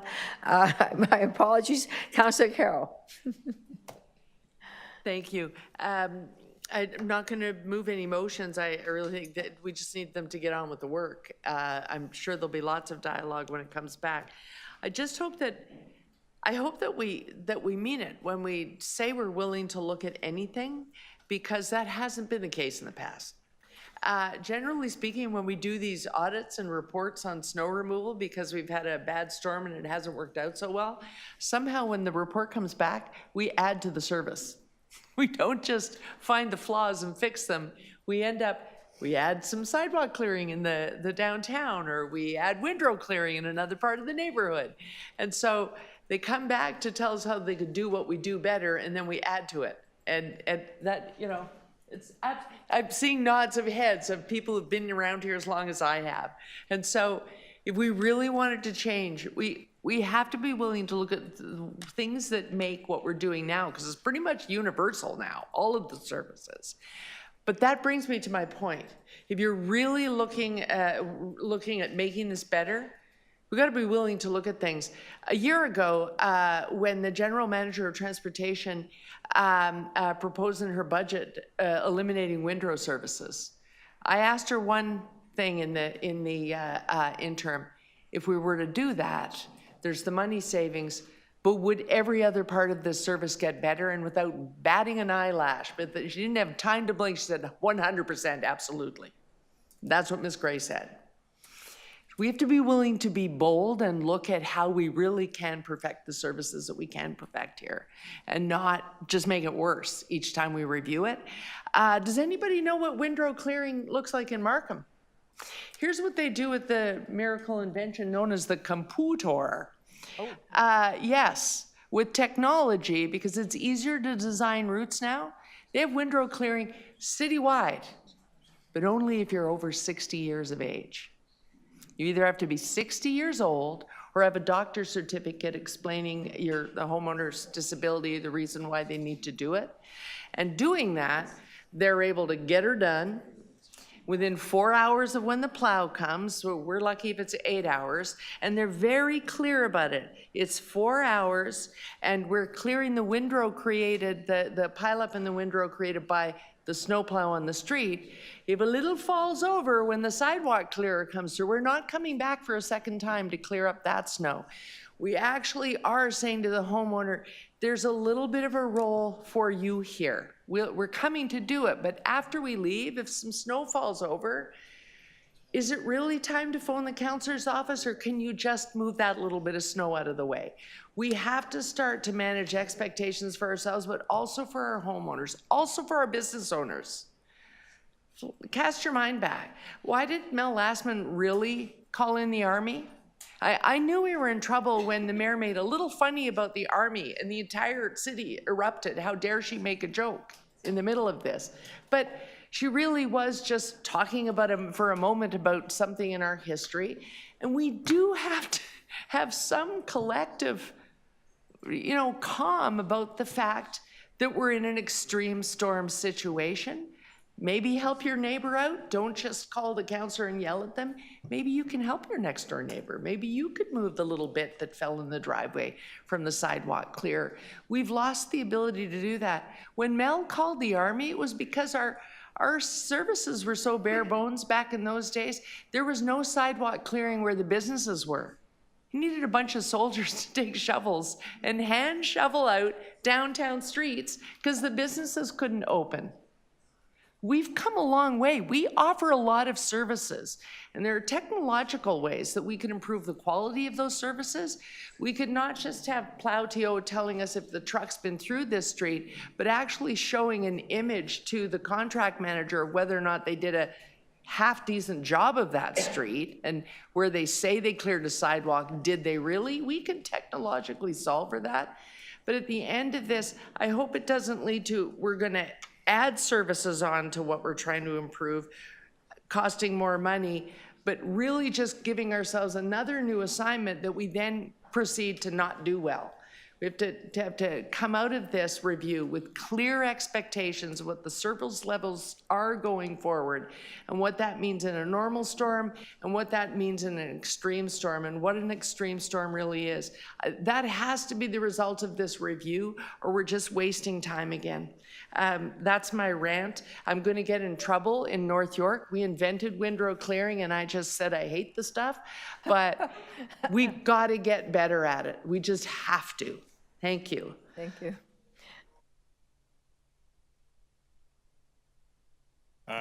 Thank you, Mayor.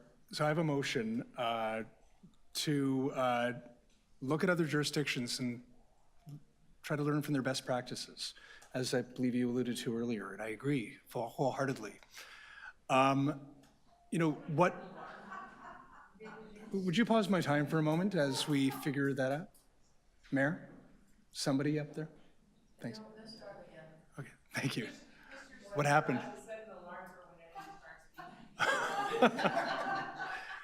You use it for the snow. Thank you.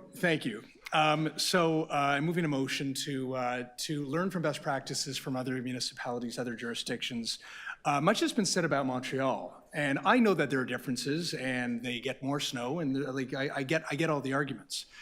But for example, we have only a small handful of those dump trucks that follow the plows and actually not just shove the snow, but clear the snow. And if you consider going at 1 kilometer an hour, and we have 7,000 to 8,000 kilometers of road in our city, it's not doing much very quickly. I believe that we can do better. I don't think we should shy away from investing in the standards that Torontonians expect from us, because I know that we can do better because we're in a Canadian city. Moreover, there are people, and I agree with you that there are people who complain like the hour, as I think Councillor Carroll was alluding to, that the snow is falling. I've had people literally write to me and ask me to stop the snow, which I haven't figured that one out. That being said, it's not unreasonable after a week's gone by, a week and a half has gone by, 2 weeks have gone by, and people with disabilities, older adults with mobility challenges, and others are literally telling us that they're trapped in their homes. They can't safely walk or roll to the end of their street to get anywhere. When young parents and others are literally walking, as you said earlier, like into a live lane of traffic because they can't use the sidewalk, that's not safe, that's not acceptable. We know we need to do better. I'm not suggesting that it's easy, but it's what we need to be very clear about having as our goal.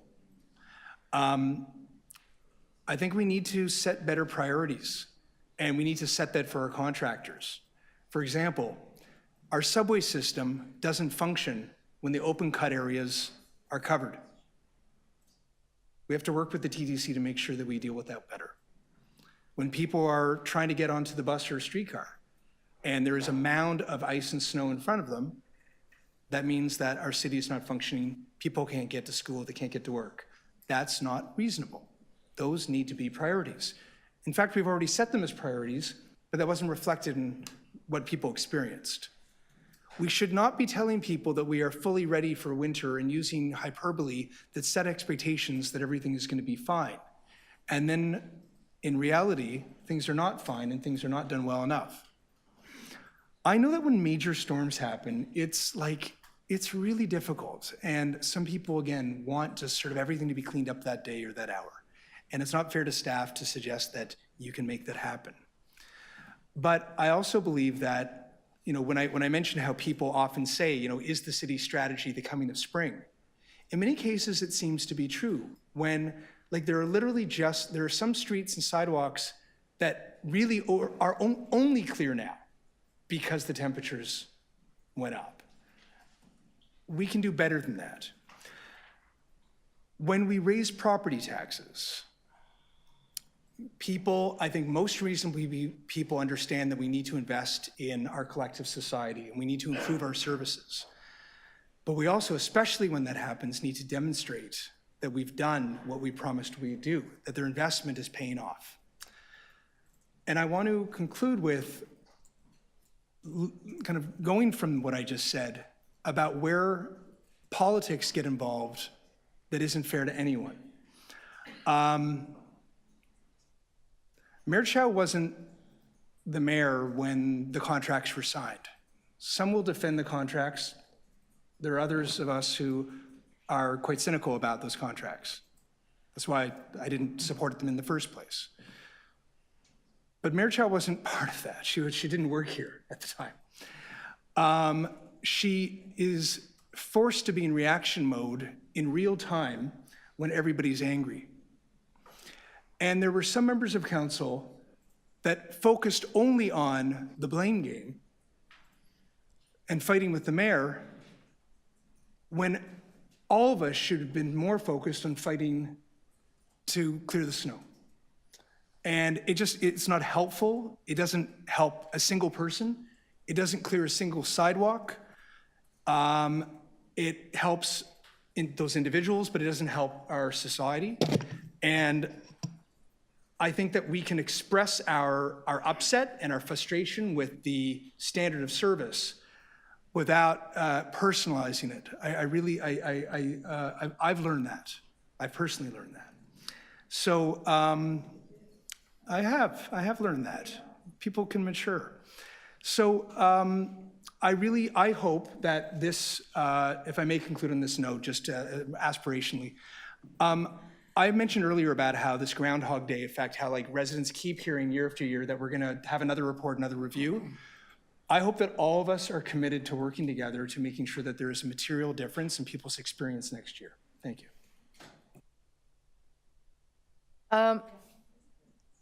Councillor Fletcher. Oh, thank you. Thank you very much, Mayor. This is beautiful outside, so it's very hard to talk about snow and everything that went on there.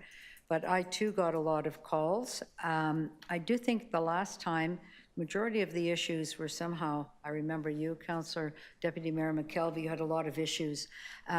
Not so many, perhaps because the sidewalks weren't being done at that point. In the old Toronto and East York, it's the TEYCC area, because I've really done a lot of work. My staff have been great looking through all the service requests. And so, yes, people that couldn't get across the street, people that couldn't get to their businesses, anybody didn't get plowed, they'd send pictures, that didn't happen, it says it's been plowed. This is just, we're recounting all of this today. It's our first time to really discuss it. But I just, at that point, started to go back and read all the, one more time, the Auditor General, what she had to say about all the contracts, what she had to say about how they were let, what the concerns were at the time. And I'll remind you, it was another COVID contract. We were all little heads there in WebEx just discussing this and what's going to happen. I believe when that happened, most of it was hybrid or online. And I think we know that those weren't always the best results. So thinking about the contract, and yes, it was done, but advised that you can have one company and another small company, then create a numbered company and do all the snow clearing across the whole city outside of what the sidewalks would be done in the old city of Toronto and Toronto and East York.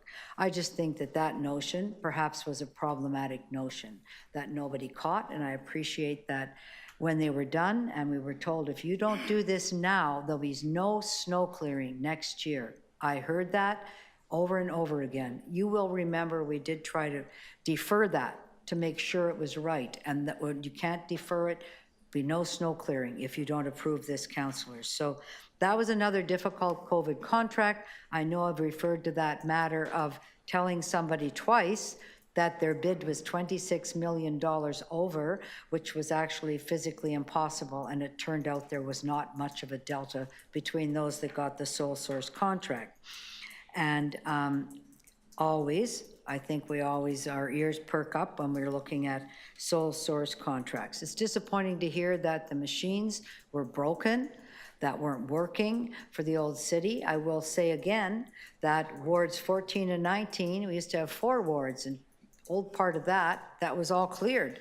They're the same sidewalks all the way down. So hearing that that was difficult is concerning to me, and I'm expecting that this review will go very deep, and I'm hoping that we will be interviewed in order to be able to assist in what some of the parameters of that review will be. I do think that this is also about just contract management overall. When we have a contract of this nature, there wasn't a lot of, they're competing amongst themselves. We always know that that's not a very good idea. So what did that contract management look like? I'm expecting that that will be a very deep dive into that. I'm just going to read these numbers one more time, and this is on the 21st of February, there were 1,902 service requests for a road that hadn't been plowed yet. That's a lot. There were 1,700 on the 20th. There were 2,639 on the 19th. That's a week out from this storm. People were very upset. They did not feel that they were getting the service that they were, I guess, told that. But I'm just looking at sometimes it is the contract management. You remember we removed all the penalties from these contractors. We're told we can't have the penalties. So they all went. That was another recommendation. And I think, again, it may have been like a little, some end of COVID. Those things now, we have very deep, clear oversight. It wasn't the same then. I do want to say that the TTC, again, I'm going to talk about contract management, how you have streetcars 3, 4, and 5 of them bunched up because somebody's parked out so far against a snowbank. And they're not parked there forever, Councillor Carroll. They're running into a store to get something, and they're holding all of that out. I want to know what the operational plan is for that. Why isn't there a tow truck driving around? You're gone that second. What is that operational plan that would leave people sitting in a streetcar from Glenside all the way back up to Gerrard because somebody is parked out in that area? What's the consequence? What's your operational plan? How are you managing that? That's not managing the contract. That's now with the TTC. That's unacceptable, can't happen.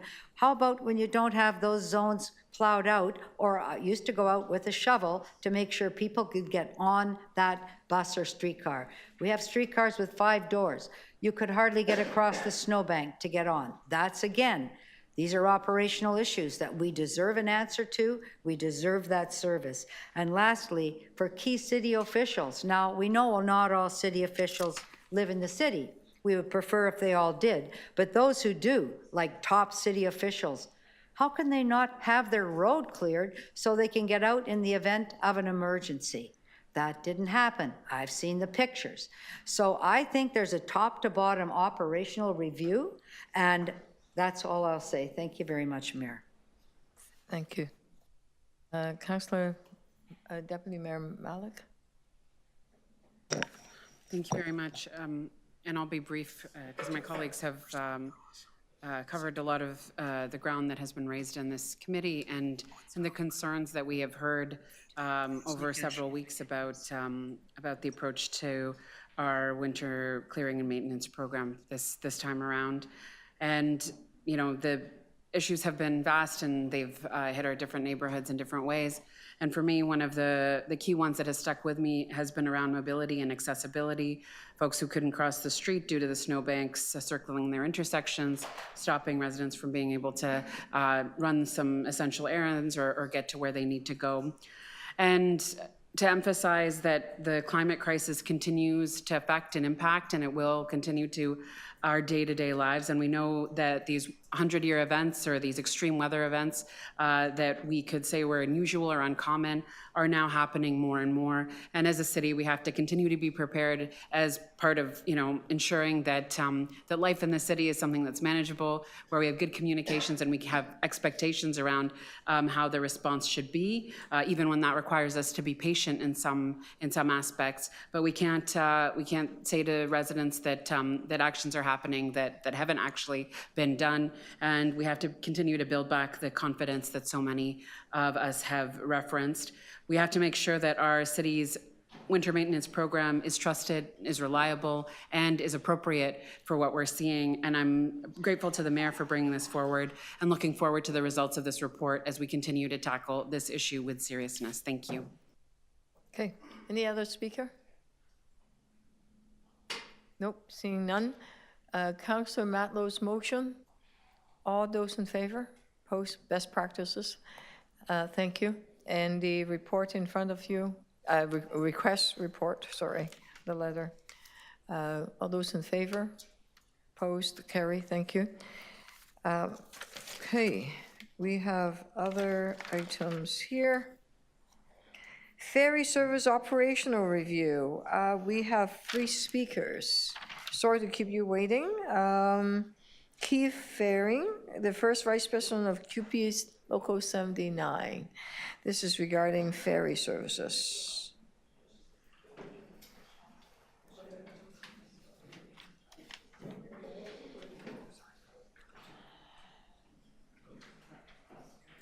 Go. Hi. Am I starting at 2:38? Oh, sorry. Yep. Go ahead.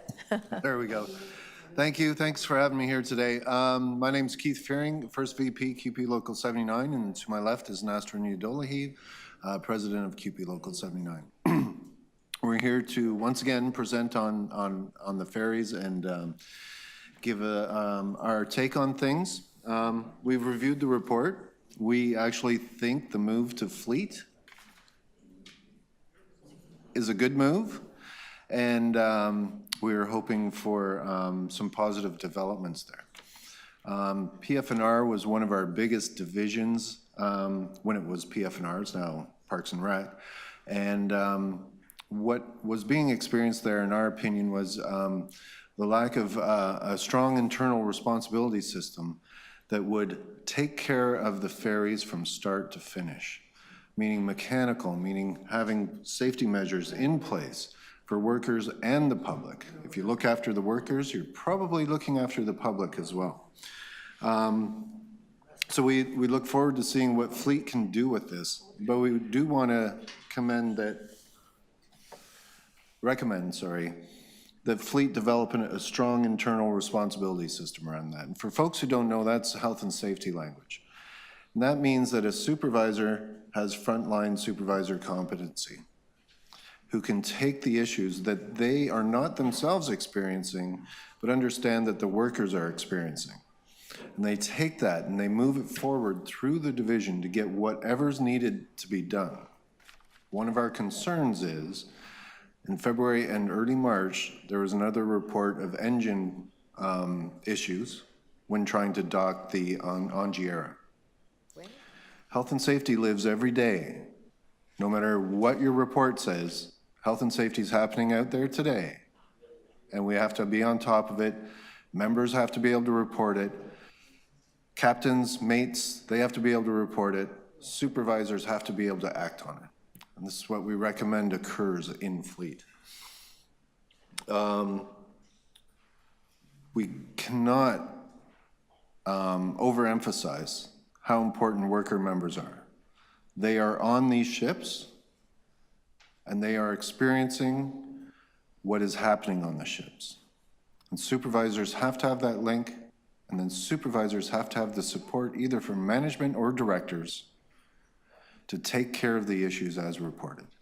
That is how a good, strong system will keep our ferries safe on a go-forward basis.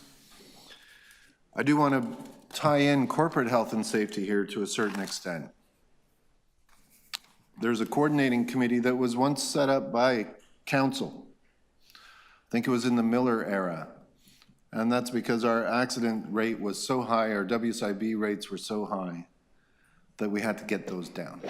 Continuous improvement committees were developed, other things were developed with the unions to focus on issues that were not high profile, but serious, right?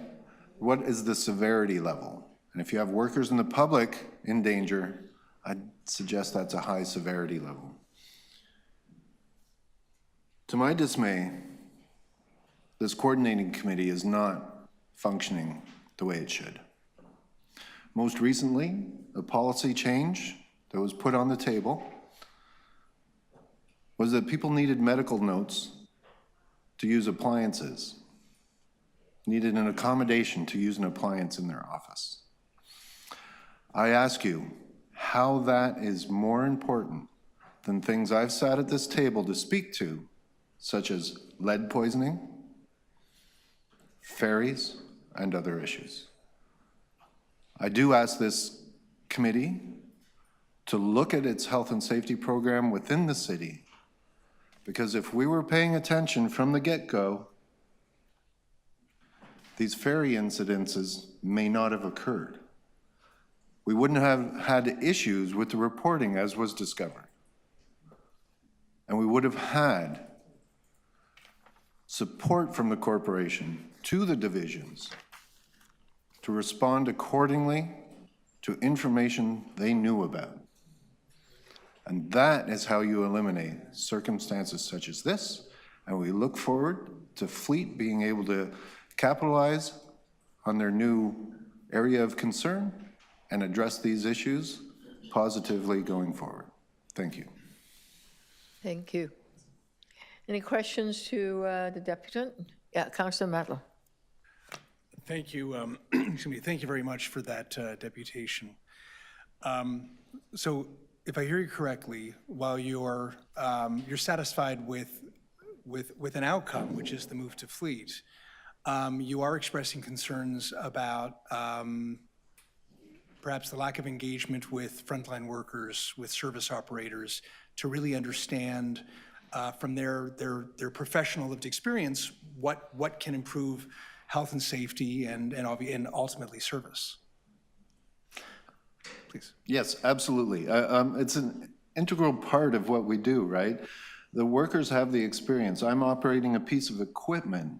I'm the person who understands if that equipment is operating properly. Yes. I should have a strong system in support of me when I want to report that there's an issue here.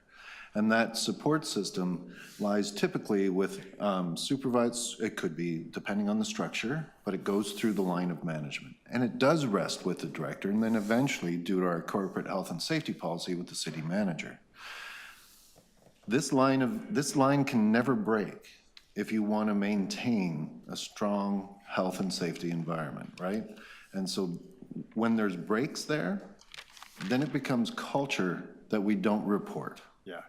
And this is what we experience in these workspaces, is the culture overrides any internal responsibility system, which we have plenty policies around. We have supervisor competency training. We have all the policies are there. I can attest to that. But it's the implementation of that that needs to be consistent. And so in this instance, I think there's a fresh start for Fleet to take this on and implement accordingly and potentially be a model for all divisions around how we address issues and how we ensure that we're safe as workers, and of course, in this instance, with the public. Please remind me, I apologize, remind me the committee or the working group that you referred to earlier. The Occupational Health and Safety Coordinating Committee. And that was in Parks. No, that is for everything corporate Toronto, all divisions. Okay, so not exclusively to these workers. Yes, there's management representation and the 3 unions representation, and I'll be chairing this year, and I look to make some change as the chair, but we also need internal support to make changes at that committee level so that the real issues, the ones that are at high severity and need action or direction or assistance, sometimes it's just assistance, can hit that table and be resolved and have proper monitoring as per the terms of reference as set out by council. You mentioned earlier that, or you alluded to that it hasn't been functioning or working as well as it should.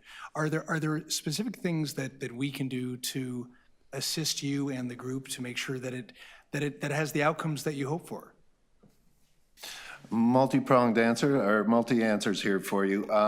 Back in the day, we used to have a counselor, Janet Davis, who sat on that committee, who was able to, take some contentious issues and find a way to work its way through. A certain thing happened with council, and there was no uptake on a counselor sitting on this committee. Now, does a committee fix it alone? Does a counselor sitting on that committee fix it specifically? No, it will aid that committee. What I think it is it's a culture. Health and safety is a culture. When you see something, you say something. We hear it on TTC all the time. It's true in workspaces. But when you say something, it also has to land somewhere where it's going to be acted upon, right? There's an investigation process and so forth that should occur. And if that doesn't occur, then reporting becomes something that workers will not want to do because they know it's a dead end. And then that's when the culture takes over of, well, why do any of this stuff? Let's just see what happens in the future. And I would argue that that's partially what occurred with our ferries. I just want to add that while we say and we highlight the safety concerns of individuals, it's also a cost-saving issue, right? When you address something before it gets out of hand, before the ferry crashes, oftentimes there's lots of signs and signals before those issues get out of hand. Before we have to shut down a pool in a community center, there are signs and signals. And that's what the Occupational Health and Safety Coordinating Committee is there for, to address these things before they become very costly pieces. And so we're using other examples to show that these things could be addressed through the OHSCC in order to save some money for the city as well when addressing these expenses. Thank you very much.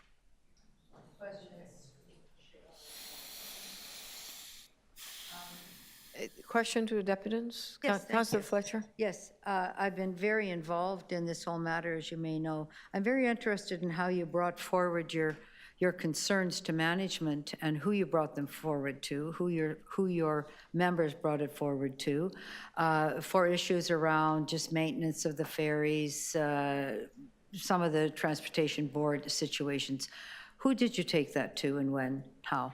Okay, so I'm not in the workspace. I'm currently VP. In the past, though, I can speak to my time as a health and safety coordinator at the local from 2010 to 2022. My question is about the maintenance. Yeah, I'm going to get there. Overall, so Understood. what your pathway was and who you went to.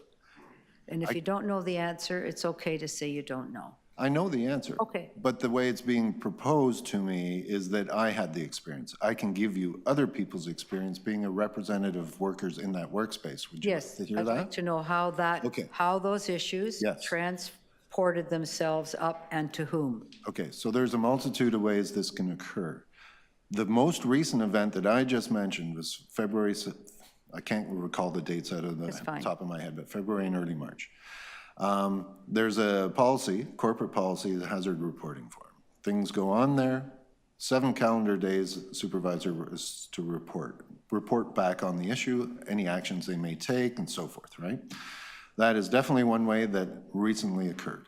Now, sometimes the concerns are valid, sometimes it's a mixed bag, other times they're not acknowledged because they aren't real.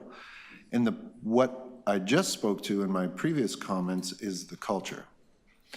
If things are not being acted on when reported, the reporting doesn't happen.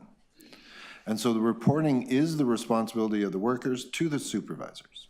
And so that is the method. Can I tell you every occurrence of that? No, I cannot. Okay. Can I tell you if it's happening or not? Somewhere that here's the number of times that Local 79 took these issues up around issues that the crews had or those in the ferry side, and what the response was. If you don't have that type of information, so I'm going to ask that. But the union should certainly know how many grievances you've put in, how often you've done that in the past, not February and March. Sorry, let me just chime in here.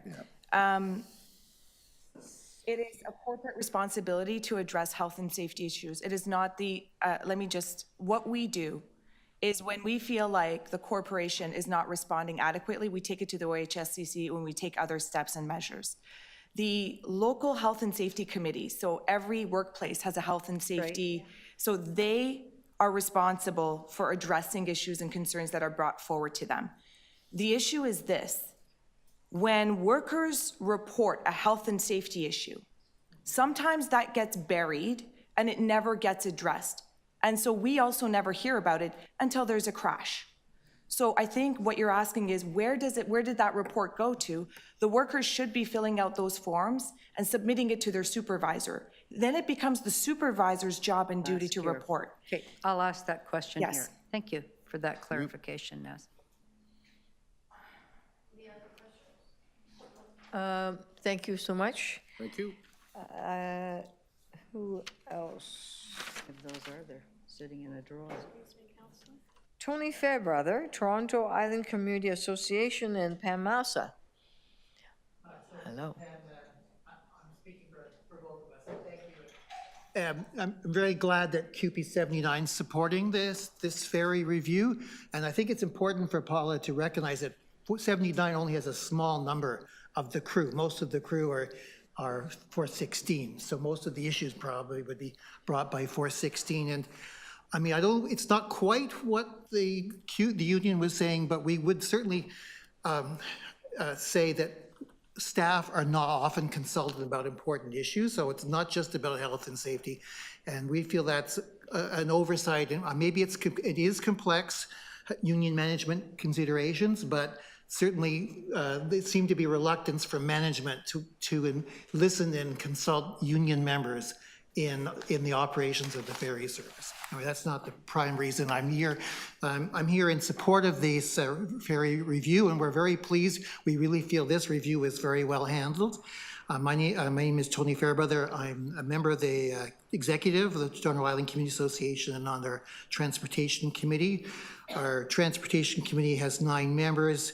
We represent the 700 residents on the island. Some of us have lived on the island for almost 50 years, so we've lots of experience with the ferry service and the transportation issues.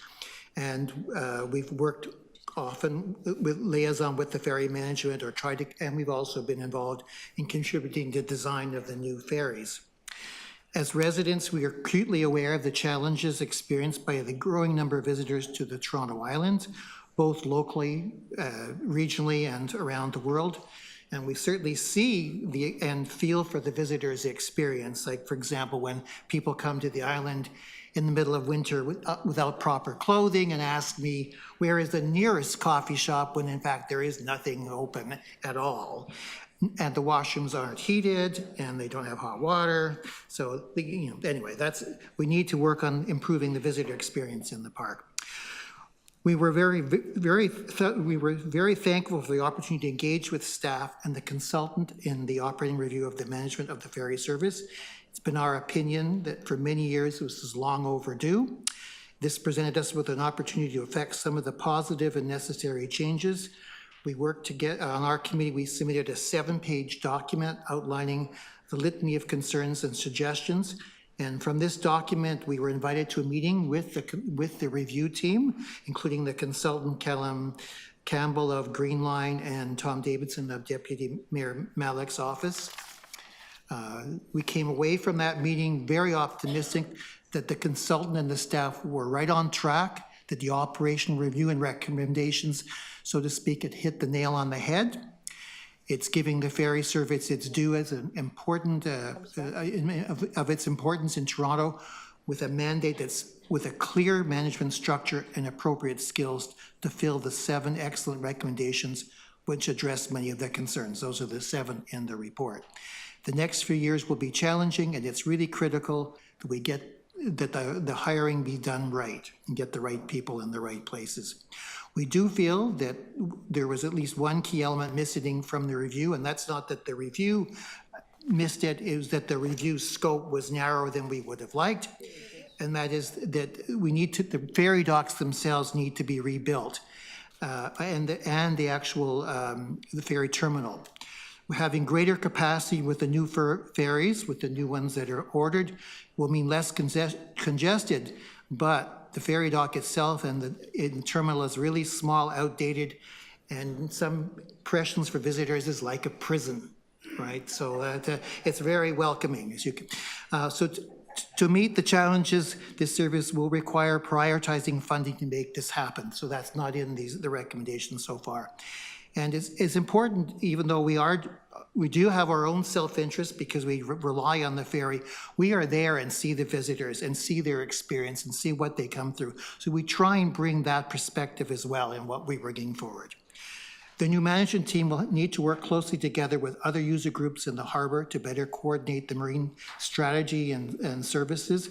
And that plan would involve Waterfront Toronto, Ports Toronto, the Harbor Police, and at this point I'll pause to say the Harbor Police need more resources. They haven't had any additional manpower in 13 years. The staffing level and the amount of people, the amount of boats and the amount of users all along Toronto's waterfront has grown. Anyway, I don't usually stand up for the police, but we know they're under-resourced in this area, and that affects any users along the waterfront. Right now, there's little coordination and planning overall in the use of the harbor, and that is increasing the safety risk as there are more and more users. That being said, this is a really great start. We're thankful for the review. We look forward to contribute and consult and be consulted, and we want to thank the executive for their support of this review. Thank you. Thank you. And Councillor Fletcher, you have a question? No? Thank you so much. Any other speaker on this item? If not, Councillor Fletcher, did you want to move recommendations? Oh, I'm sorry, question to the staff. Councillor Matlow.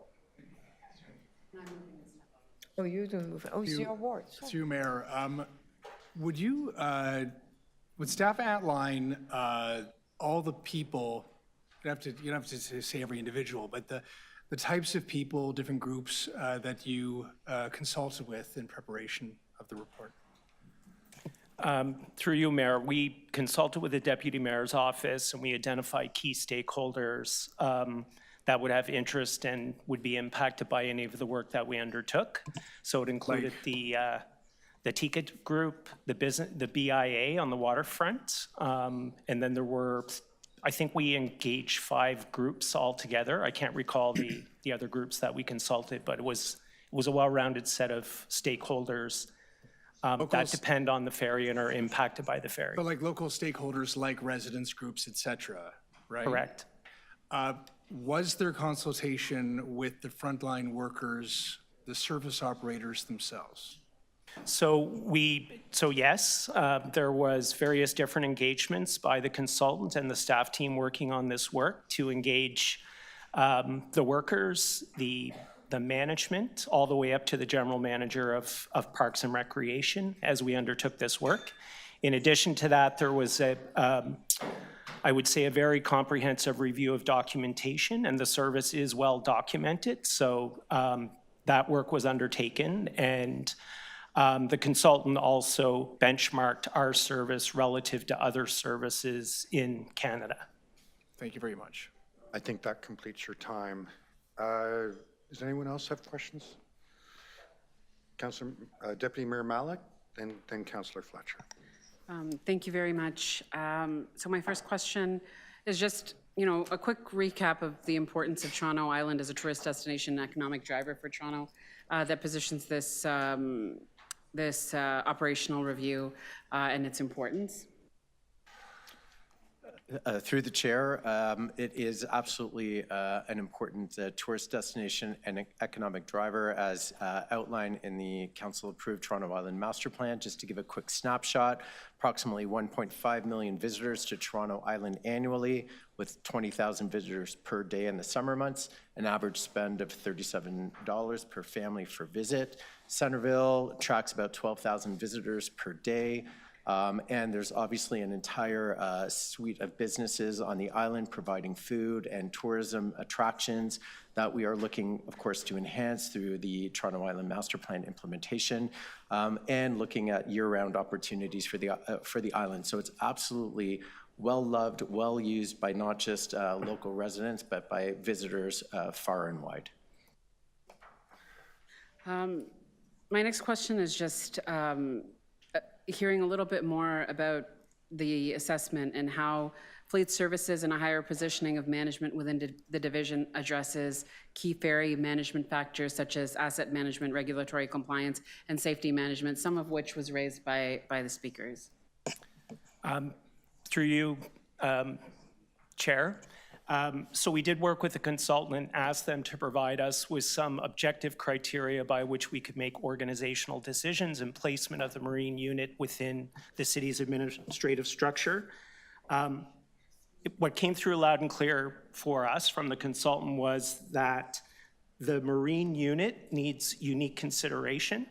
I will say that there is no perfect place for this unit within the city's administrative structure, but on the basis of those objective criteria, we believe that fleet services is the place for the service, and it's on the basis of having expertise and experience in asset management programs and managing long-lived assets, experiencing, navigating, and complying with complex regulatory regimes, which fleet services has expertise in, experience in managing diverse teams where highly and unique skilled individuals that have specific credentials need to be managed, which we have in fleet services.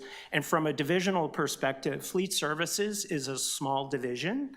It has a very focused mandate. Its mandate is oriented towards enhancing reliability, efficiency, and sustainability of the city's fleets, and that extends to the ferry service. The other finding of the consultant was we need to develop a mission and vision specific to the service, right? And this service is not simply a transportation link back and forth. I think it's something much bigger and broader and has a long history going back to the late 1800s. So it's not simply a transportation link, it's bigger and broader than that. Thank you very much. My final question is to Waterfront Toronto. This operational review is really critical from so much of what we've heard. It's about the relationship between the ferry terminal and its operations. And can you summarize the work that is being done to implement some of the short, medium, and long-term improvements to the Jack Layton Ferry Terminal, where this operational review and these changes will land? Sure.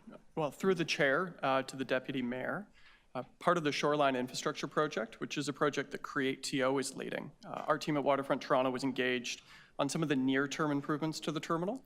And so this is intended to be small but an impactful project looking at a phased delivery. So, for example, this summer in 2025, users of the terminal will see improvements with shade and public art and others. Next year in 2026, we'll see an expansion of the waiting area, lighting, signage, queuing improvements, and it carries on in 2027. And of course, there's a long-term vision. And the only thing I'd note, so that is to say you will see near-term real improvements this year. And that's all in addition to the passenger experience work that Parks and Rec led last year and is continuing to do great work this year. And so I would direct any further on that to Howie. Chair, yeah, so as we know, we did undertook, and thank you, Deputy Mayor, for your support on that last year. We undertook a number of passenger experience improvements, adding temporary shade both on Jack Layton Ferry Terminal side and on the island side, added customer service staff, improved wayfinding, online ticketing, surprise and delights with food and vendors to help people waiting in line, and just really a communications plan that supported residents' travel plans.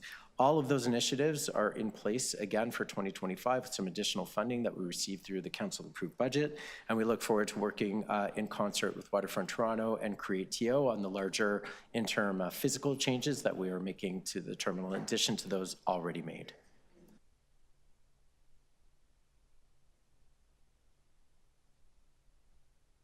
Yes, thank you. Fletcher, have some questions? Thank you. I think in this we learned that our ferry service is not just a cute little ferry going back and forth from the mainland to the island, but with your expert that you hired, it's the 7th busiest ferry service in the country.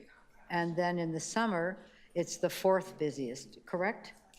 Yes, that is correct. And in the detail report, the consultant laid out the busiest ferry services on the basis of passenger traffic.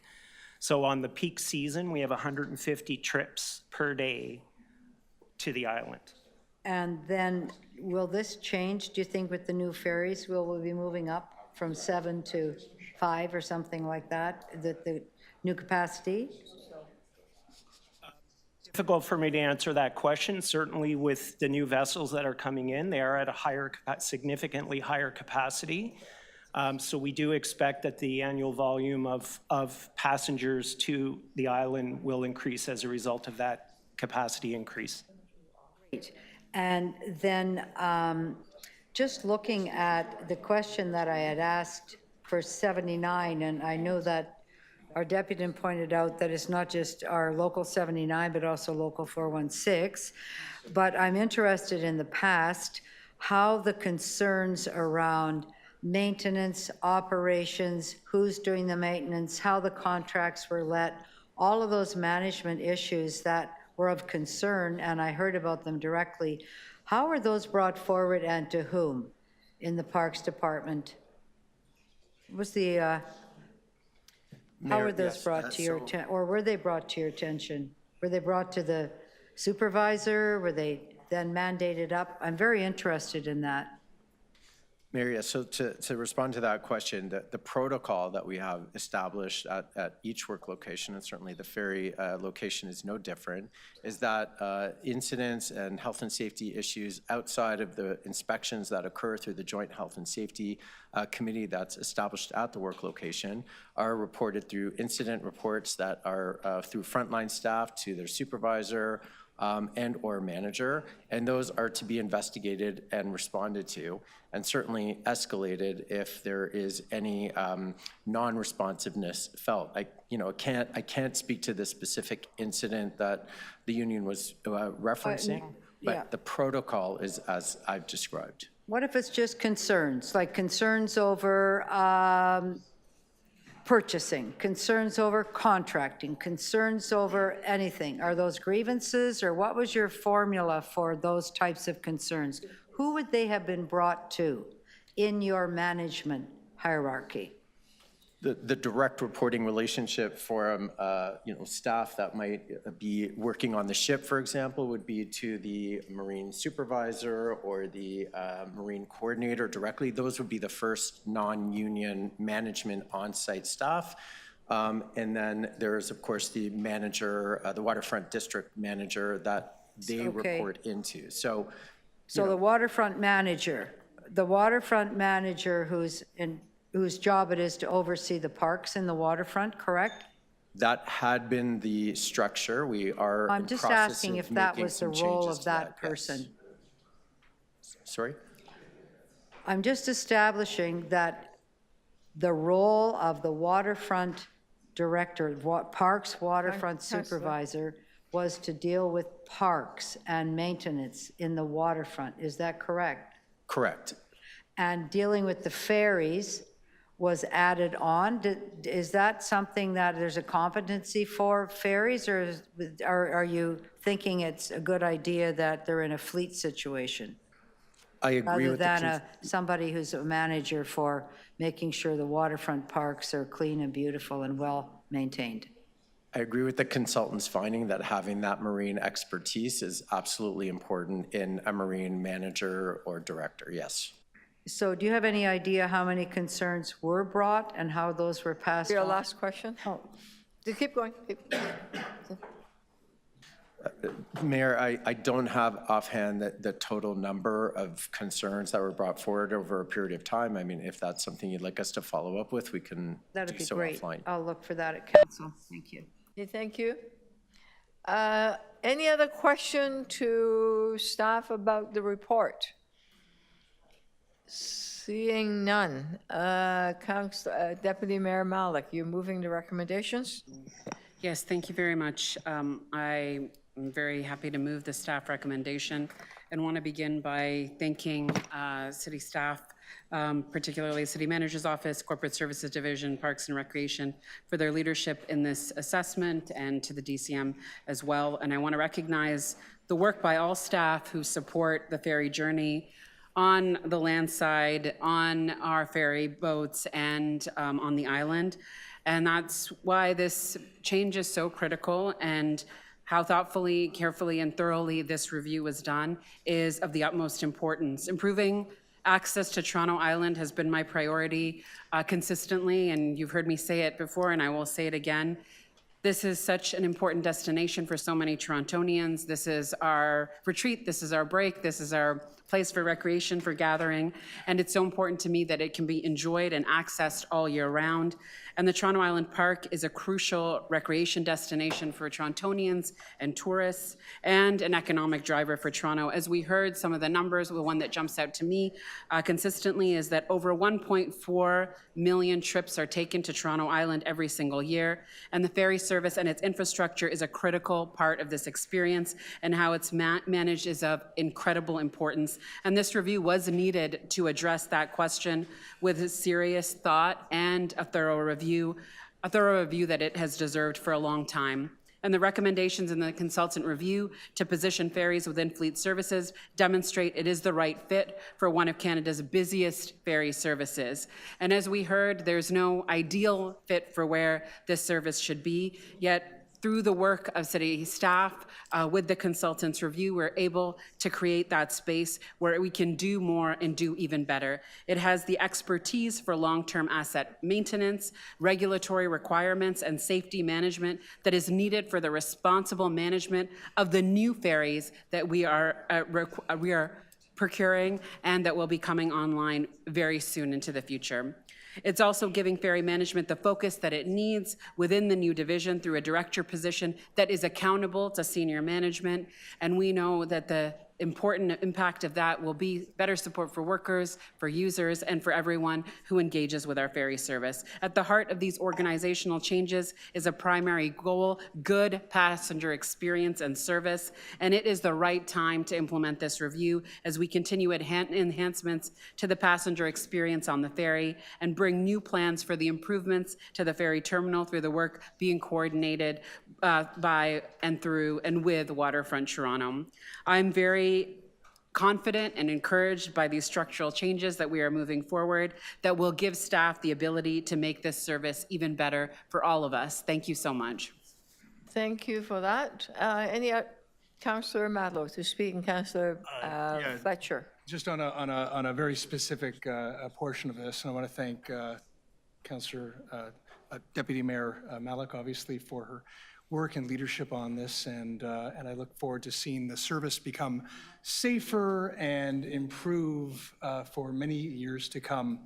I wanted to just point out that we heard from QP 79 today that and I must say, like, under the leadership of Naz, they have been so clear with us about how it is so important to listen to our frontline workers, to understand their both professional and lived experiences with the jobs that they do, because frankly, they know them better than we do. They understand what's missing, they understand what they need more of, and they understand the supports that they need, and they know the supports that they can provide us. And I just wanted to perhaps emphasize that there was outreach today by our people, by the people who work with us and for us to provide service to our residents, that they want improved communication and dialogue so that the voices of those who work for us, who serve Torontonians, reach where they need to get to make things better. And I hope that there's a collective will, and I know that staff agrees, that we're going to work better to make sure that the next time that QP 79 arrives at a deputation table, that they can tell us that they're very satisfied with the dialogue that we're having. Because at the end of the day, we're all on the same page. Like, we all want the people who work for us to feel that they have the supports that they need, that they're safe, that we understand what it takes to keep them safe, along with the passengers and everybody else that they serve. Thank you. Yeah. Thank you. Councillor Fletcher? I just want to say thank you to the staff and particularly to Mr. Jollymore from Corporate Services for pulling everything together, and also to you, Mr. Johnson, for your staff who really spearheaded this in really doing a deep dive, finding all these amazing things out about the ferries, getting us ready for these brand new ferries coming in 2026, and looking at all of the other options around making it a great experience for people to come down to the waterfront and get over to the island, which is the #1 tourist destination in our whole city. So that is it's a momentous day, and to move this to Fleet, and I thank 79 for coming and offering support for this, because of the myriad of things that's being done in parks, including grooming beaches, picking things up, fixing things as your waterfront supervisor, adding ferries that are carrying thousands of people and 150 trips across an open body of water. This is really one of them that really rests with that part of the city that does Fleet. That's all they do. They wake up in the morning, they think about fleets, they get things ready, they go to bed at night, they do that again. Parks supervisor gets up in the morning, first thought isn't about the ferries and taking 150 people across the water. So I do think that this is nested in a very good place. I want to thank Mr. Howie Dayton for his contribution and real concern and excitement about some of the operations this year. And I did ask, while this transition's happening, will Fleet be able to assist on some of the larger maintenance issues? We have heard about health and safety, and I have been assured that yes, There's a new kind of dynamic and relationship that's being set in place for that oversight of these ferries. When you hear this didn't work right with the docking, this didn't work right, it's kind of like if you have an electrical problem, you really want an electrician. You don't want somebody who's checking out the groceries at Loblaws. It's two different types of jobs, and I think we're aligning it properly, and we're bringing on all those experts onto the current ferry operations that will still exist into the future, because we'll have 2 new ferries, but there'll still be other ones.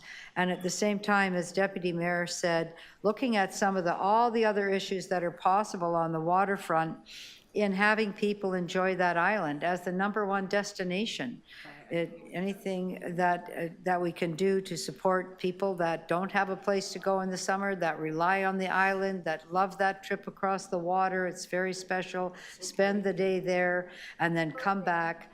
It is a place where people go to get a respite from busy city life and all the pavement. So it's a brilliant spot, and I think this is a great move, and just want to thank everybody for really stepping up and making something great happen and bringing everything together for the ferries when they get here. Thank you.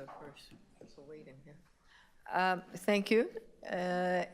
Any other speaker on this item? If not, Deputy Mayor Malik have moved a motion. All those in favor? Opposed? Carry. Thank you. See how many speakers are there for the next item, which is the extending vehicle age limits of vehicles for hire. Okay. How many speakers are here? 1, 2, 3, 4, 5. Okay, let's do that quickly. Thank you. I don't want to lose quorum because some council members have to leave. Let us start with Sajid Mughal, of the former chair of the Taxi Advisory Committee. After him is Mohammed Ijad Butt, etc. And this would be specifically on the age of the vehicle. And I believe Councillor Bravo has a motion on this item.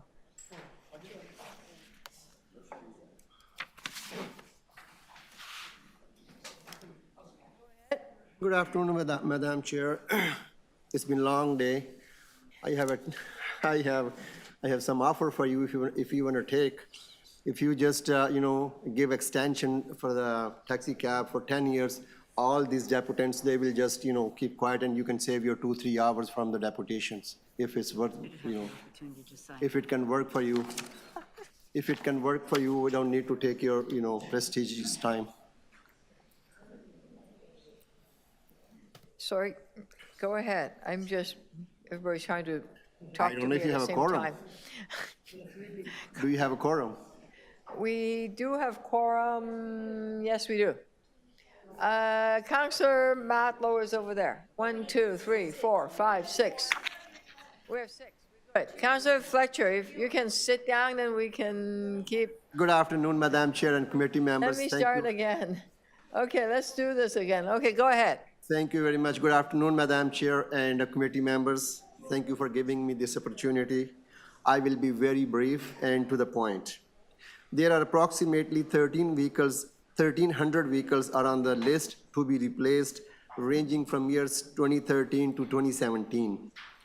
Vehicles of years 2013 and 2015, there are approximately 500 vehicles and are still on the road for last 12 to 10 years respectively. These vehicles got extension for not working during the COVID-19 period of 2 years. Whereas the vehicle of years 2016, 2017 and onward didn't work during the same COVID-19 period for 2 years as well, but they did not get any extension as much as well. Also, city already has changed its bylaw that no vehicle can be registered as a vehicle for hire other than zero emission vehicles after December 31st, 2029. And there is no age limit on zero emission vehicles. In addition, city is extending accessible vehicle age limit to 10 years, even though their wear and tear is much higher than the sedan taxis. It's worth to mention that nowadays, most, if not all taxis are driven by single driver, unlikely in the past when, when all the cabs were driven by two drivers. So, Madam Chair, my humble request to this committee is please extend the age limit of all taxi cabs, vehicles for hire to 10 years. Thank you. Thank you so much. Thank you. Mohammed. Aegis Butt, thank you. Councillor Bravo has a motion that she will be moving. Go ahead, Mohammed. You're from the Toronto Licensed Drivers Association. Yes. Me and Sajid working together long time. And I'm the person working for all three sectors, in taxi, limo, and also for black car, Uber. So already Sajid tells that due to COVID, up to 20 years vehicles not work around 2 years. So city give it to them relaxation for 2013, 10 years, 2014 for 9 years, and then 2015, 16 for 8 years. Now, Madam Chair, you give it to them a little bit relaxed for the 2017 only for 6 months. But actually, we need at least minimum for every vehicle run for the taxi or limousine, at least minimum 8 years or maximum to the 10 years. And we have example for other cities. Pickering and Brampton, these cities provide them 10 years for the vehicle for transportation sector. So taxi, before in past Uber, we have 2 drivers. Now nobody, even 1 driver want to work due to taxi because 75% business takeover by the ride-sharing companies. That is why many thousands vehicles are still on shelf. If we never take this type of opportunity, why should we will change the vehicles? You take a good initiative to provide this opportunity. Please go ahead and give it to us relaxation for 8 to 10 years. And this is not a big deal for the committee. Okay. And I will give it a few minutes because I have a time also. So rest of other few things which we need future. Ride-sharing companies, insurance, they are using liability insurance. That is around $200. And because we are taxi limousine industry, 60 years, 17 years doing, on that time, that availability is not available. That is why commercial insurance introduced on that time. Now we have other choice. If ride-sharing company going for the liability insurance, only paying $200 or $250, why should we pay $600 to $1,000 for the same $2 million liability insurance?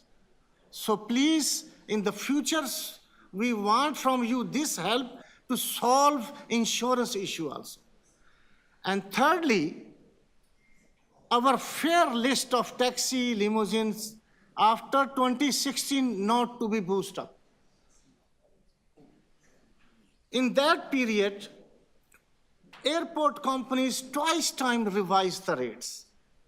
And not only we are requesting that boost up our rates, also bound Uber type of companies to be boost up their fares and that fare delivered to the drivers. Already they telling that they will charging from driver 28%, but I think so they are charging more than 50%. And this is the reality. And lastly, I request you about the trade war. We don't know this trade war going more up or more down. If city, province, or federal government maybe in future decided no more US companies want here, until if not happen like that, then we need proper cap on ride-sharing companies. I have two examples for you. One for New York. New York is 25 million population. We have around 3 million, 7 times bigger. They put cap on 90,000 and put them a city plate called TLC. This is like limousine plate for accountability. Okay, Here we never know what you can happened. wrap up 5 minutes. Last point only. Yeah. That's it, finish. So if comparison is that, then we want not more than 18,000 cap on ride-sharing company, 6,000 we have a taxi and limousine, altogether 20,000 are enough for the city, for the better fuel, clean, less congestion and everything. Thank you. Thank you. I'm going to call up Peter Anthopoulos, yeah? Given your chance may have to leave at 4:30. That's good enough. Okay. What? Are you ready? Go ahead. Thank you for the opportunity to speak here, Madam Mayor and members of the Executive Committee. My name is Peter Anthopoulos. I'm the Director of Public Policy with Spinal Cord Injury Ontario. The reason I'm here today is because we received a number of calls from drivers who drive accessible vehicles, really concerned around the accessibility plan that the city has to put forward, but more importantly, that they feel that they will no longer be in this business. As per your letter, Mayor, you know, we're at risk of losing 50% of our accessible fleet if you don't make this decision today. And the fact of the matter is, you've already extended this expired vehicles post-pandemic. You pretty much have no choice but to extend it today. Yep. And you're gonna extend it again in a year later if you don't solve the problem. And solving the problem means you need a comprehensive accessibility plan for people with disabilities. And the reality is you have one. It's been tabled in December, but this committee has not adopted it. So I implore you, I please beg you to accept the report of the MLS staff, look at the accessibility regulations and get this thing moving forward. So you don't have to have regulations like this in place where you're extending vehicles. There's comprehensive central dispatching recommendations in the plan. There's grants for $50,000 where people are eligible to buy brand new grants, brand new accessible vehicles, and there's actually a plan to build stock over time. If you don't do any of this, year after year, you're gonna be sitting in the exact same spot asking yourselves why we have to extend vehicles beyond 10 years. And the rationale behind that is you haven't approved a strategy that will bring new stock, new drivers, new accessibility into the city. I've been fighting this for, I would say, 20 years now. We continue to get into this rabbit hole where we make these changes, nobody listens, people break the laws, there's no strong reinforcement strategies to govern the laws, and then we back into regulation again. We try to tweak, improve, do something, and then we're back in this space again. So what's it gonna take for us to build a proper, accessible, on-demand vehicle for hire service in Ontario? I think from what I've read, from the December report. It's not perfect, but it's better than what we have now. I'd love to see this committee adopt these regulations so we can move forward so people can get around. I'm sure you've heard from lots of drivers, I'm sure you've learned from lots of businesses, Uber, but have you listened to the people with disabilities in your own communities? Have you gone to your own constituencies and asked them, how are you getting around beyond Wheel-Trans? Because the reality is they're not. People can't go to doctor's offices, people can't solve their secondary complications, they can't enjoy their families, they're lacking social participation, let alone the big winters we've been hearing about throughout the day. You can solve this as a committee by simply adopting the regulations that are in front of you. And I don't understand at this point why this has not happened yet. They've been tabled in December, and it's already the end of March. May I ask any questions? I have a few questions. The plan that you're talking about, talk about a central registry, right? Number one? No, the central dispatch. The central dispatch, well, first you have to, when you need to have the taxis that are right now doing that have contracts to serve the accessible cab, wouldn't they need to have a central registry or some kind of system where they could register or? Well, I think they can register with the city or not. I think more importantly is the grant, where people can actually have the means of purchasing for the conversion of a wheelchair accessible vehicle. Right. So we can get new vehicles on the road. I think that's the primary piece. The grant. The secondary is the. Just yeah. 1 second, let's do one at a time. So the grant, I believe is in the report, but you know, if it's EV, we're just saying not Tesla for a time being, but there's other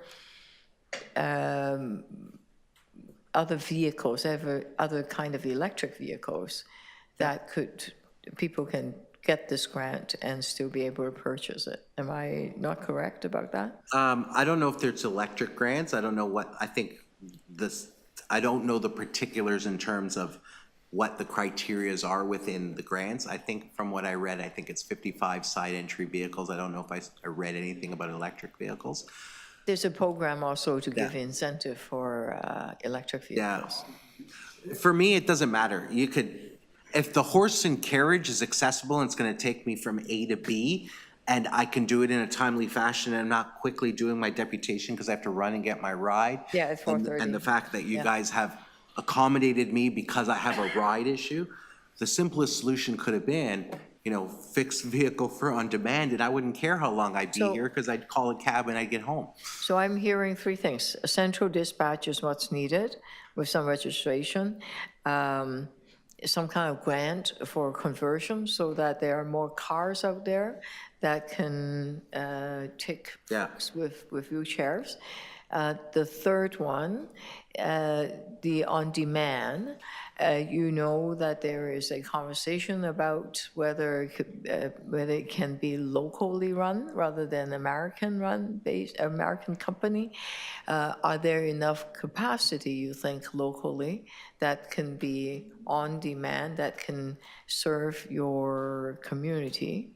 I really think what has already been presented is going to move the needle forward, right? It's consolidating our fleet, right? Where we're leveraging Wheel-Trans driving into on-demand, we're leveraging central dispatch, so there's more availability, we're giving people means of being able to support the cost of the vehicle through the levies. However, it morphed from relying mostly taxis into relying on Ubers. I think the reason why the consumer base has moved to Uber over time is because they were facilitating their needs. Okay, so my question is, if this committee or council want to make it happen, do the central dispatch, but that in your mind, have you calculated whether there are enough, whether it's taxi cabs or local rideshare companies, there are other companies, are there enough that would provide the service you're looking for with us without having the City of Toronto relying on, or the entire system relied on American-based company? I don't know if I want to put a position forward on that, whether it's American or Canadian. Obviously, I would want it to be Canadian, and I want to be able to have a growing, sustainable stock of accessible vehicles.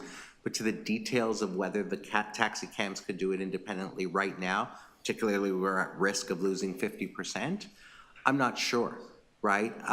But I think a system can be put in place where there's considered more vehicles. If it's with the taxi cabs or a combination of service, it doesn't really matter to me, because most importantly, what matters is the people I represent and people with disabilities are able to get around 24/7 at industry standard wait times. We deserve equitable service just like the rest of the residents. I agree with you. Thank you for answering the question.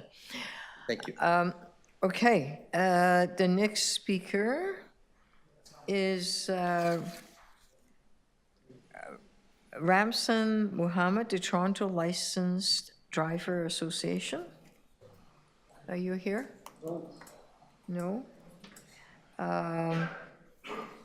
Glenn DeBearmaker, you are here. Welcome back.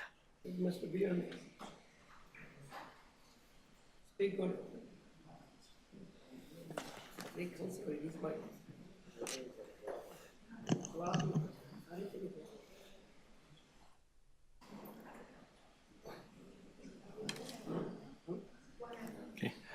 Thank you, Madam Mayor, members of Executive Committee. Allow me to introduce myself. I am Glenn DeBearmaker, former City Councillor, and I'm here today representing Co-op Cabs. And we're here to voice our very strong support for the recommendations that are in the Mayor's letter and the motions that are before this committee today. They have our full and complete support, and we appreciate the support very much. We would also like to endorse the Mayor's suggestion to allow the Executive Director of MLS more time to complete the necessary work related to taxi and accessibility, as highlighted in another report. And what we'd like to do today is highlight for you and for your staff and let you know that we're willing to work with the city to provide the very best service to the people of Toronto. We are a cooperative. We exist just like a housing co-op or a credit union. We exist to benefit the drivers that are in our members of our cooperative. So we are a Canadian company. All the money that's spent or invested in our company stays in the city, or perhaps maybe some of our drivers might live in Brampton or Markham or Pickering, but it's certainly in the GTHA. What we'd like to highlight for you as part of the previous December report, they were talking about financial support or financial assistance for drivers to get the smart meters. We're actually here to say to you, we don't think you need to give us financial support for the smart meters. Smart meters now can be put on a cell phone on an app. It costs $40 to buy what we call the soft smart meters. A soft smart meter on my cell phone costs $40. We don't think the city needs to give us a financial subsidy for that, and the monthly fee is a nominal fee. We believe what the desire for a subsidy was because traditionally we would put in a hard smart meter, one of those big posts that you see stuck in the... No, we don't need those anymore. So the subsidy, like the dinosaur, is a time in the past. So we are hoping to save the city money, because I think the city had in its report, should we give $1,000 a driver to help them? And that will cost the city millions of dollars. We'd like to save you that millions of dollars and work with your staff to use either a cell phone or a tablet. And every single taxi driver in this city, no matter which company they work for, has a tablet. So we hope that'll help you. We also want to emphasize to you and to staff, when you bring in the data collection and the smart meters, we're saying that the rules for those smart meters have to apply to all vehicles for hire. So there needs to be a requirement for consumer protection. The city today regulates the price that co-op and all the traditional taxi companies can charge you every single day of the week. There's consumer protection. With Uber, Mayor Tory and the council of the day carved out a spot for Uber that said you can charge consumers whatever you want. We think consumers are not protected when the city allows Uber to surge charge on any single day of the week. So we think that when that report comes forward, you need to include consumer protection. You need to apply Toronto's tariff rate to safeguard consumers against surge pricing, no matter which vehicle they get into. We also believe that you need driver protection. We're talking today about protecting Canadians and making Canada strong.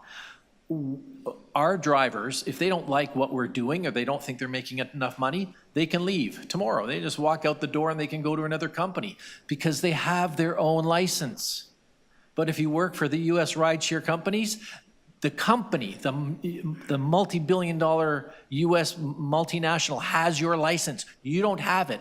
You try telling a 22-year-old student from Pakistan that they can just leave and go somewhere else. They don't understand it, they don't get it, they're afraid of it, they think they'll be blacklisted.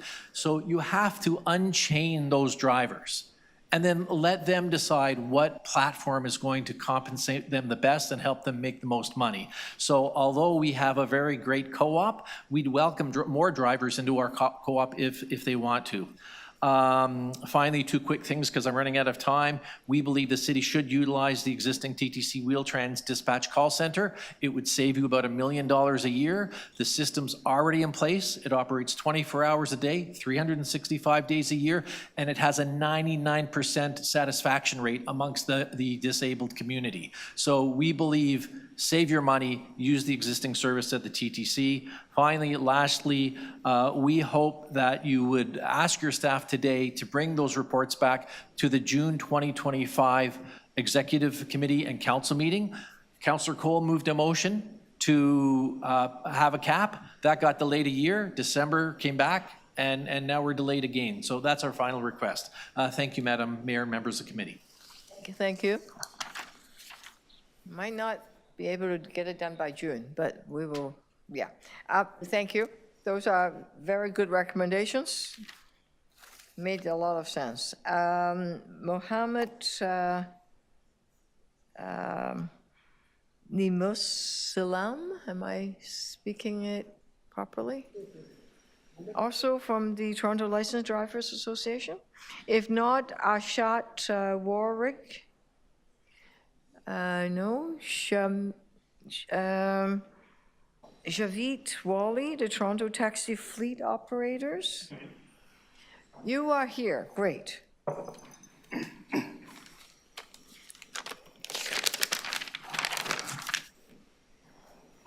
Give me 1 minute.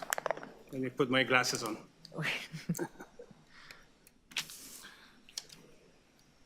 Good morning, respected Mayor and respected Executive Committee members. My name is Javed Wali, and I'm speaking today on behalf of Toronto Taxi Fleet Operators. Our members operate at least 450 taxis in the City of Toronto. In regard to respected Mayor Olivia Chow's recommendation regarding the expansion of vehicle age limit for wheelchair accessible van, our members appreciate Mayor motions, and we are very supportive of the motion. It's the right thing to do. However, we strongly believe the taxi and limousine operator should receive the same consideration as wheelchair accessible vehicle and be granted a 10 years age limit. Please do not divide the industry. The vast majority of our fleet, approximately 90%, consists of single drivers who operate the vehicle for a maximum of 10 hours per day, with the vehicle parked in the garages for the remainder of the day. These vehicles are well maintained, and we are willing to submit 2 safety inspection certificates instead of 1 per year.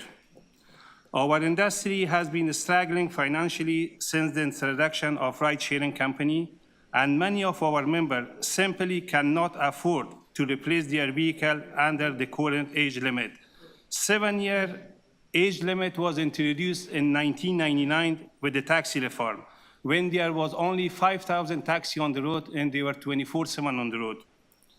With the push toward electrical vehicle by 2030, extended the age limit to 10 years would allow our members to save money and invest in electrical vehicle when the time comes, rather than being forced into premature replacement that further strain their finance. It's important to mention that all other municipalities like Mississauga, Hookville, Brampton, and Hamilton allow vehicle to be used as a taxi for 10 years.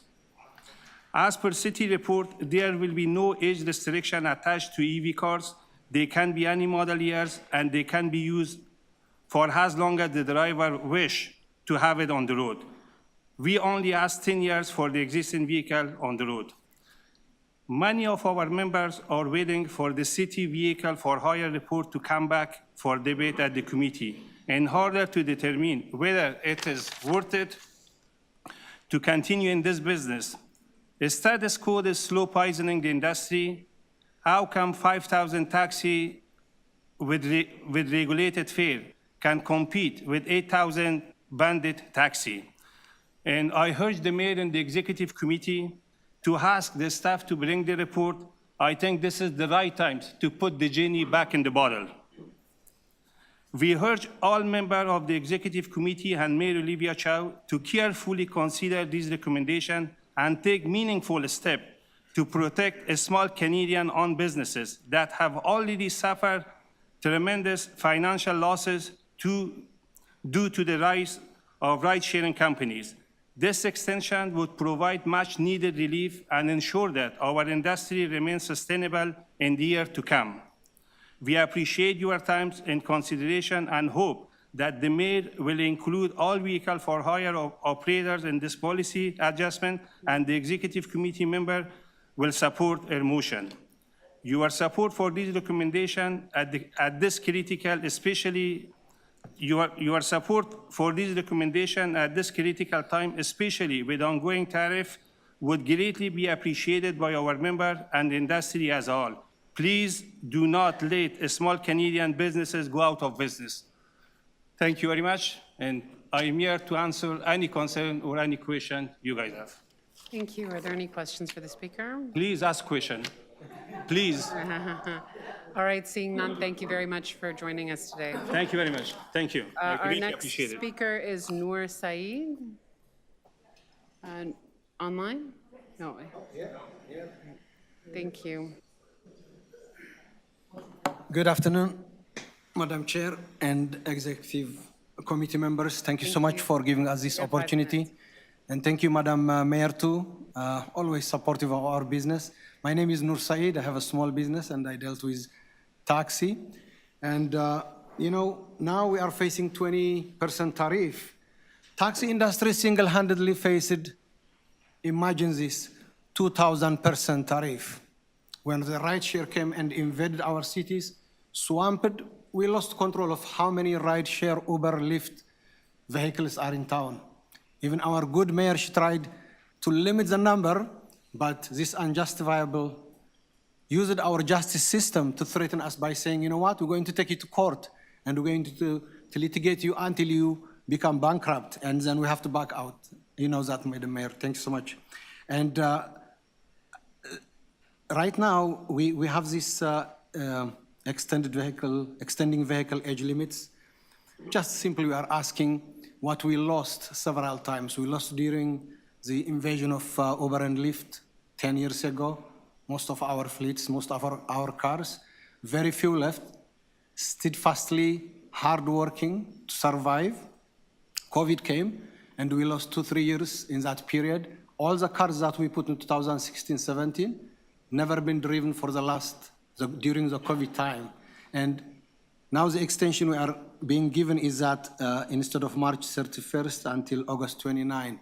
That's a very good gesture, but not good enough to let us survive as a business. So kindly, we are asking your cooperation, understanding, and support. So all the cars, whether it's wheel trans or the sedans, and by the way, the sedans, we also use them for wheel trans.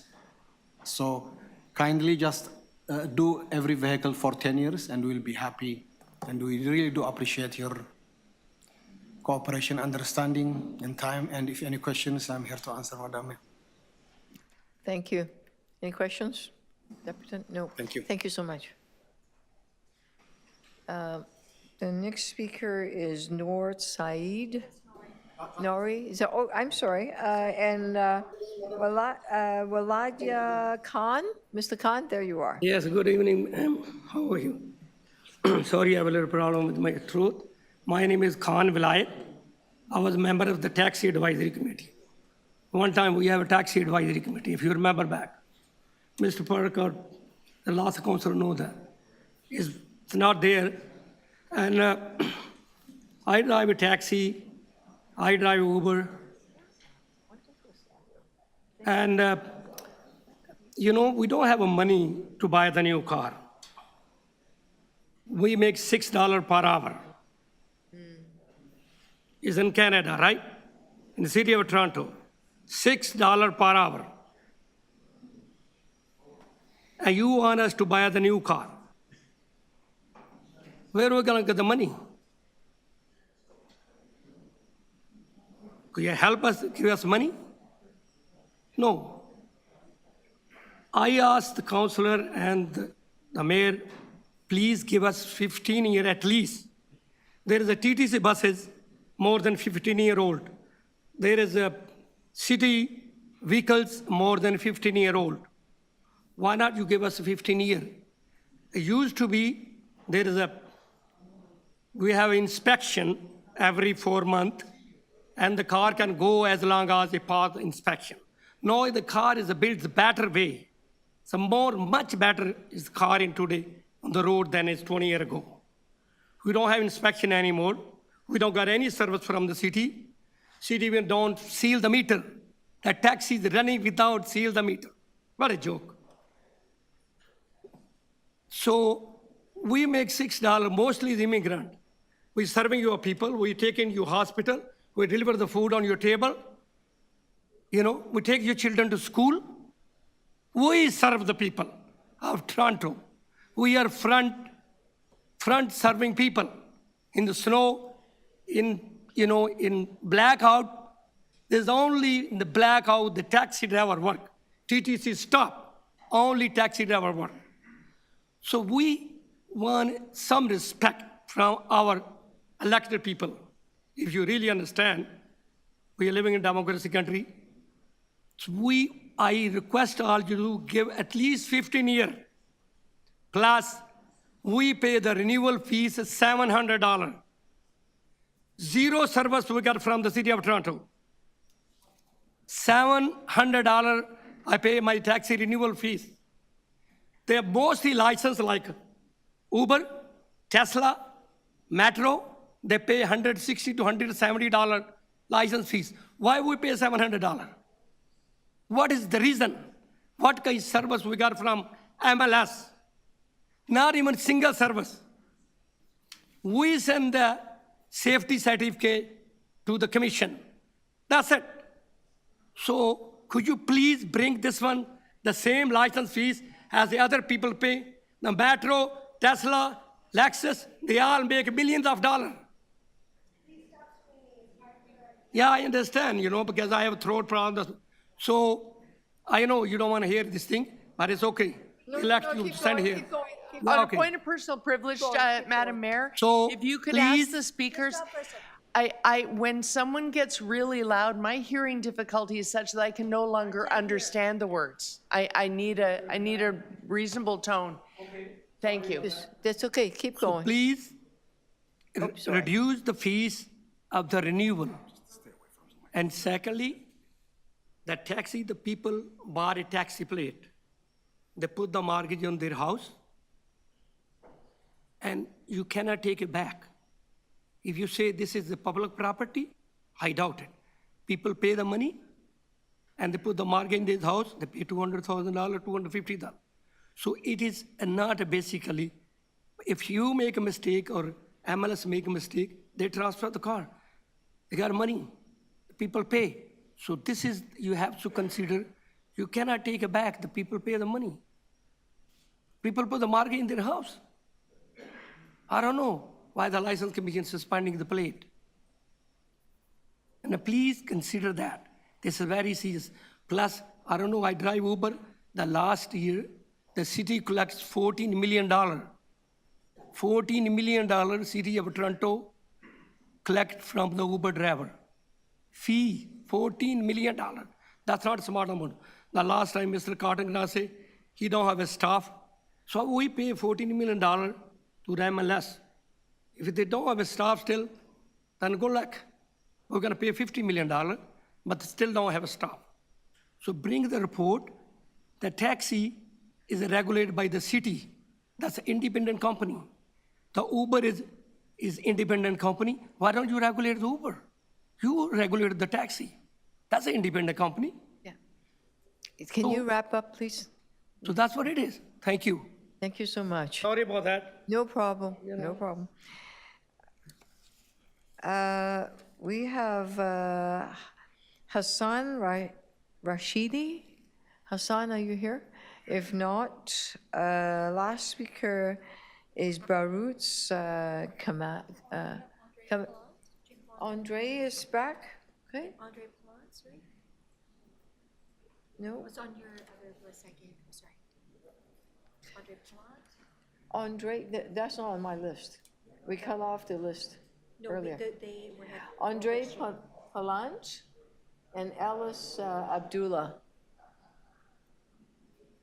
No, I don't see them. Then Hassan Rashid. Andre Plants? Yes, Andre, yes. come have a seat. Sorry. So this list to me is not the correct list.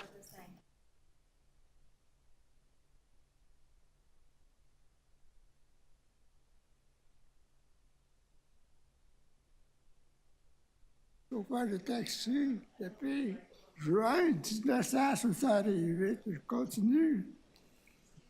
According to the taxi, what the city has done when they brought Uber, they create poverty. And that's what I'm fighting for. You gotta understand that you don't suddenly need 50,000 cab or 90,000 when it came in 2014. Now it's down to 50,000. You got traffic jam because they're not needed. And it's not fair. They got different rules for Uber. I got up to have no tires from December 1st to January, April 30th. Is there a rule for Uber? I don't know, but tell me what's going on here. I need 2 licenses, one for the cab and one to drive it. That's not fair.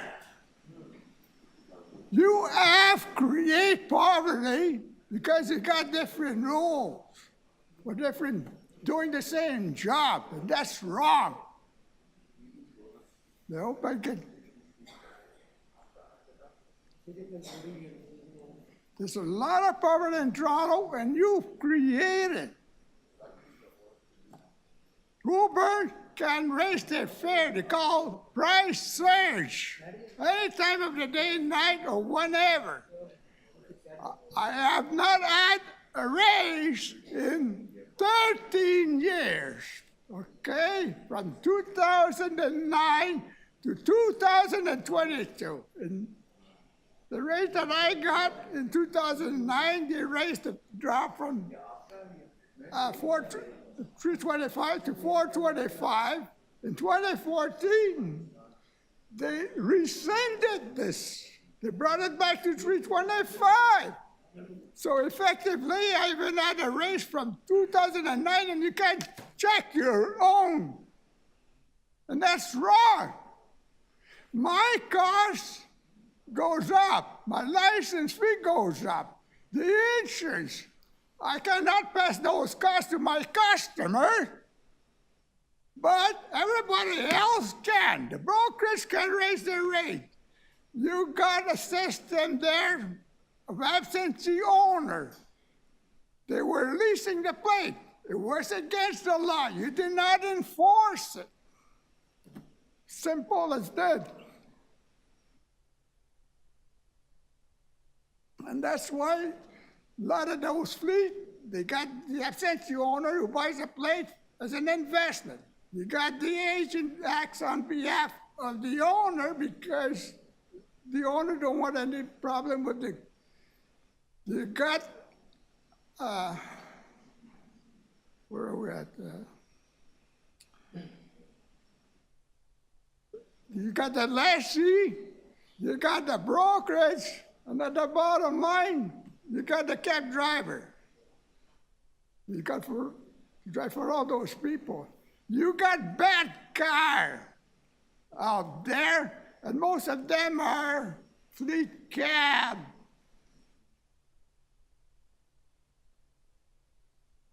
You have created poverty on a level never seen in Toronto. I've been around that long.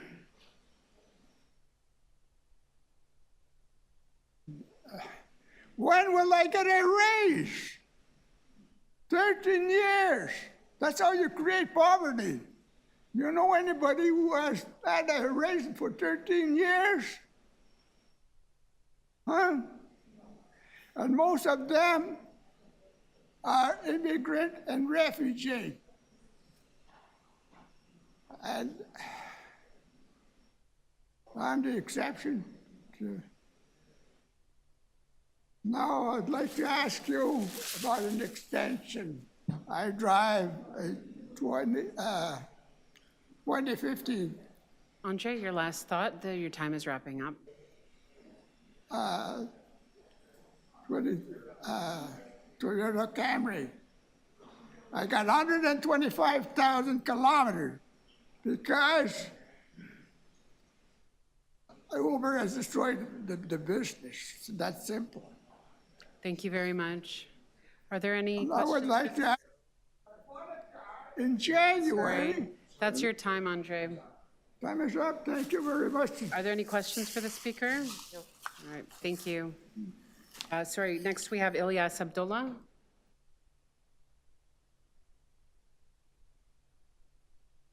Last speaker is Baruch Kamsa.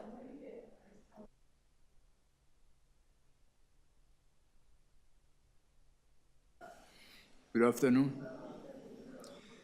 My name is Beiruz, and I've been operating taxi in the city of Toronto for 37 years. And today I'm here to speak on a couple of issues. Number one, about this extension for the vehicle. You guys got to remember that you sent them a taxi drivers letter a couple of months ago, and you have told them that they have to change their cars by the March 31st. Many of them have changed their cars. I don't think so. This is going to be fair to the people that they have to spend money to change their cars. And today, you want to talk about that, you want to extend the 16 and 17 for another year or two. This is not fair to them, and you could have possibly a legal challenge, because you told them, you gave them the letter that you need to change your cars by March 31st. But that's not my issue. I don't care. You want to give them an extension? Give them an extension. More clunkers on the road, the better for the rideshare. Who wants to get into the clunker? 14, 13, 14, 15, 16, 17. You guys don't know, how you damage the taxi business. Have you ever seen some of these clunkers on the road? What kind of a shape they are? Well, some of them, they work in some of these companies that they have a Wheel-Trans business, and they basically, service the Wheel-Trans, and those people, they don't really care what kind of quality of the car or ride they get. It's a free ride, almost, right? So I want to ask you guys, please, to look at what you guys are doing here. The decisions that you make affects our business. Like the last 8 years, the decisions that you have made. Look at it last year, 2024. There were 875 taxi fraud or fake taxi fraud. 875. Never heard that before. What did this city did to stop this? I had a meeting with the police. I talked with them. I asked them, have they ever arrested anybody? They're working on it. 875 taxi fraud. That means less and less people want to get into the taxi because of the large number of the fraud that was brought up by the media to the attention of the public. Who's behind 875 fraud? How come we never had that before? And all of a sudden, it was the last nail into the coffin of the taxi industry that they want to get rid of the taxi business? Who is doing this? Now, you guys had a meeting today about the tariff. You want to fight the tariff. You guys know what happened in the year 1298? In 1298, in the United States, there was a president called William McKinley. He brought the same issues that you guys are facing today. He brought it actually 50% tariff at that time.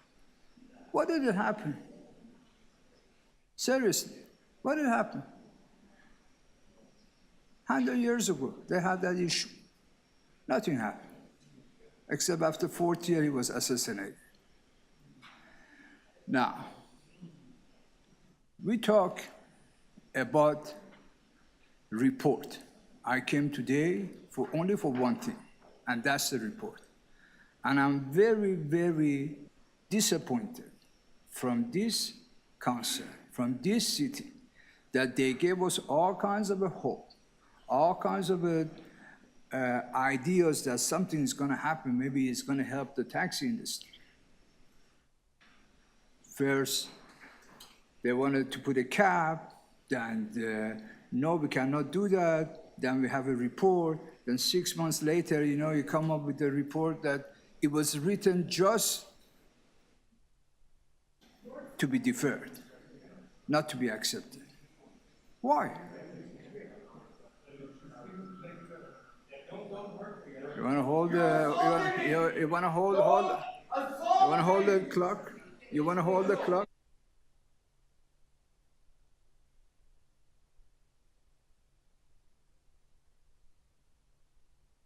We're just going to pause the meeting for a minute, okay? Assault me. Don't assault me. Here, just take.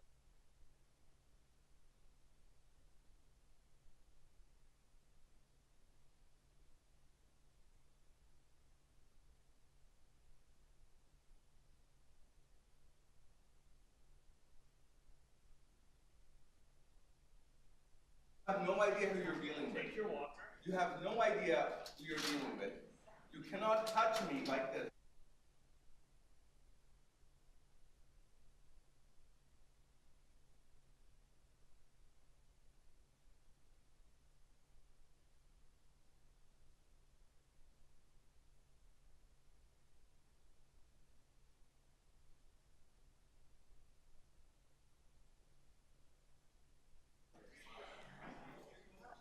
My apology.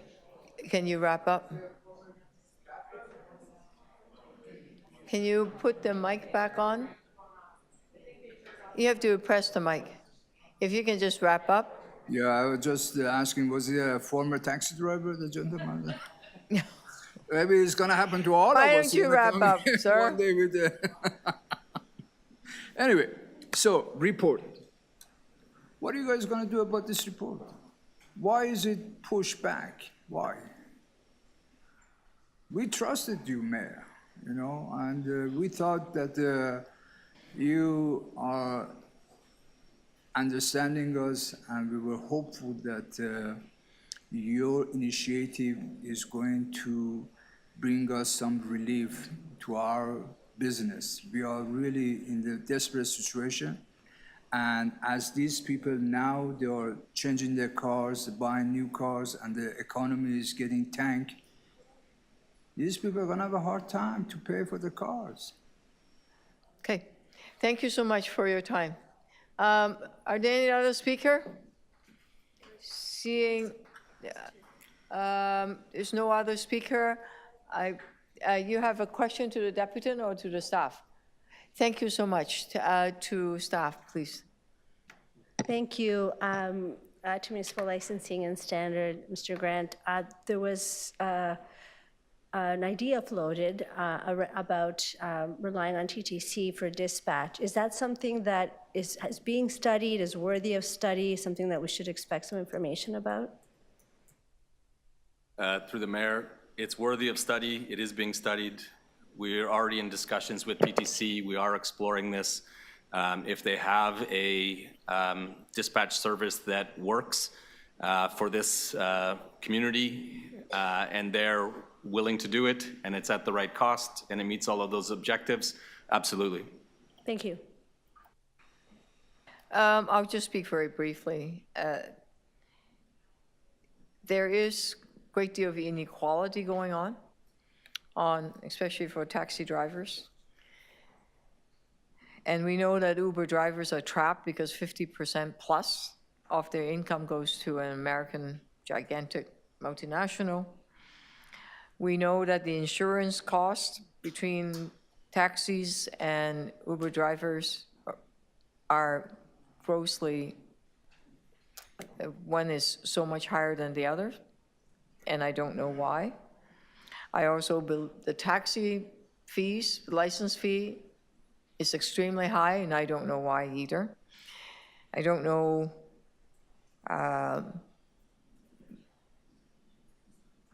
Well, let me put it this way.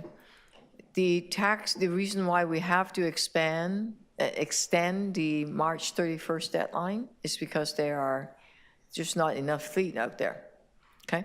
And we need to serve the disabled community. What I expect, yes, a report, but it will come back, where we're looking at, can we do TTC Wheel-Trans dispatch?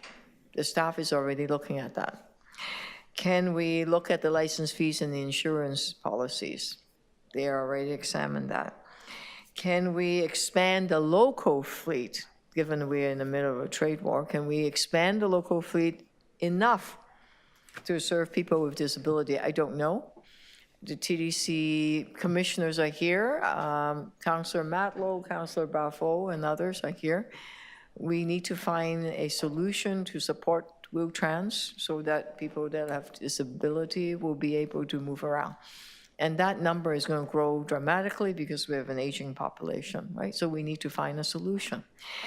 We also need to help a lot of the drivers because they're barely making it. We all know the situation is a big problem, is a big challenge.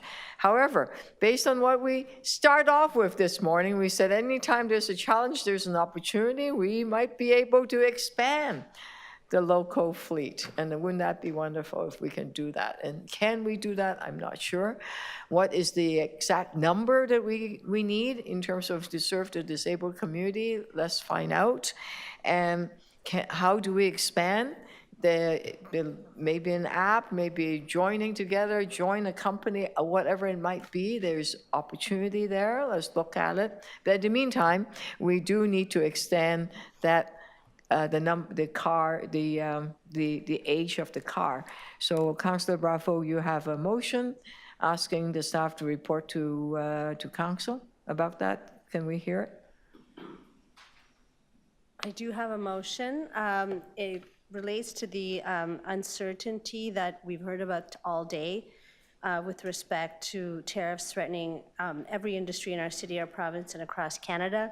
And it asks the executive, the director of municipal licensing and standards, in consultation with the general manager, economic development and culture, to report to the next week's council meeting on the anticipated impacts of tariffs on the price and supply of automobiles that are eligible to be operated as a taxi cab, and whether, due to tariff impacts on relevant automobiles, the date by which a registered taxi cab with the model year 2016 or 2016 is required to be replaced should be extended beyond March 31, 2025. We know that we're facing really uncertain times. The automotive sector is highly interdependent between the US and Canada. We can expect that any potential tariffs will have a significant impact on the cost of vehicles for Canadian consumers, and that includes taxis. This motion looks at the opportunity to study the impact of tariffs on the price and supply of automobiles and how that will impact the ability of taxi cab sector to replace cars which are due for replacement under the current rules. This is an important consideration as we strengthen the sovereignty of Toronto and Canada's economy. And I think it's important to lift up from what deputants have said, that taxi cabs are local and the money stays in Canada. The money that taxi cab drivers earn is spent in the local economy, and that's really important to consider. Local workers, local work, local benefit. Ensuring a strong taxi cab sector also reduces our city's reliance on American tech giants like Uber and Lyft, where they're not governed here. We don't know anything about how they operate, and that's by design. And they are in a position to create a tech oligopoly without the important competition of taxi cabs. In essence, controlling all vehicle for hire, and that's essentially their model. So we can protect consumer choice, ensure competition, ensure Torontonians have an option to ride Canadian, and introduce resilience and sovereignty and autonomy to our economy against one of the many effects of Trump's tariff threat. There's obviously more work to do, more work is being done, and these efforts won't stop here. I want to thank all the deputants for coming today, and I hope that there'll be support for this motion. Thank you, Mayor. Thank you so much. All those in favor of Councillor Bravo's amendment? Opposed, carry, thank you. And the main item, all those in favor? Opposed, carry, thank you. We'll let you know. We will we'll extend it, not to worry, but probably we need to deal with the whole issue that were very well spoken by, laid out, and there's some solutions in front of us, so we'll get to the bottom of it. Thank you so much. I'm going to do a quick item. Councillor Carroll, you have the FIFA motion, and I also have some motions. Can you take the item? Oh, there, I have two. would that be, that's the motion, I think the motion you have to move is the motion I was moving. So I don't have a motion then. Okay. There's a report from FIFA, Unless right? it's gotten so late, I've forgotten what it is. It's the, it's I'm being, looking at- is taking the, isn't it the ability to take the reserve funds to purchase tickets? The recommendations. That's in the report. recommendations, Yes, that's right. Yes, okay. I'll- Sorry, I knew there was a motion floating around. I thought I was meant to move it. I Happy to thought you move the need to- staff recommendation, so maybe you want to place your motion first. Yeah, okay. Sorry, I had to remind you. It's lots of things happening here. The staff recs I was always ready Okay, for, so- but motion is a whole new word. All right, bringing it forward. We are looking at the $380 million budget, and if it require more, let's ask the federal, provincial dollar folks to assist us, because it may go up because of tariff and contracts cost, okay? And then, of course, Councillor Carroll have the staff report or the FIFA subcommittee report. I do, yes. And I do want to say, there's been some interesting media in the last 24 hours. And I hope this doesn't mean there'll be a long debate about something at council that is absolutely standard practice in major global international sports events. There is a recommendation here that is about giving the wherewithal to the Secretariat to begin the work of attracting commercial sponsors and their donorships, and that very naturally, in all of these major events, we had this during Pan Am, requires the formation of what we call hospitality sponsor packages. And so what we're doing is making those funds available through reserve right now. They will be replenished into the reserve when all of that work finishes taking place. It's very much a part of sporting events. We are not opening up a City of Toronto StubHub and selling individual tickets, as the AM radio networks had great fun saying we were doing this morning. Once again, it's one of those things where you find out, Madam Mayor, that we've lost our sense of humor in the city of Toronto. You dare not make a joke like that. It turns into the gospel the next day amongst the talk jocks.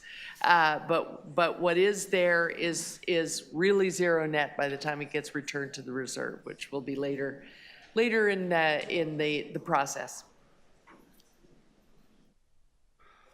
Okay. On the motions, all those in favor, opposed, carry, and Councillor Carroll's motion, item as amended, thank you. Opposed, carry. We have three more items. Hang tight, everybody. I know we'll lose quorum soon. Municipal diversity plan for appointments to the Toronto Police Service Board. We have Albert Spencel. Here. 5 minutes, sir. Okay, thanks. Good afternoon. Who is ready to have flying cars that run on free energy? That is what you will all be doing when this technology finally breaks. The 0-point energy will break. It is bound to happen. It is just a matter of time. This is about the police service board. Yeah, right? I mean, it's going to the Keep police. They're suppressing 0-point energy. In regards to the agenda item, I nominate myself for Toronto Police Services Board. Psychics are the most discriminated group. They survived a witch hunt during the Dark Ages, which continues to this day. If DEI is your main priority, include psychics on the DEI list and give them special privileges. $50 million from the police budget will go to a remote viewing program, which can actually save innocent lives, brings good back into the world, and leaves a post-generational impact. Whoever is on the Toronto Police Services Board should be forced to do their job the proper way. This means to recall the review into MacArthur, the Epstein report. At the very moment in 2013, when I said Bruce MacArthur is a serial killer and Andrew Kinsman, 71 Winchester Street, is his next victim, TPS were required to start their radio car and make the arrest.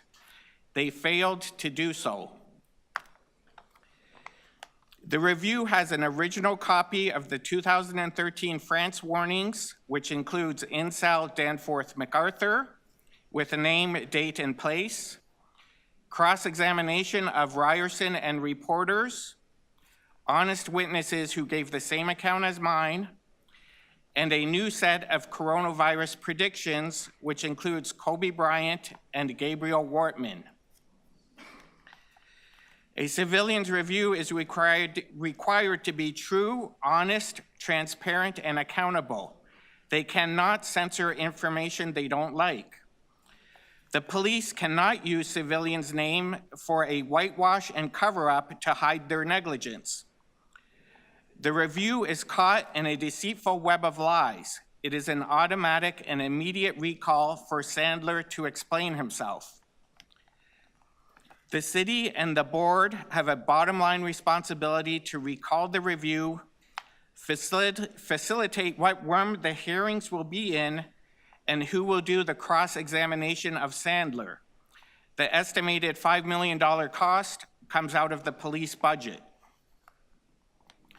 Further, the review documented that a UAP incident happened at Ryerson, which caused at least 5 women to manifest superpowers of the human biomind. This is confirmed by legacy media reporters at the CBC, Globe and Mail, and Toronto Star. The hearing should recall these witnesses for public confession. TPS are so low functioning that they will squander free energy to cover up their negligence. We cannot allow that to happen. Since 1990 onwards, TPS had correct forewarnings of next events, including terrorism.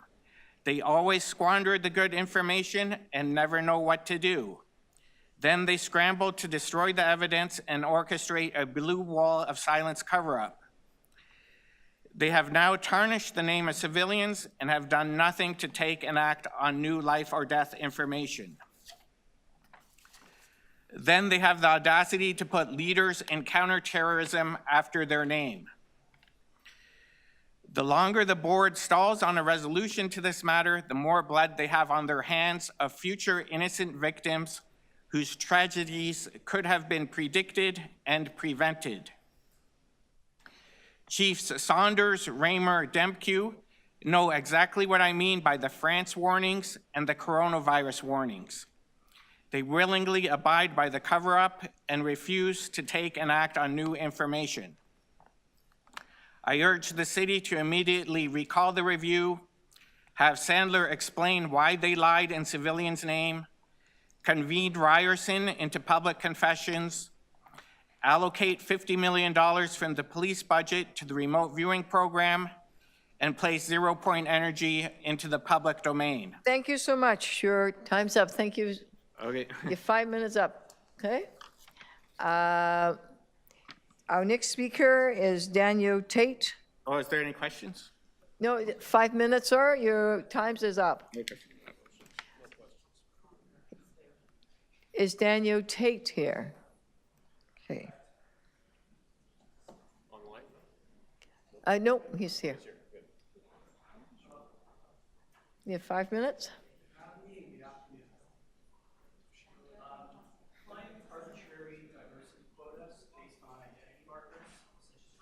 Gender, sexual orientation, or any other immutable characteristic to roles that require expertise is misguided. Applying them to essential services like policing and police oversight is outright dangerous. The City of Toronto is facing its most challenging security environment in history. Record level population growth and international criminal networks have placed incredible burdens on our police services. This has made law enforcement, community safety, and criminal investigation more difficult than ever. That is why it's imperative that both our police force and board are composed of individuals with a deep understanding of these critical matters. We already know, based on the last police budget cycle, that Toronto has an alarmingly low officer-to-population ratio, making our city less safe. We also know our police officers are underpaid compared to their counterparts in places like Barrie and London, despite carrying a significantly higher workload. And we know they face daily threats from violent criminals and masked activists who march through our streets chanting ACAB, defund the police, and other grotesque slogans. Yet rather than focusing on recruitment, retention, and funding, City Hall is prioritizing identity politics, appointing and hiring individuals based on their race, sexual orientation, physical abilities, or religion rather than their qualifications. We should not hire people based on the amount of melanin in their skin, who they sleep with, whether they're neurodivergent, their gender, or their religion. Expertise should be the driving force for a police board appointee. When we bow to special interest groups in the guise of diversity, we dilute the talent pool. And at this moment, we need the best of the best. When we prioritize race, religion, or other identity markers over merit, we risk turning essential services into spaces where individuals with extreme, divisive, or ignorant worldviews gain entry into critical professions. Toronto's fixation on inclusion, equity, and diversity at the expense of merit does not align with reality. People understand that success is achieved through hard work, experience, and skill development over time. These are the principles that should guide hiring and leadership decisions, especially in professions where lives are on the line. I know this proposal is to simply follow the provincial mandate for a diversity plan as per the Community Safety and Policing Act 2019. Yep. I've read the act, Okay. and it's very general. It simply says, have a diversity plan.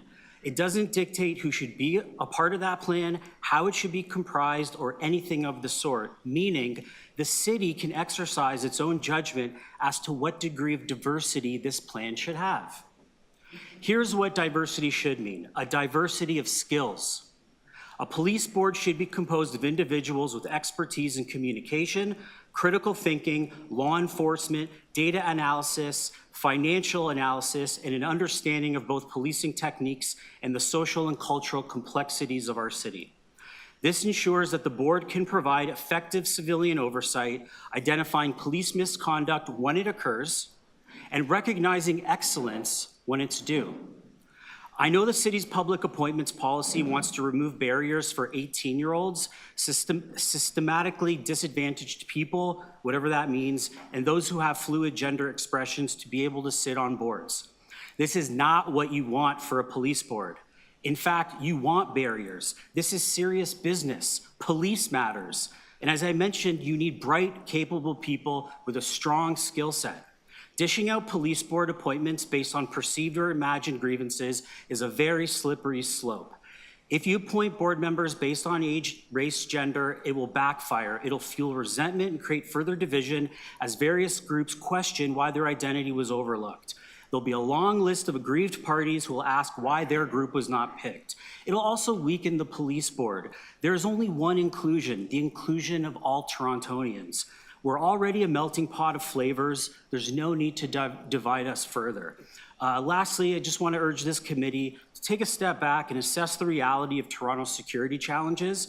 We should vow to hire and appoint only those with the best skills, those who have demonstrated the highest degree of merit and qualifications to sit on the esteemed police board. The safety of our city depends on it. Thank you. Thank you. Councillor, no questions. Matthew Telp? You here, Matthew? Mengel? And the last speaker is John DiMarco. We will lose quorum at 5:30. 5:35. Thank you.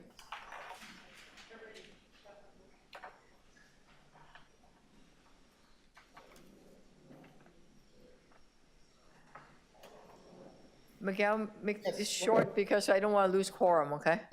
I'm trying to play my computer. Okay. Yep. So, quickly, I'm here in support of inclusion of people of Indigenous communities because for the last 15 years as an observant of the Police Services Board, I have never seen a single woman and man of Indigenous background. We represent, Indigenous people represent 30% of the jail population, although they are representing 5% of the total population in Canada.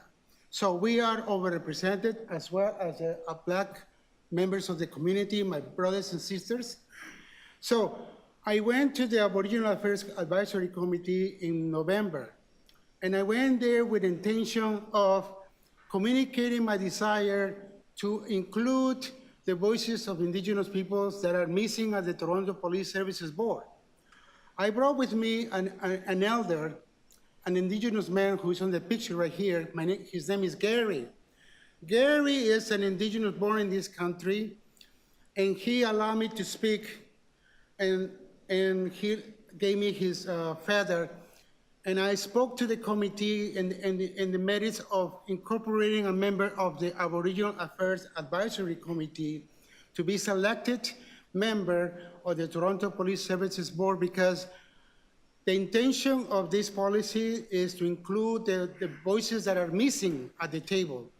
You, Mayor Chow, used to be a member of Toronto Police Services Board in the past. Mm-hmm.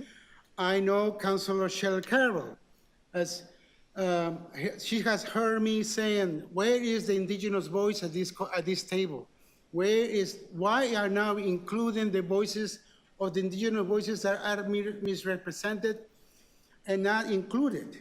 So the working plan of the Aboriginal Affairs Advisory Committee that is on the screen has undertaken my advice of myself and Gary, which says, and number 5 says, Police Services Board and Indigenous representation.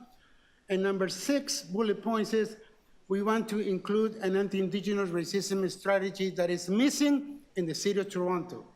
So with those two inclusions in the work plan of the Advisory Committee, we want to seek, finally, a member of this committee to be selected and represent the overrepresented population of Indigenous people in jails.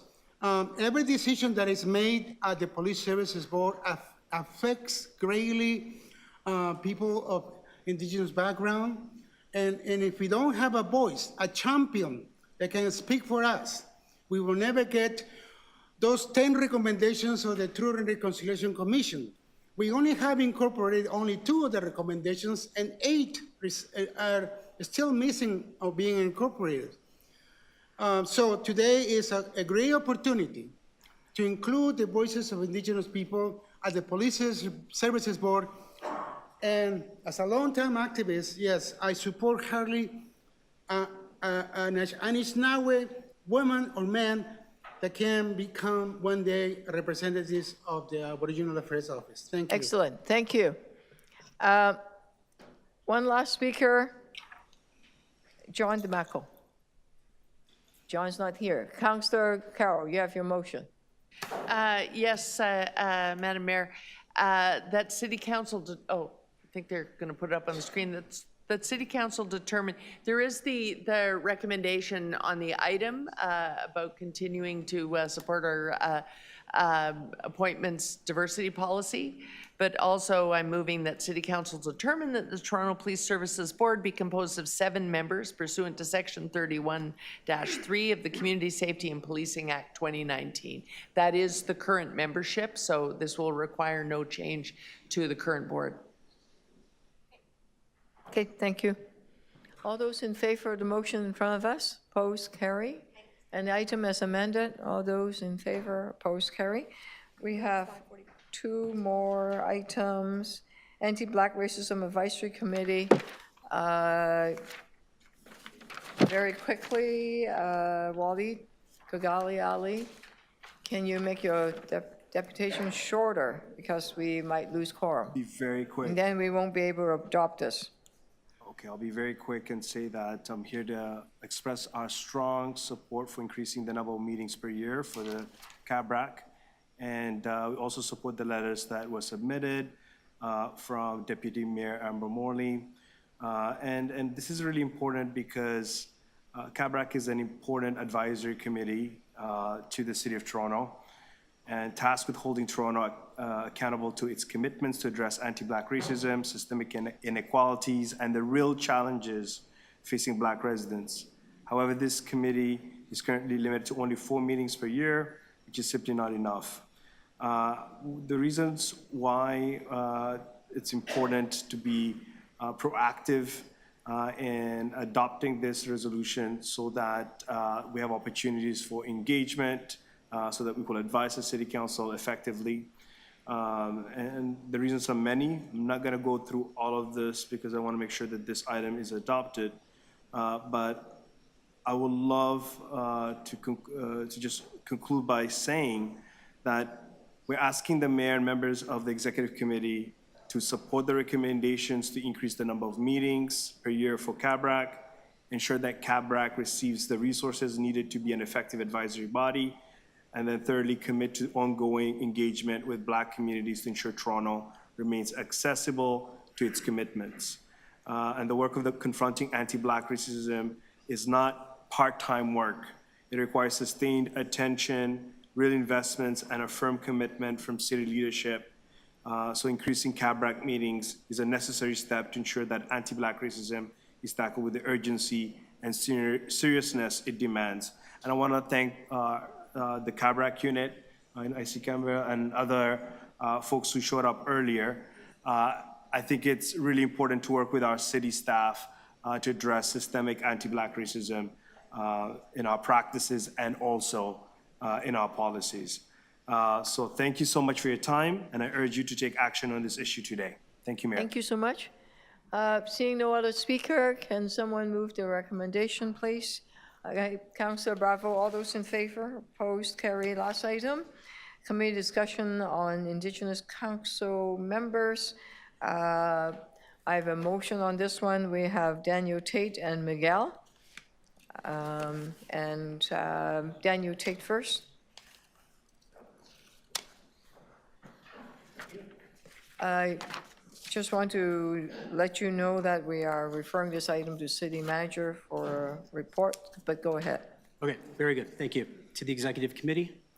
I believe it's entirely inappropriate and a betrayal of democratic principles to try and manufacture an unelected city council position. This violates the City of Toronto Act 2006, Section 135(2), which stipulates that members of city council shall be elected in accordance with the Municipal Elections Act of 1996, and that one member of council shall be elected for each of the wards determined under Section 128. Even a cursory understanding of electoral law would render one capable of realizing this is a non-starter. So it befuddles me and a large swath of Torontonians on how the Aboriginal Affairs Committee, led by Councillor McKelvey, could think it's appropriate to propose such an idea. Installing unelected council members is undemocratic, and when the idea is based on race, it's divisive. City resources are precious and should not be wasted on frivolous endeavors that are technically illegal. We don't need a jurisdictional scan to be implemented by the city manager. I've just done one for you in my opening salvo, free of charge. So let staff focus on the key issues that matter. Let's spare everyone the embarrassment of sending this to City Council for a vote, and I think we should quash this proposal. Thank you. No questions?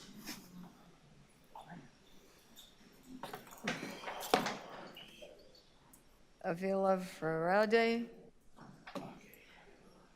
A few minutes because we lose quorum. Okay, so prior to, sorry, in 2018, we used to have a Latin American counselor from Ward 17. His name was Cesar Palacio. I don't know if you can see him. Cesar Palacio was born in Ecuador. Yes. And he was representative of the Indigenous Voices of South America. And at the Aboriginal Affairs Advisory Committee, I made a recommendation that Alejandra Bravo, being of Chilean born and with Mapuche roots, be the person that can represent the Indigenous people that are seeking representation in the city of Toronto. So we don't have to go through the process. All we have to do is ask nicely, Alejandra, por favor, please represent the Indigenous community of South America, Mexico, the Aztecs, the Incas. All of us, we are Indigenous. Thank you. And that concludes my deputation. Okay, thank you so much for your deputation. We have a motion in front of us that I will move that consider opportunity to deepen meaningful representation of the Indigenous community in city decision-making, including existing channels such as the Aboriginal Affairs Advisory Committee in alignment with city's Reconciliation Action Plan, and scan of orders of government, etc., input, advisory bodies, and other mechanisms. This is a refer to city manager and requesting the city manager to do the following. All those in favor, opposed, carry, and Councillor Matlow just move adjournment of, thank you. All right, thank you, everybody. Thank you for being here.